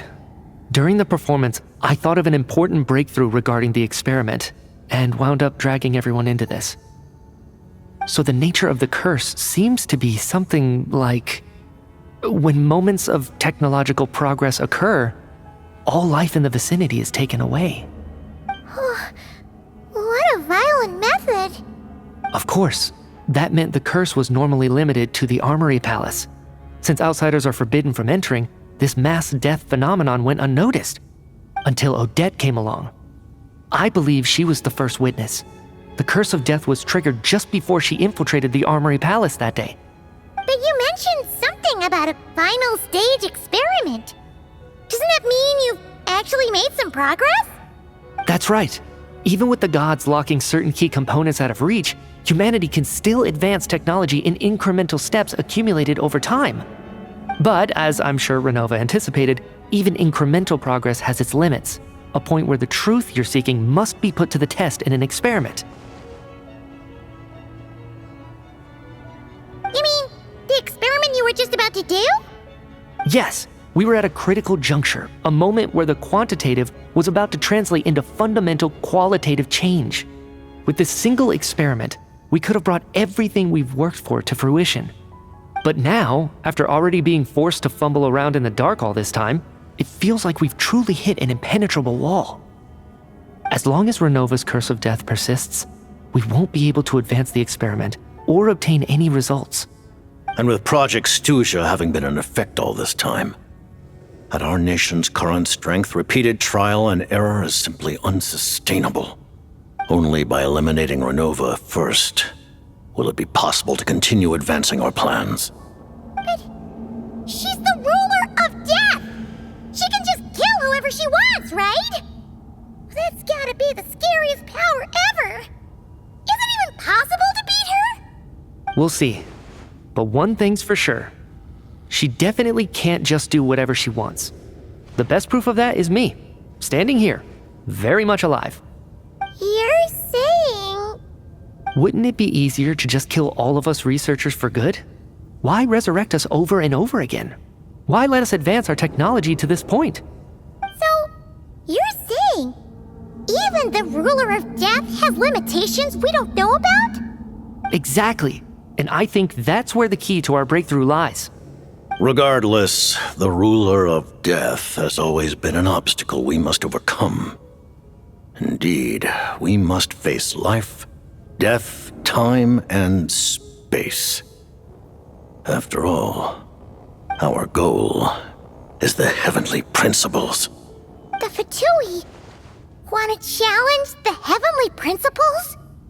For a long time, I've had a vague suspicion the Fatui and the Tsaritsa were targeting the heavenly principles, but hearing the Jester admit it is still a shock. No wonder the Tsaritsa's goal has always been kept a secret from the people.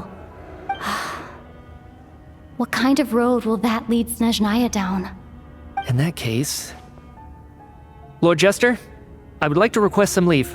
I'd like some time to organize my thoughts and go over the data. Granted. Get some rest, put the experiment out of your mind, and take care that the curse of death doesn't affect any civilians.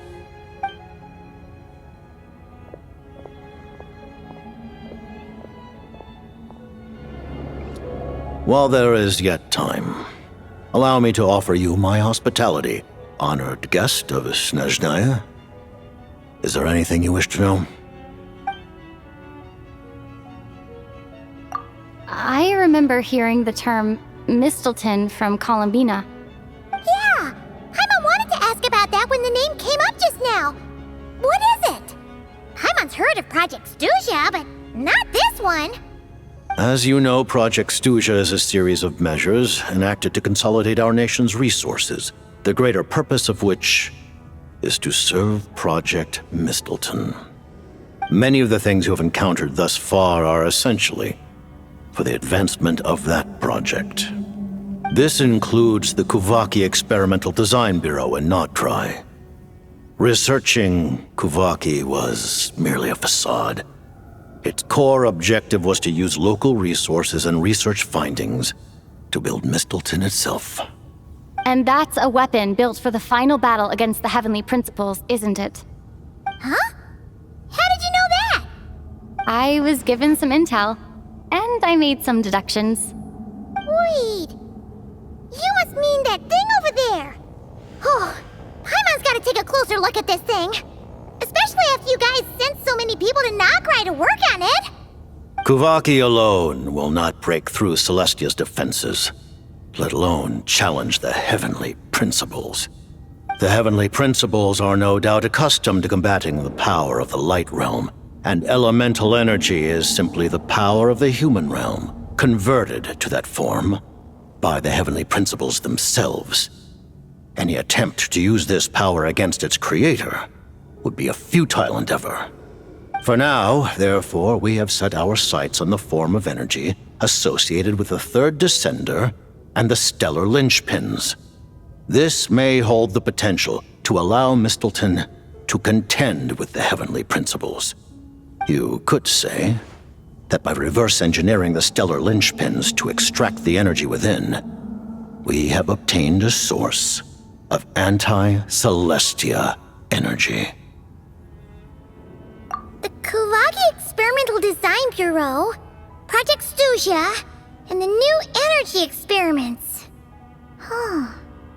So, Project Mistelton is what ties it all together. And it looks like your plan is almost complete. No wonder the Ruler of Death came after you.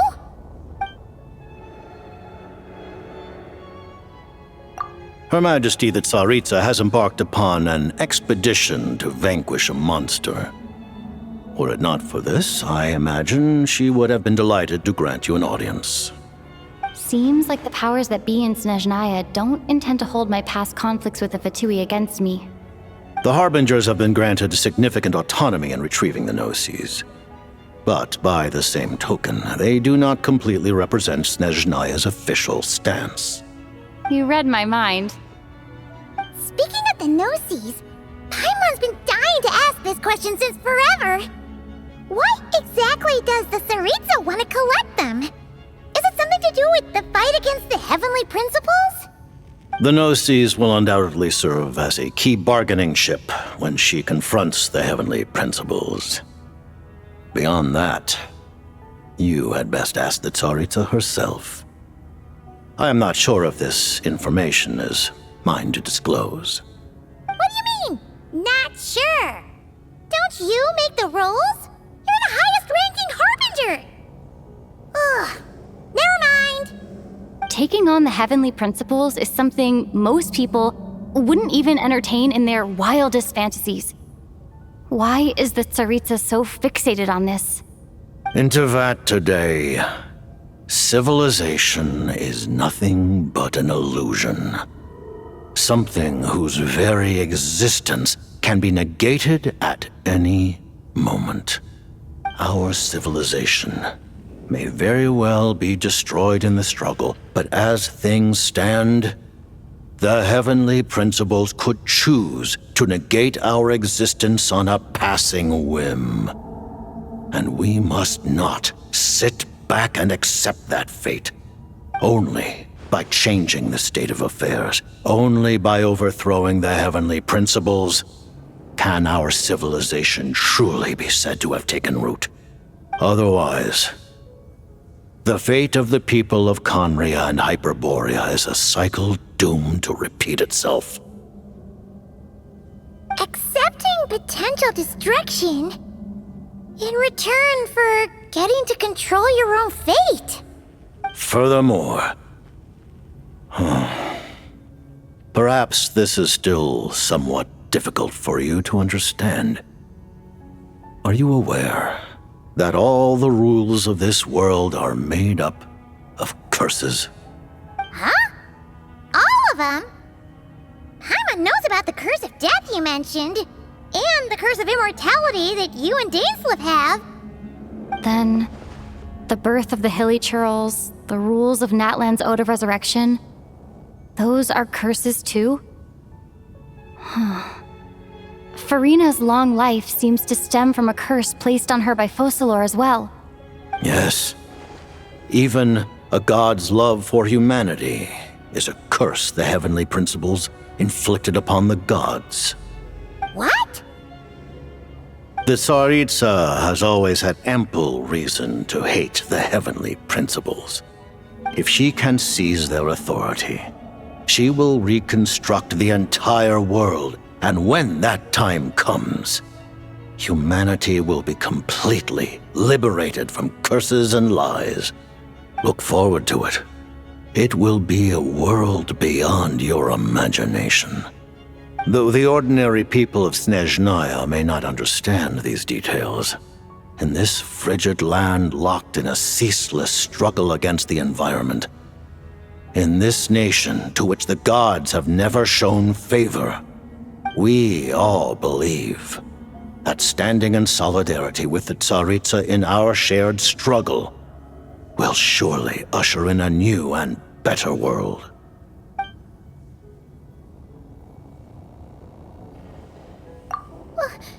Paimon really doesn't remember.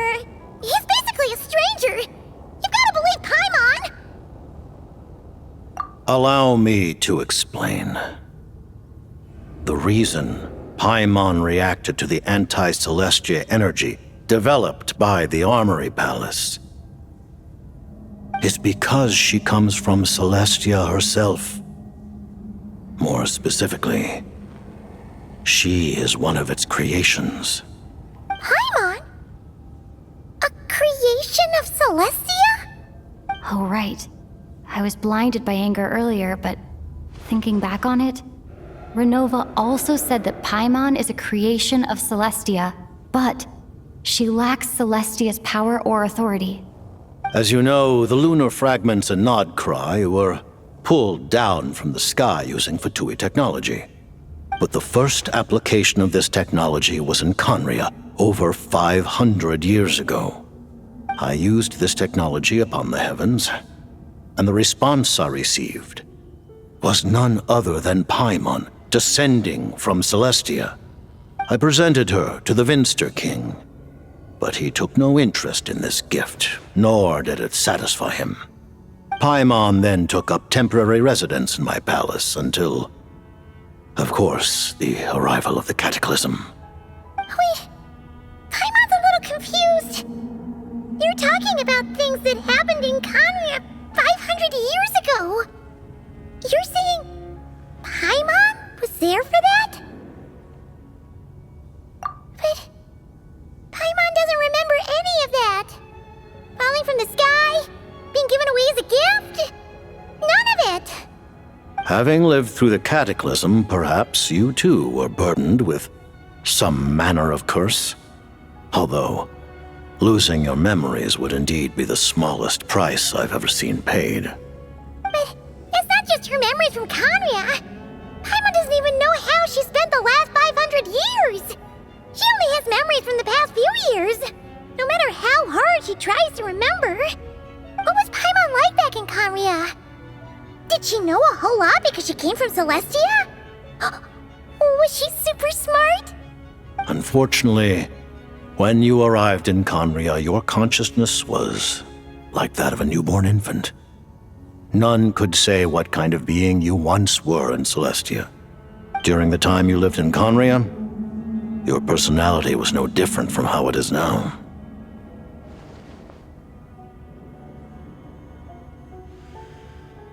Aw, man! Paimon's plan to get her memories back and become super smart is ruined before it could even start. You know, even though Paimon lost her memories, she still feels weirdly close to you for some reason. That must mean you took pretty good care of Paimon back then, huh? On the contrary, I completely ignored your existence. I was entirely focused on my struggle against Troptatir the Wise. But now, as I see it, it is as if you are the only sane thing that survived that era of insanity, and thus are worthy of protection. Noted. Man, Paimon's gotta stop projecting friendship on everyone she meets. But, Traveler? Even though you know Paimon's some creation of Celestia now, you still want her, right? You're not going to abandon her? Oh, phew! That's a relief. Paimon's just learning about this too. She's barely even processed it.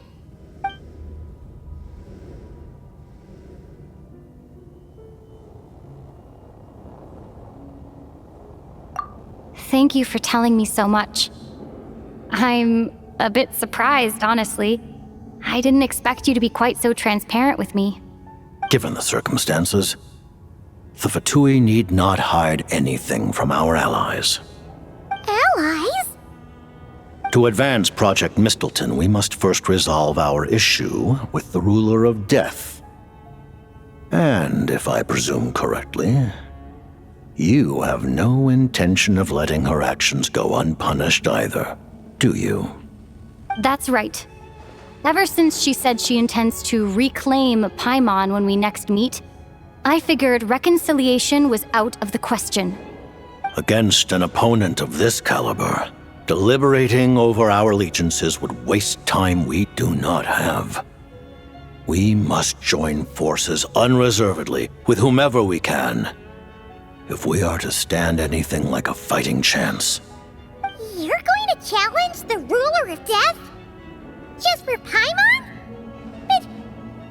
But Paimon's only... Thank you! Oh, thank you! Oh, gee! Now Paimon doesn't even know what to say! Anyway, Paimon's super touched! The Tsaritsa will return in triumph in short order, and the Fatui shall hold internal discussions regarding the enemy.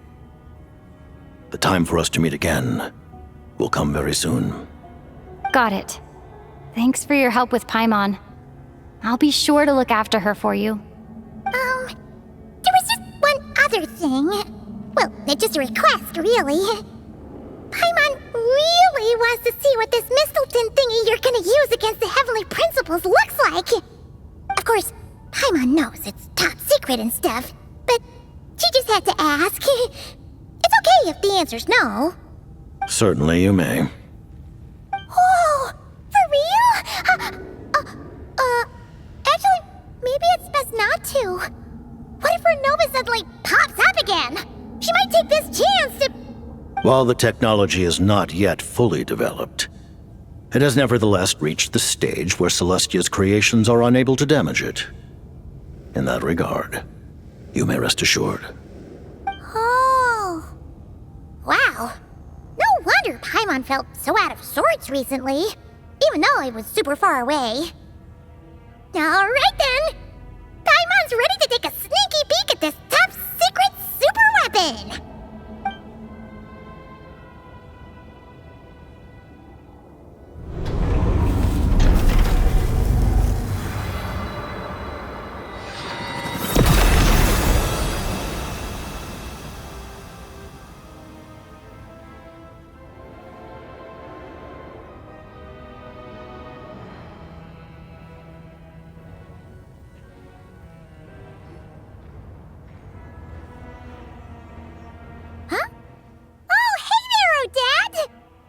Paimon?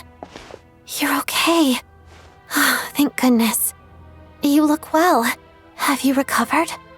Long story short, yep, Paimon's all better. What are you doing here? Were you waiting for us? That's right. When I woke up, I wanted to go in after you, but the guards had woken up as well. It would have been tough to take them on alone, and there was no easy way to sneak past them. So I returned the way I came and waited for you here. It was thanks to you that my soul found its way back to my body so quickly. Thank you. Huh. That actually worked? Nice. I just figured I'd try my luck when that ominous feeling struck me. Really, you should be thanking this thing instead. Anyway, and now that things here are all taken care of, I have other things I should get back to.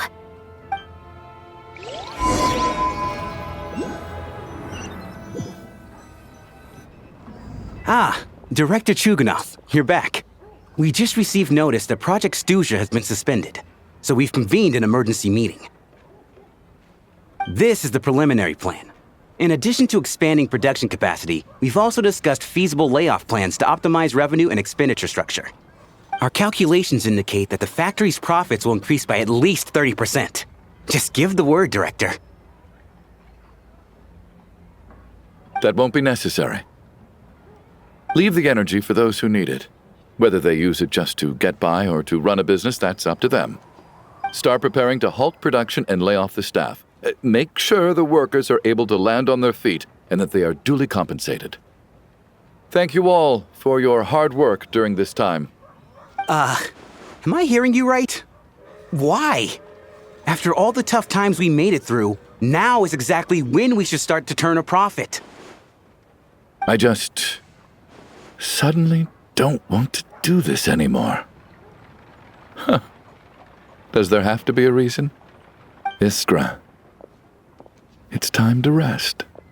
Dear esteemed members of the Rokot, given the effects of Lelik's radical actions upon our organization's reputation and social stability, a decision has been made to permanently withdraw this codename from use. Considering that Lelik did what they did for the benefit of the people, the Rokot has nevertheless negotiated with the authorities, ultimately securing a waiver for all penalties due to them. Lelik will be suspended for a period of time. Depending on their future performance, they may be allowed to adopt a new codename and continue acting as part of the Rokot.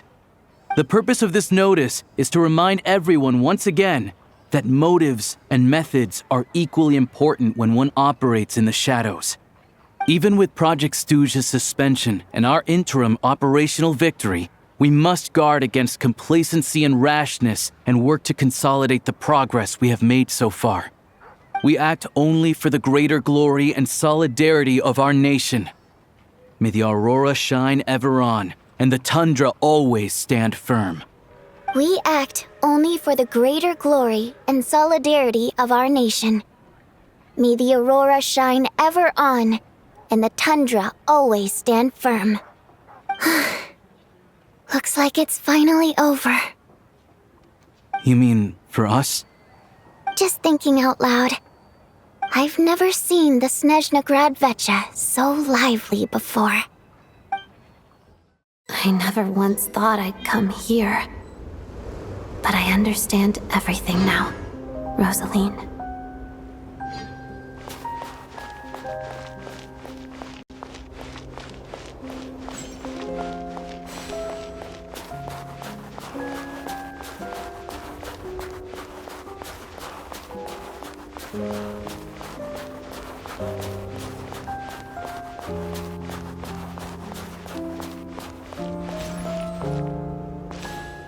I've seen Spirit Seeker performed many times, including by your mother.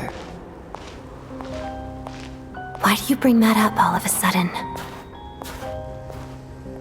Even though the choreography is always identical, every dancer finds a way to make it her own.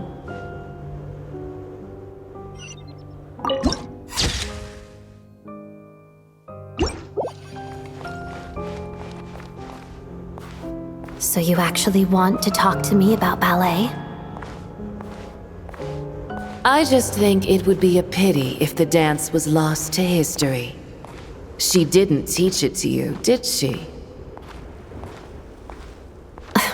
That was an unusually subtle taunt for you.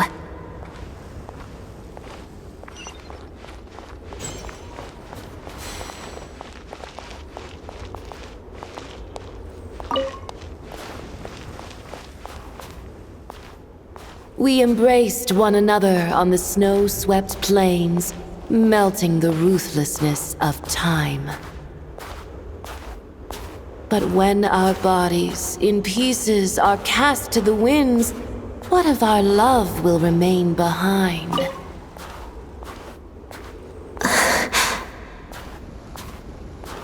Don't tell me you can't sing. Shush.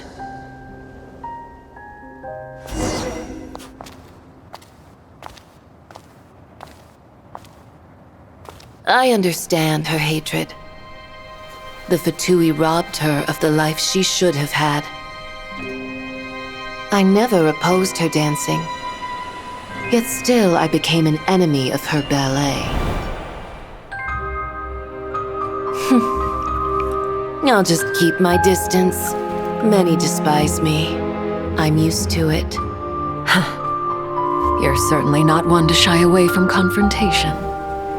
But children, they need a different approach. I'm hardly the most maternal figure. Yet she is a child. In my experience, while a father commands authority, he must still yield to love. You should tell her what you think about her dancing.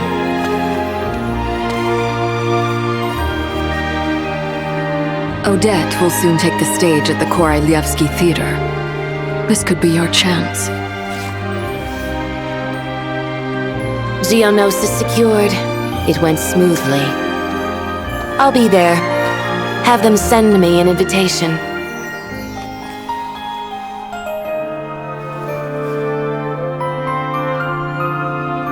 Sadly, things didn't work out.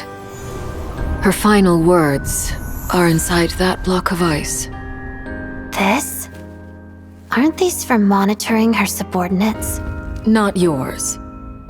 This one isn't her witch's flame, but my two worlds' flames. The two worlds' flames can burn away memories. It was my parting gift to Rosaline.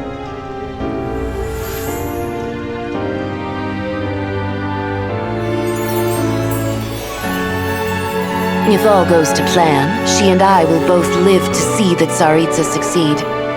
I believe she'll find peace. But if anything happens to me, she needn't follow in my footsteps. The cryo-energy will fade away in time. Then the two worlds' flames will burn away all memories of the Fatui. She'll be free to dance. She deserves this. I will handle the aftermath. The choice is yours, child.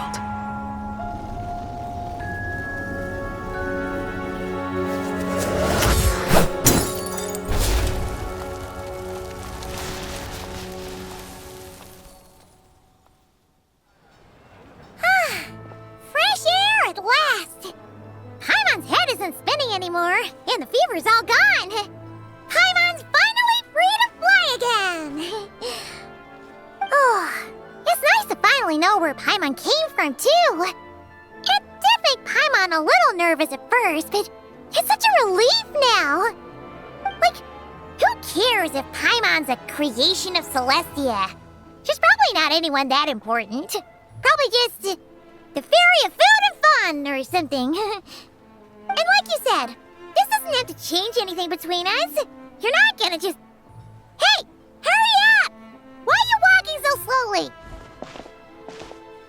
You've spent the last few days lying in bed and stuffing your face. I didn't think you'd be able to fly this fast. Says who? Paimon's as agile as ever. They don't call her White Floaty for nothing. Paimon originally wanted to check out the bookstores in Snezhnaya, but she's more in the mood for flying around right now, so let's save that for later. Wait! They've got light novels from Yai Publishing House here, too! Huh? And this is Paimon's favorite mystery story from Fontaine! Wow! It got a sequel! The local Snezhnaya books look pretty interesting, too, but also kinda heavy. Not the easiest things to look around. I thought you were in the mood for flying around. Paimon can read while she flies. Hey! Look at these two dolls! Which do you like better?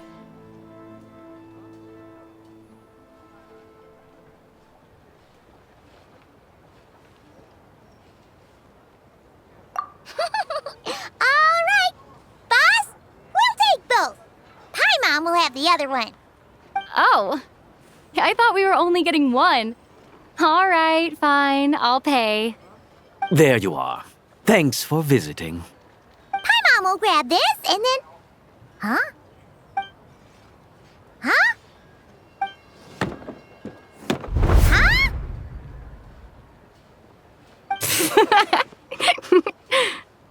How many layers does this thing have? And what are you laughing at? Huh. You knew all along, didn't you? A whole bunch of people are gathered over by the plaza.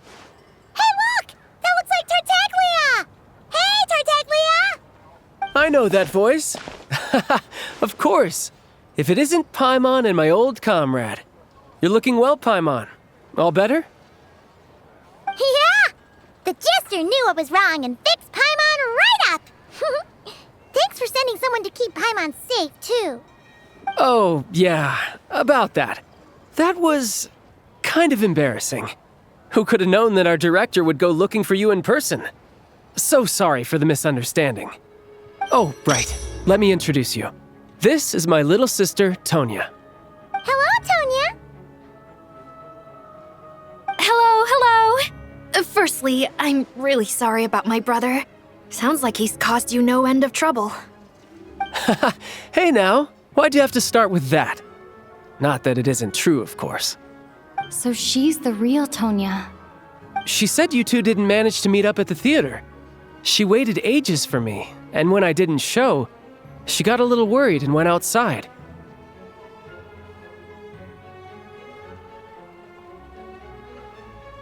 I know, right? He didn't bother to say a word to me. I searched up and down the city for him, and he only told me about it when I finally caught him at the gates of Glupov. I've been rushed off my feet lately, so I didn't get the chance to go home. I just figured the Traveler would fill you in when she got there. Well, the snow was bad, and you're never late. So I was really worried about you. How was I supposed to know that you'd stood me up? I'm sorry, Tonya. I really am. I'll make it up to you somehow. Just... please don't tell Mom and Dad. Although the mix-up led to a series of misunderstandings, it's probably for the best that the real Tonya didn't get caught up in that mess.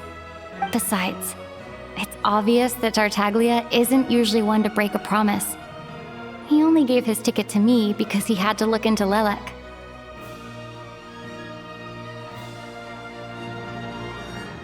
No, it's fine.